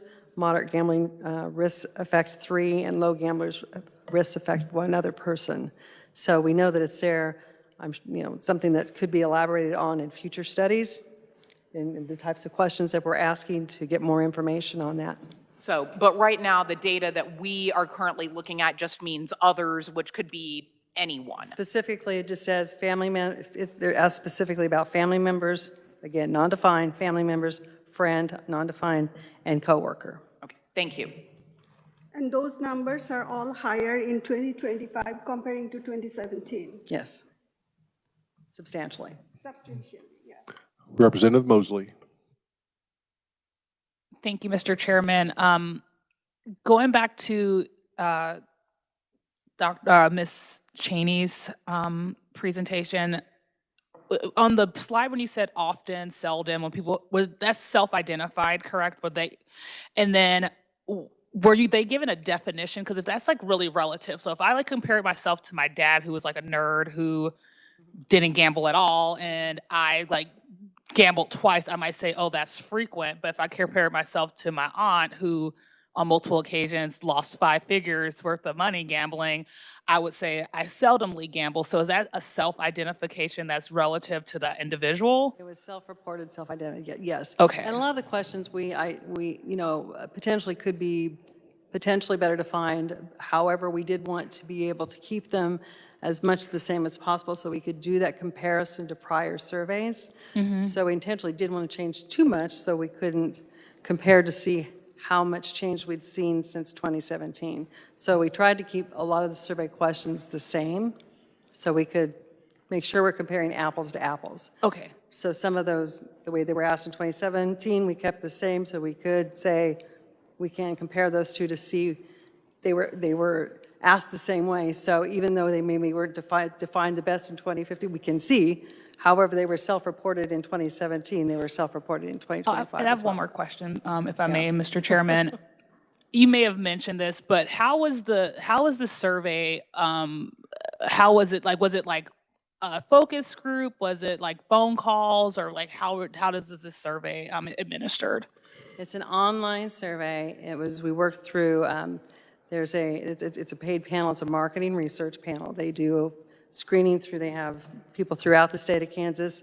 So anyone throughout the state of Kansas is eligible if they meet the screening criteria, that they be a Kansas resident over the age 18 or over. So they have their panels of people that they have that have selected to do surveys, and they had, made sure that they were getting making sure they were hitting all 6 regions, and then we weighted the data to be representative of the state. Also, I know the average reading comprehension is about 4th grade in the country. It used to be 6th grade, but people don't read anymore. What grade level was the survey written at? That's a good question. No, I think it is fourth grade level. I don't know. Or 8. We need to follow up on that, but our language expert was there to help support us with that. Yes. Yeah, I'm sure it's below. I'm sure it's 8th grade or below, at least. Senator Starnes. Thank you, Mr. Chair. I'm just wondering, is there a correlation between the promotions that are taking place and then with the gambling addictions? The promotions as far as what happens, I understand the perspective from the platforms to incentivize those to gamble in a regulated environment. But I'm also wondering if that promotion leads then to a correlation with gambling addiction.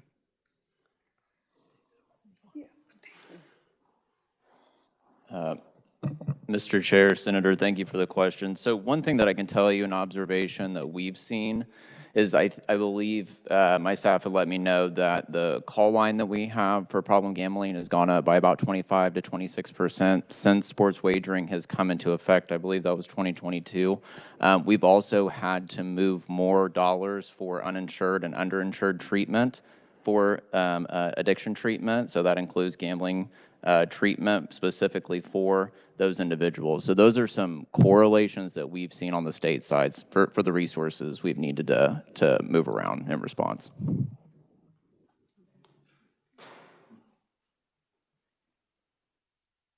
Not seeing any more. Oh, we do have one, Representative Auerkamp.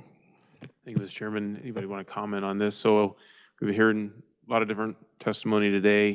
The one that kind of I commented on earlier, the Kansas market is a success story, and all the increase in wagering and sports wagering and promotion bets and everything else. And I see this report. Anybody want to comment on the success story correlation between the one side promoting, pushing, encouraging, using the data to market, to bring in the brick and mortar, which is in testimony that we have today, versus the work that you're doing trying to help these Kansans?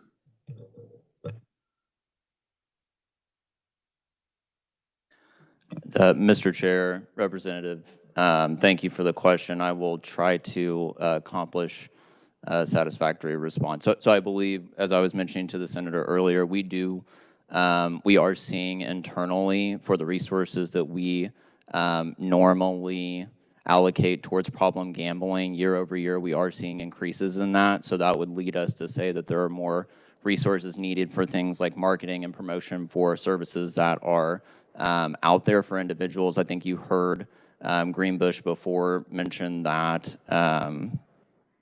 they're seeing still a low literacy or education and awareness rate for the individuals that aren't aware of the services are there. And so we have different buckets of funding. We have funding for Medicaid services for individuals that have addiction treatment needs, and we also have, again, an uninsured and underinsured bucket of funding that we have for treatment. And so that would be for anybody to get services regardless of their ability to pay. And as I mentioned before, we've dedicated more resources for marketing and promotion, but also for treatment. And so that would lead us to believe that there is some surge and need there, but again, still a little bit early, still looking over the data from 2022 as well.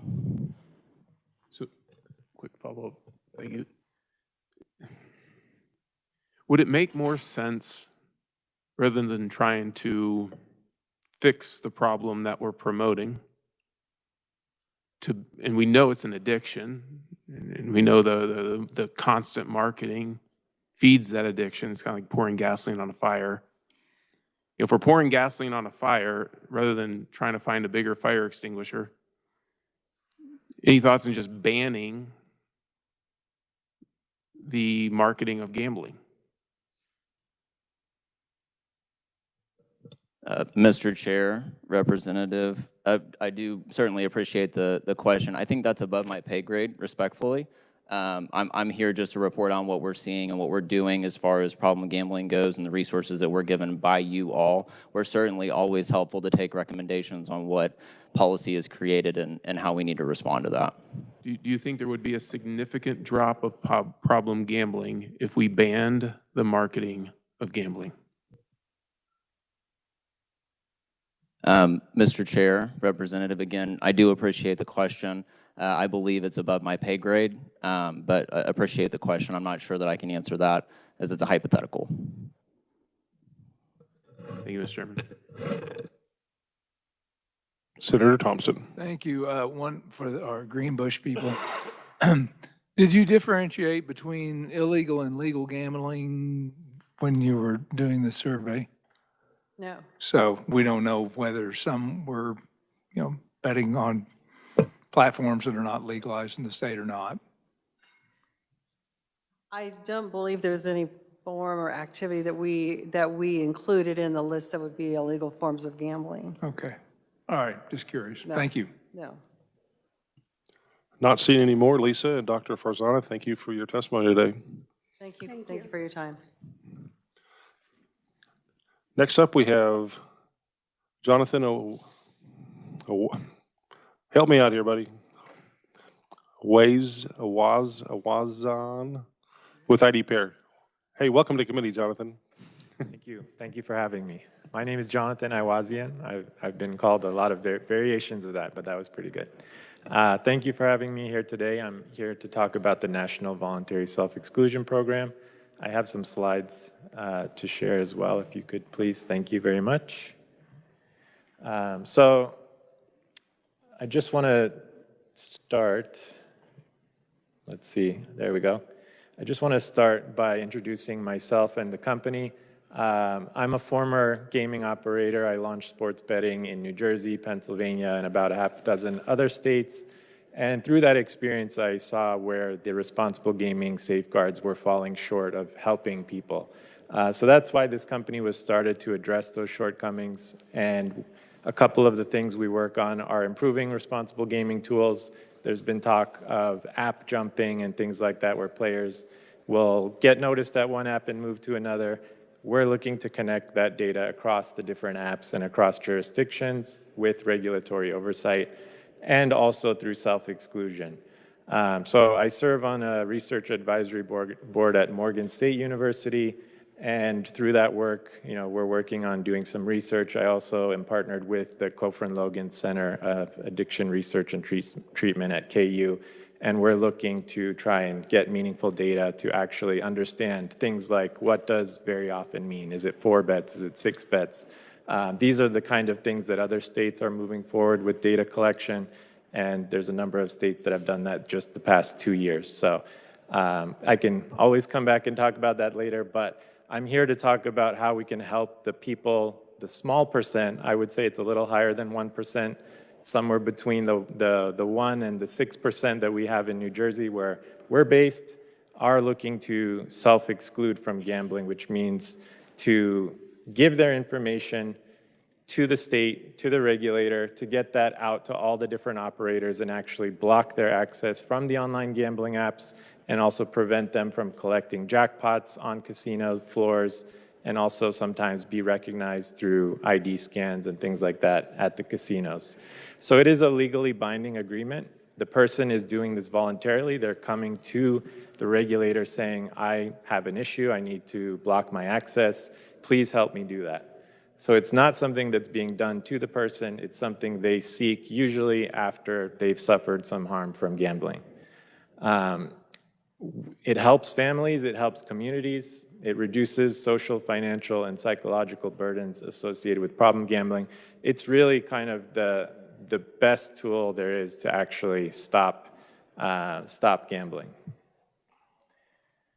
So where does it fall short? So as different forms of gambling came online, there were different bodies that regulated them, there were different states that had it before other states. So all of that caused fragmentation and self-exclusion. So if I want to stop sports wagering, I have to go somewhere different than if I want to stop at the casinos, and different if I want to stop playing the lottery. So it's not easy. We make it very difficult for people to stop gambling when they want to, when they realize they have a problem and they want to stop. So this is actually a massive effort of collaboration between states, collaboration between departments within a state, to bring this protection back to where it's helping someone. So when it was set up, it was more about, we need a self-exclusion program, we're launching sports betting, let's get something out there so people can use it. But what happens is people will self-exclude from sports wagering and end up going on iLottery or going to the casino and continuing to suffer that harm. So giving people a way to self-exclude from all the products within one state and neighboring states all at the same time is what really we're after here. So just to paint a little picture here, I'm going to share a story from Massachusetts, which there's an organization called GameSense that actually sits on the casino floors and talks to people. They help them to self-exclude. So this is a story from a GameSense advisor. A young man in his 20s told me he'd been driving around the last 2 days all along the East Coast doing exclusions everywhere. I was his last stop before returning to New York. He'd gone everywhere from Maryland up through Atlantic City, into Connecticut and Rhode Island and Massachusetts. He'd already excluded in New York. He made a trip out of the whole thing and got it all done regionally in a couple of days. We had a nice chat and celebration because he'd done his last casino in state and was headed home. So as you can see, not everyone has got the gas money, the time to spend 2 days driving around. I know you might think this is a small state problem in the New England Northeast area, but we see this in New Mexico, we see this all over. People trying to get this protection by driving around and filing the forms with all the different casinos and bodies. So if you think about Kansas, there's actually 8 things a person has to do to self-exclude from all gambling in Kansas. So there's sports wagering. This is done through an online portal after requesting access via an email. There's the state casinos, which you actually have to go in person to the casino to do in most cases. You can also make an appointment at a non-casino location, but for the most part, this is done on the casino floor, so you can imagine there's a lot of complications that come with sending someone who's admitted they have a problem into a casino to accomplish this. The iLottery, of course, is done in the app, and then there's tribal gaming too, which is done individually at each tribal casino. And then I'll note that there are 2 tribal casinos that don't have these programs. As part of this national effort, we are working with national tribal leaders to bring tribal gaming under the self-exclusion fold for folks. And then there's fantasy sports, which we launched about 6 months ago with the companies themselves to give people an easy way to self-exclude across the majority of the fantasy sports market. And that's live in Kansas today. So let's say we solved the Kansas problem and we've got self-exclusion covered here. Now, there's of course neighboring states. You've got sports wagering available in Colorado and soon to be Missouri. Nebraska just started talking about it again. You've got casinos in Oklahoma and all around. So even if someone gets that done in Kansas, you've of course got neighboring states that have the same risk of suffering continued harm from gambling. So what we're doing here is bringing this all together. This is where we are today. It's basically a giant jigsaw puzzle of different gaming types, different states, different regulators, attorneys general in one state, lotteries in other states, putting all the pieces together to give people a straightforward way to get self-excluded. So right now it's 19 states that we have some form, 2 more on the way, and several others that are almost on the way. So what could that look like for someone as they sign up? So in Kansas, of course, you've got, as I mentioned, casinos, sports wagering, iLottery, tribal gaming, fantasy sports. All someone would have to do is give their information once, select which products they want to self-exclude from, and send that information out. So that then goes to all the different regulators of each type of gaming, and then that person can get their access removed from those products. All done in 15 minutes compared to driving all around the state and getting it done at the casinos. So what happens then is players actually have a way to go log in, see their status. When you go to a casino, you get your stack of paperwork, you self-exclude for a number of years, you lose that paperwork, you forget what you signed up for. This gives it all in an electronic version that they can access on demand, see what they signed up for. And of course, sending someone into a casino is not ideal, so having people be able to do this on demand from their phone in the same way that they sign up for, as someone said before, banking, mortgages, other things. All this can be done now mobily. A number of states are doing this, and as soon as they implemented that, the participation rate went way up. And in terms of how the data flows, of course, we talked about data privacy and all that. So as someone does self-exclude, the information is sent independently to all the different bodies. So to the lottery would receive that, the Racing and Gaming Commission would receive that, the tribal casinos, if they participate, would receive that. So this is just to show that within a state, you don't actually have to partner the Racing and Gaming Commission with the tribes. It can all be done independently while still giving that player protection that they're looking for. And just, it looks like the line got moved up a bit here, but just to show you what's happening around the country, there's several states with proposed legislation on this issue. Arkansas passed HB 1847 almost unanimously. There were 2 holdouts in the House, 94-2, 35-0 in the Senate. And basically what that did was give Arkansas regulator, the Racing and Gaming Commission there, the ability to join the National Self-Exclusion Program. It didn't mandate that they do it, it just gave them the ability. And that's similar language we're seeing in New Jersey and Indiana as part of their iGaming and iLottery bills. And that picture is actually of Governor Huckabee Sanders signing the bill with the Arkansas Problem Gambling Council. So what's this going to do for Kansans? This is going to reduce spending, or at least free up spending for other areas that can focus on gambling-related harms. It will lead to fewer destructive outcomes, bankruptcy, mental health crises, homelessness, meaning less cost for social services, public health, courts, and corrections. It's going to protect college-age individuals. The vast majority of people who have signed up with us so far are in that 21 to 35 age group, the younger group. There's a lot of talk around campuses of people wagering both at stadiums, in classes, all that. So having more protections in place for that group that's accessible to them is really important. I know a lot of young folks that say, go into a casino and tell somebody I have a gambling problem to stop. That's not going to happen. So they just don't use that tool. but having something on demand they can use is very important. It's also going to strengthen family and stability. It's going to improve the community, lowering barriers and stigma to self-exclusion. More individuals are going to take these steps, as we've seen in other states that have adopted online versions to this. And for people who travel between states, talking about seasonal workers, truck drivers, they get that protection regionally, not just within Kansas. And finally, data is obviously a key topic today. It's going to enhance the regulatory capability and oversight with a more unified program. And we can actually look at this data, study it in an anonymized way that lets policy go forward with a more informed approach of how people are using self-exclusion and other responsible gaming tools. So thank you for having me again, and I'd be happy to answer any questions on that. Representative Mosley. Thank you, Mr. Chairman. My question is, how long has this app been online in different, like what state has the longest duration of having this app online? Sure. So we've been, we've been on since August 2024. We've launched in a few states to start. It was California, Colorado, Iowa, Michigan were the first 4 states.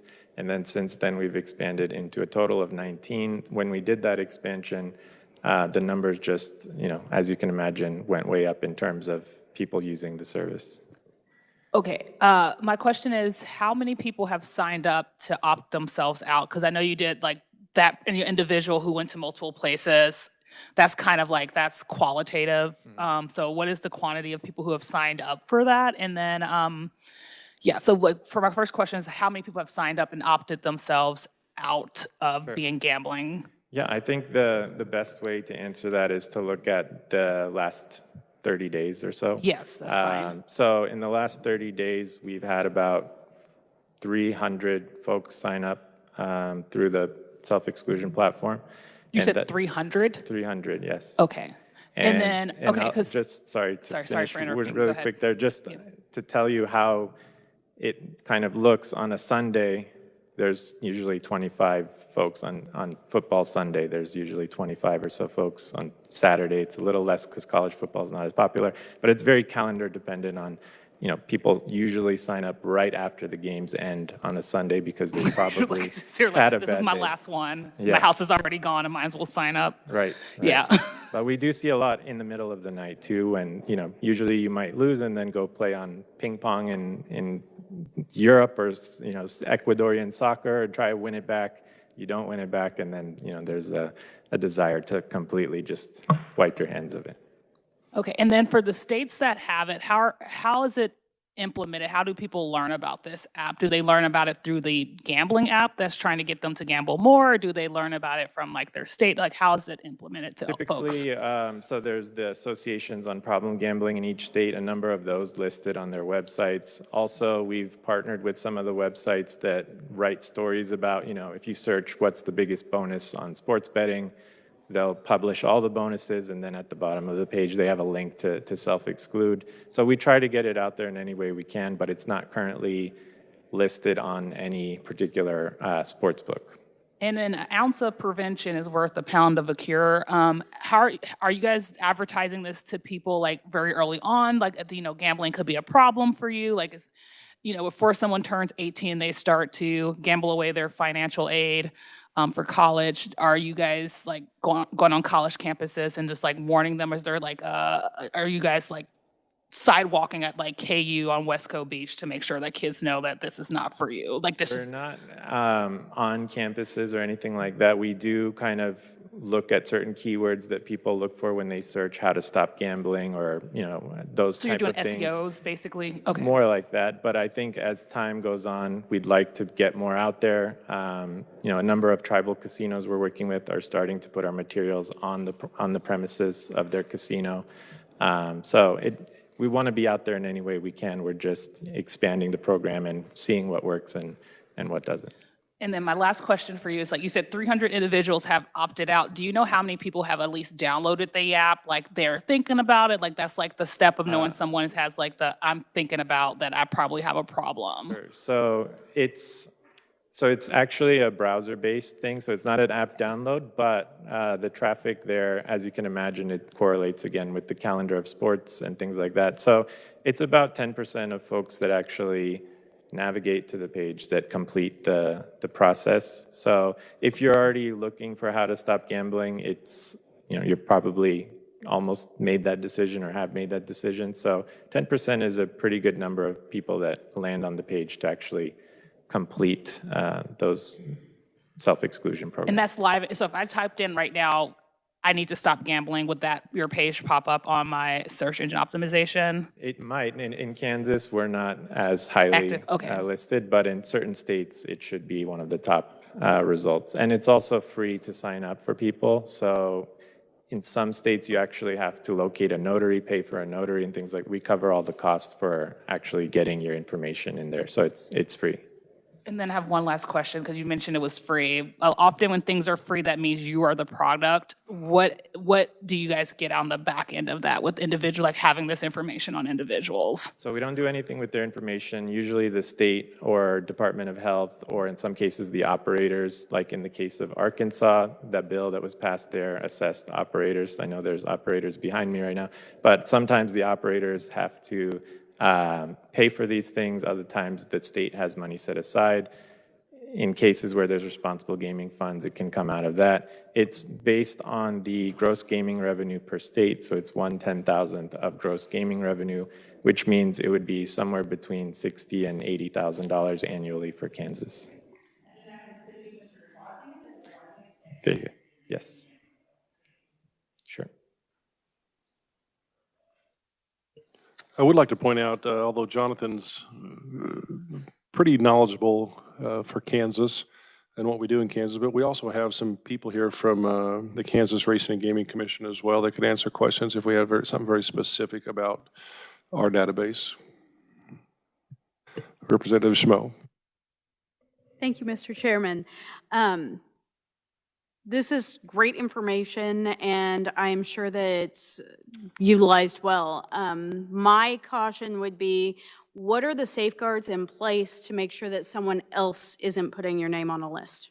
Sure, great question. And we, through the process of uploading the ID, which I know you're thinking anybody can upload an ID, but there's also a selfie video verification where basically you pose in 3 directions with your face, and that verifies that it's both a live person and that the face matches the face in the ID. And this is the same thing car companies use when you make a transaction online, or banks or things like that. So we use a third-party company that does the verification and face match.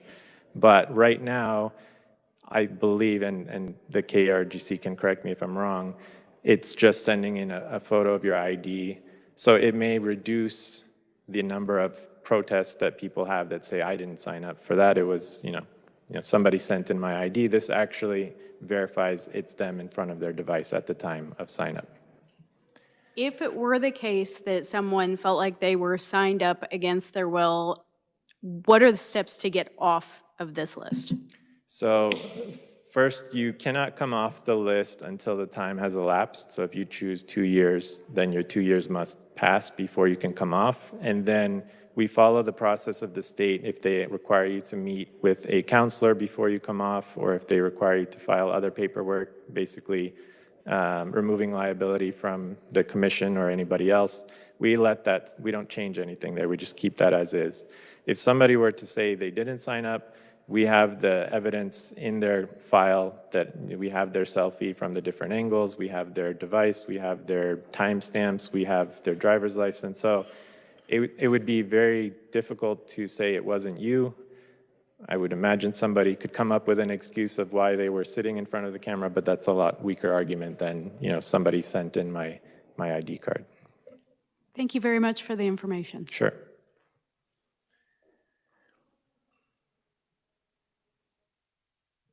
Any other questions? Representative Brantley. Thank you, Mr. Chair. You just mentioned that if they come off of the app, they meet with a counselor. Is there any type of services that are pushed to the person before that? So we have all the information on each state's programs, local resources already on the website. So if you are from Kansas, you go there, you click on the Kansas state on the map, it will open up all the resources, all the information on what the program is. You know, things like if you show up, you can be trespassed for violating your self-exclusion. These are all rules that the state currently has. There's also links to treatment providers, to things that can block apps on your phone. So all the resources are available on the website, and they can use those without self-excluding, or they can do both, or choose whichever path they want to go. So we list everything there. We link to all the local and national resources, and they're free to use as many or as little as they choose. Representative McNorton. Thank you, Mr. Chair. Got a couple questions, if that's okay. So I sign up, I go up to the casino north of town here. I just walk in and start playing blackjack. They asked me for a player's card. I said, I don't have one.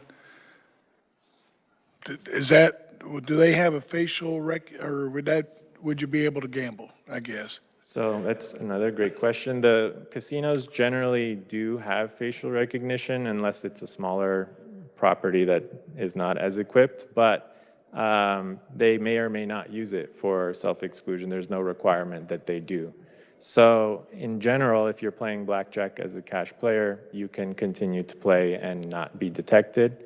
Generally, the staff do know their players and they do review the files and pictures and things like that. So that's one way they can be noticed, but the most certain way is if a player wins a taxable jackpot, a W2G jackpot, they have to go and give their ID, and at that point, they're looked up in the system, and if they are on the list, that's confiscated and given to the state for the designated purpose. Okay. And a follow-up of it. So what are you asking us for today? What do you hear? I guess or what, in terms of what other states have done that has worked well, basically giving the regulator, giving the lottery and KRGC the option, not the requirement, but the option to join a multi-state or national program that gives people a way to get their information in to other places. So that's what other states have done. It allows the regulators to do their job and frees them up to make the decision they think is best about the program. If I could, one more question, Mr. Chair. So do any other states have this type of system in place for people who have gone out and used our services that we're paying for problem gamblers, that they're required to be on this type of system?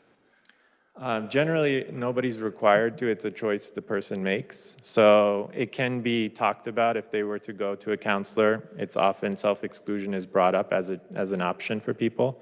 It's never mandated that they do it. Generally, people choose to do it when they've hit a certain point in their gambling journey, and that's what helps them to, block the access. And as you mentioned, it is stronger online than in casinos, but in general, people do follow the agreement, which is a legally binding agreement that they take seriously, and they're aware that there are consequences for violating it. So they tend to not take a chance and show up on a casino floor and things like that. Okay. Thank you, Mr. Chair. Any other questions? Great. Jonathan, not seeing any. Thank you for your testimony. Thanks for coming out to Kansas today. Thank you.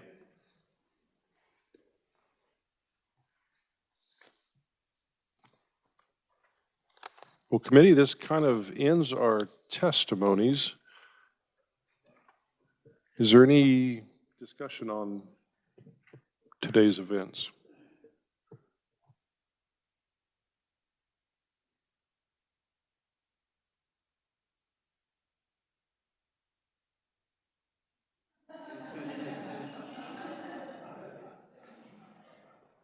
Not seeing any, Representative Auerkamp. Thank you, Mr. Chairman. When you ask for discussion, it's a broad question. I see discussion recommendations. What specifically are you asking for? So there's nothing that says we have to have a recommendation coming from this committee today like that, but I just put that on there just so we can have the discussion about kind of the landscape, kind of what we're thinking, kind of what's going on. But I think if anything, this discussion has told us that if we want to go further with some type of recommendation, it's going to require some more digging for sure. But so, I mean, if there's a motion that wants to maybe lay that out, that would be good. But I mean, we don't have to have a recommendation. Everything that's been said today will be transcribed and summarized for all of us.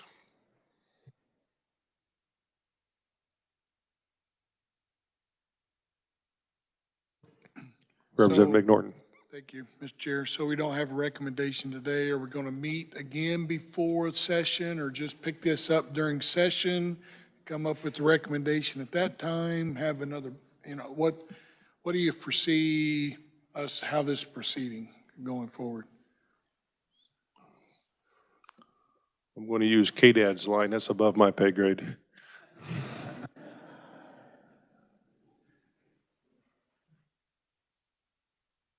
Representative Clayton.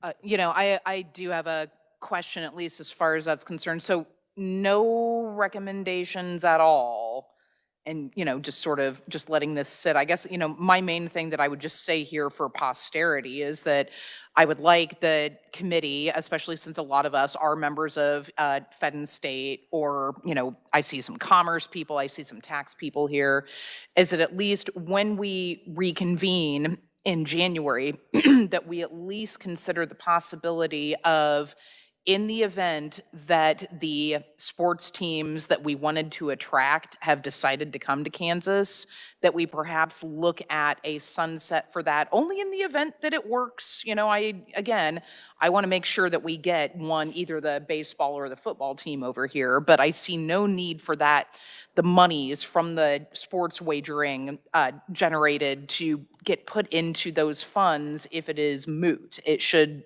start getting kicked other places in our budget. So just putting that out there. And then I'm not sure if we can ask or request for studies to be done, or if we have to do formally go through the post-audit process.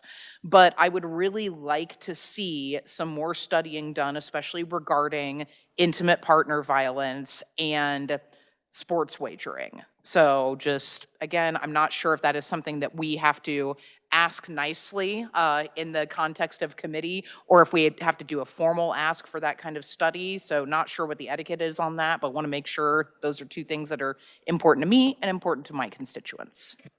Understood. Any other discussion? Senator Argabright. Thank you, Mr. Chair. I think for further discussion down the road, there's so many moving pieces to this topic and areas that we could really zero in on, including the last presentation there. But when we talk about tax rate, and I'm looking at some of the information that we have, hold rate, I think it would be interesting to at least dive a little bit deeper into if we went from 10% to 11%, let's just say a 1% change, what some of the people that have testified out there would say, how that affects, and I'm going to use all the terminology I heard, offshore operations, black market, illegal markets, overseas, non-regulated. I think they're all synonymous, but I'm not positive about that either. How does that affect that? Because the numbers show that Kansans are going to gamble. Okay, so if we raise that threshold, and I think there's interest around here to do that, how does that affect it, and how much do we lose in this other market? In other words, what are we jeopardizing there to get there? I'm trying to find a balance, or a threshold that we don't, and that we listen to what we're hearing and try to come up with a balance, I guess, in our next contract, so to speak. Thank you. Any other thoughts or discussion?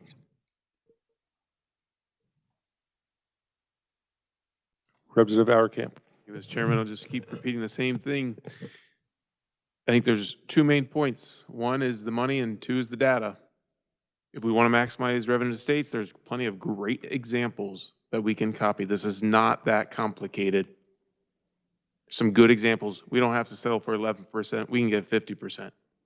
The data, we just saw how our fellow Kansans are being drug out,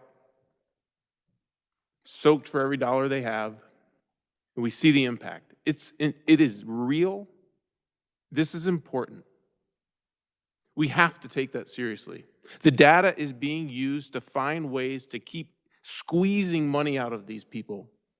And you see the percentages. It's a small percentages, and they keep going after them. It's awful. I've argued those same 2 points for the last 6 years. It's the money, it's the data. The people should have the money. That should go to the state general fund, and we need to maximize that. The data, we need to protect our fellow Kansans against this addiction and those who will take advantage of it. Thank you, Mr. Chairman.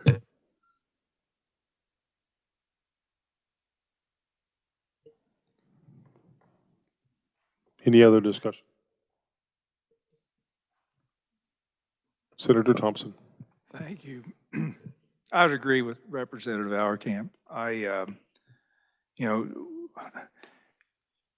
Our mindset has become, with all of these things, and I could go down numerous rabbit holes, that somehow taxpayers have a duty to private industry to provide them with profits.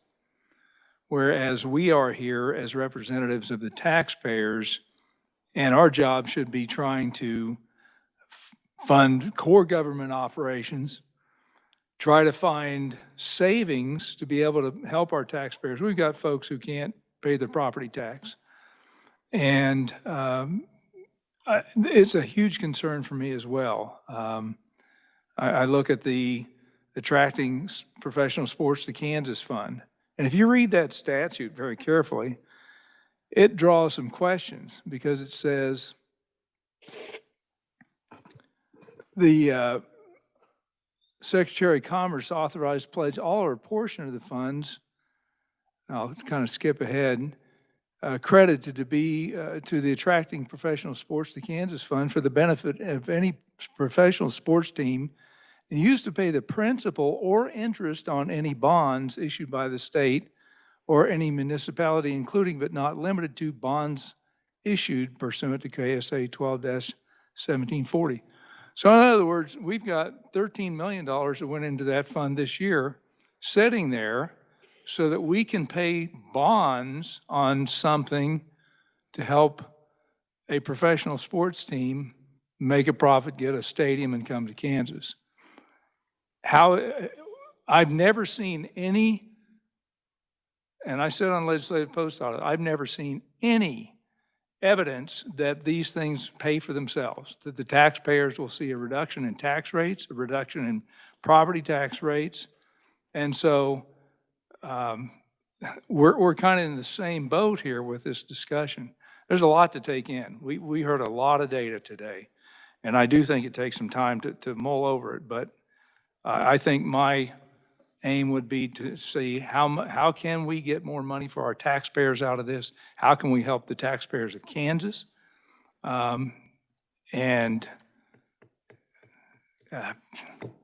So I think we've got to mull over all the data and see where we're spending money incorrectly, where we can take it back, put it into state general fund, and hopefully help make it work for the taxpayers. Thank you, Mr. Chair. Representative Mosley. Thank you very much. And just to kind of piggyback on what Representative Clayton said, I would like to see us really, I have a lot of concern for like young men, like 48% of men in this country have at least one gambling app on their phone. And I think that when people are at the point in their lives where they don't have a fully developed frontal lobe and they don't have the best decision making, they can get themselves into a lot of trouble. And I feel like not all money is good money, and I don't want to auction off someone's future. And I'm usually like a live and let live person, but I also want to know the information that goes along with it so that we can protect people who do need to be protected. So I also would like to see the data for like separate, like instead of doing like, oh, these people got a lottery ticket, because it's a lot different to buy a $2 lottery ticket than to wager $200 that you don't really have on the Chiefs winning the Super Bowl last year and they didn't, or this year, I don't know, this year, and they didn't win. And so I would like to also see data that talks about the average loss that people have, because a $2 lottery ticket, a $2 scratch off is way different than sports gambling. And I think that that's playing with the numbers a little bit to like add in all the different ways that people gamble into that. So I would like to see sports wagering just be separated out and or at least have it on average losses on a study so that we can really know the depth of the problem. Or if there is a problem, because I don't want to assume that there's a problem, but I do want to ultimately make sure that we're protecting people, protecting Kansans, essentially. Representative McNorton. So I agree with what the other representative and senator said, but I believe that we need to redo our agreement, our contracts with our casino, or have the lottery do it. But I do think in that agreement, we need to keep the casinos in that loop somehow, because they have invested, they've built up the business, they have the on-site facilities, the sports books, those facilities, they put the investment in, they need to get the return. So I'm not sure we need to, I don't think we can completely cut them out of any deal and go straight to the providers as a state or have the lottery do that. I think we need to come up with some type of agreement that's much better for us, but that the casinos can still get their return on investment and be part of our team together so they can get the money they need to pay for their stuff, but we get a much better deal out of it and get more money for SGF funds. So that's just my quick takeaway of what I've seen today or heard. Jordan, if you could kind of just recap for us what that, if we leave it right here, what that kind of looks like.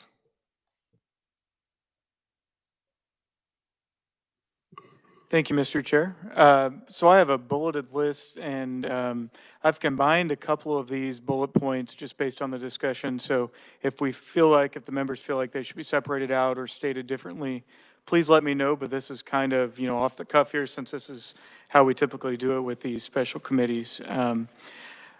So the first bullet would be in regards to the attracting sports topic. So this would say something like, the committee recommends that the legislature or a standing committee should consider the Attracting Sports to Kansas Fund and consider changing the statutes regarding where this money goes if the effort to bring a sports team to Kansas is not pan out. That's off the cuff there, so maybe I should restate it again. Basically, it would say something to the effect of the legislature or an appropriate standing committee should further study the Attracting Sports to Kansas Fund and consider legislation that would change where that money flows to after it's been put in there, or consider moving forward how that percentage should be set, or whether to abolish the fund. The next bullet point is about intimate partner violence. And so there's discussion about the Oregon study. I'm not sure if the committee would like to specifically point to the Oregon study in that bullet, but if so, it could say something similar in the way that the legislature or an appropriate standing committee should take notice of the intimate partner violence study from the University of Oregon from 2024, and consider recommendation of a Kansas-related study or legislation that would implement some of the findings from that. The next bullet point I have is about maximizing profit and a potential rate change. So that's combining 2 or 3 members' points that they had made. So this would say something like the legislature should consider legislation to potentially maximize profit and the effect a potential rate change would have on illegal wagering. And that could be stated differently. I know that we had a point about moving it to 11%. So if that one is desired to be a separate bullet, that could be separated out. The next bullet point I have is on the data. So we had a question about, or a point made about the average losses people have experienced. So this would say the legislature or the appropriate, or an appropriate standing committee should further study data on the losses that Kansas residents have had due to sports wagering since 2022. And if that is also wanting to look at potential wins, maybe that could say something like the wins or losses experienced by Kansas residents since 2022.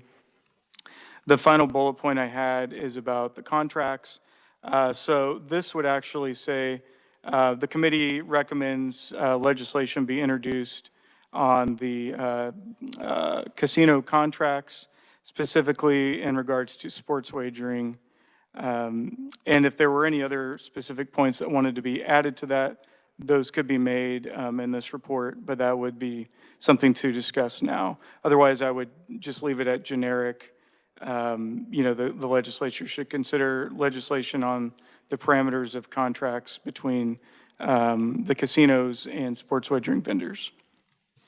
So is that going to head off, the committee doesn't have a formal recommendation, but committee members suggest that we have some more research and discussion on these topics? Yes, that could be Okay. phrased in that way. It could say that, members recommend further study on these topics, and we bullet out what I have here. But it's not also saying that you have a specific policy recommendation. It's just saying further studies needed.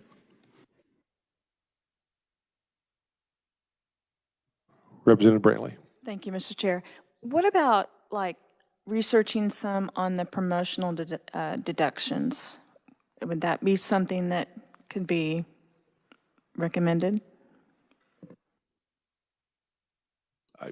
I think that, absolutely, but I think that would be part of the discussions inherently. Thank you, Mr. Chair. I've got a note about that. Any other discussion for the committee? You guys look half asleep. Not seeing any. Thank you guys for coming today and putting up with me all day. I really do appreciate seeing you guys. So with that, we're adjourned.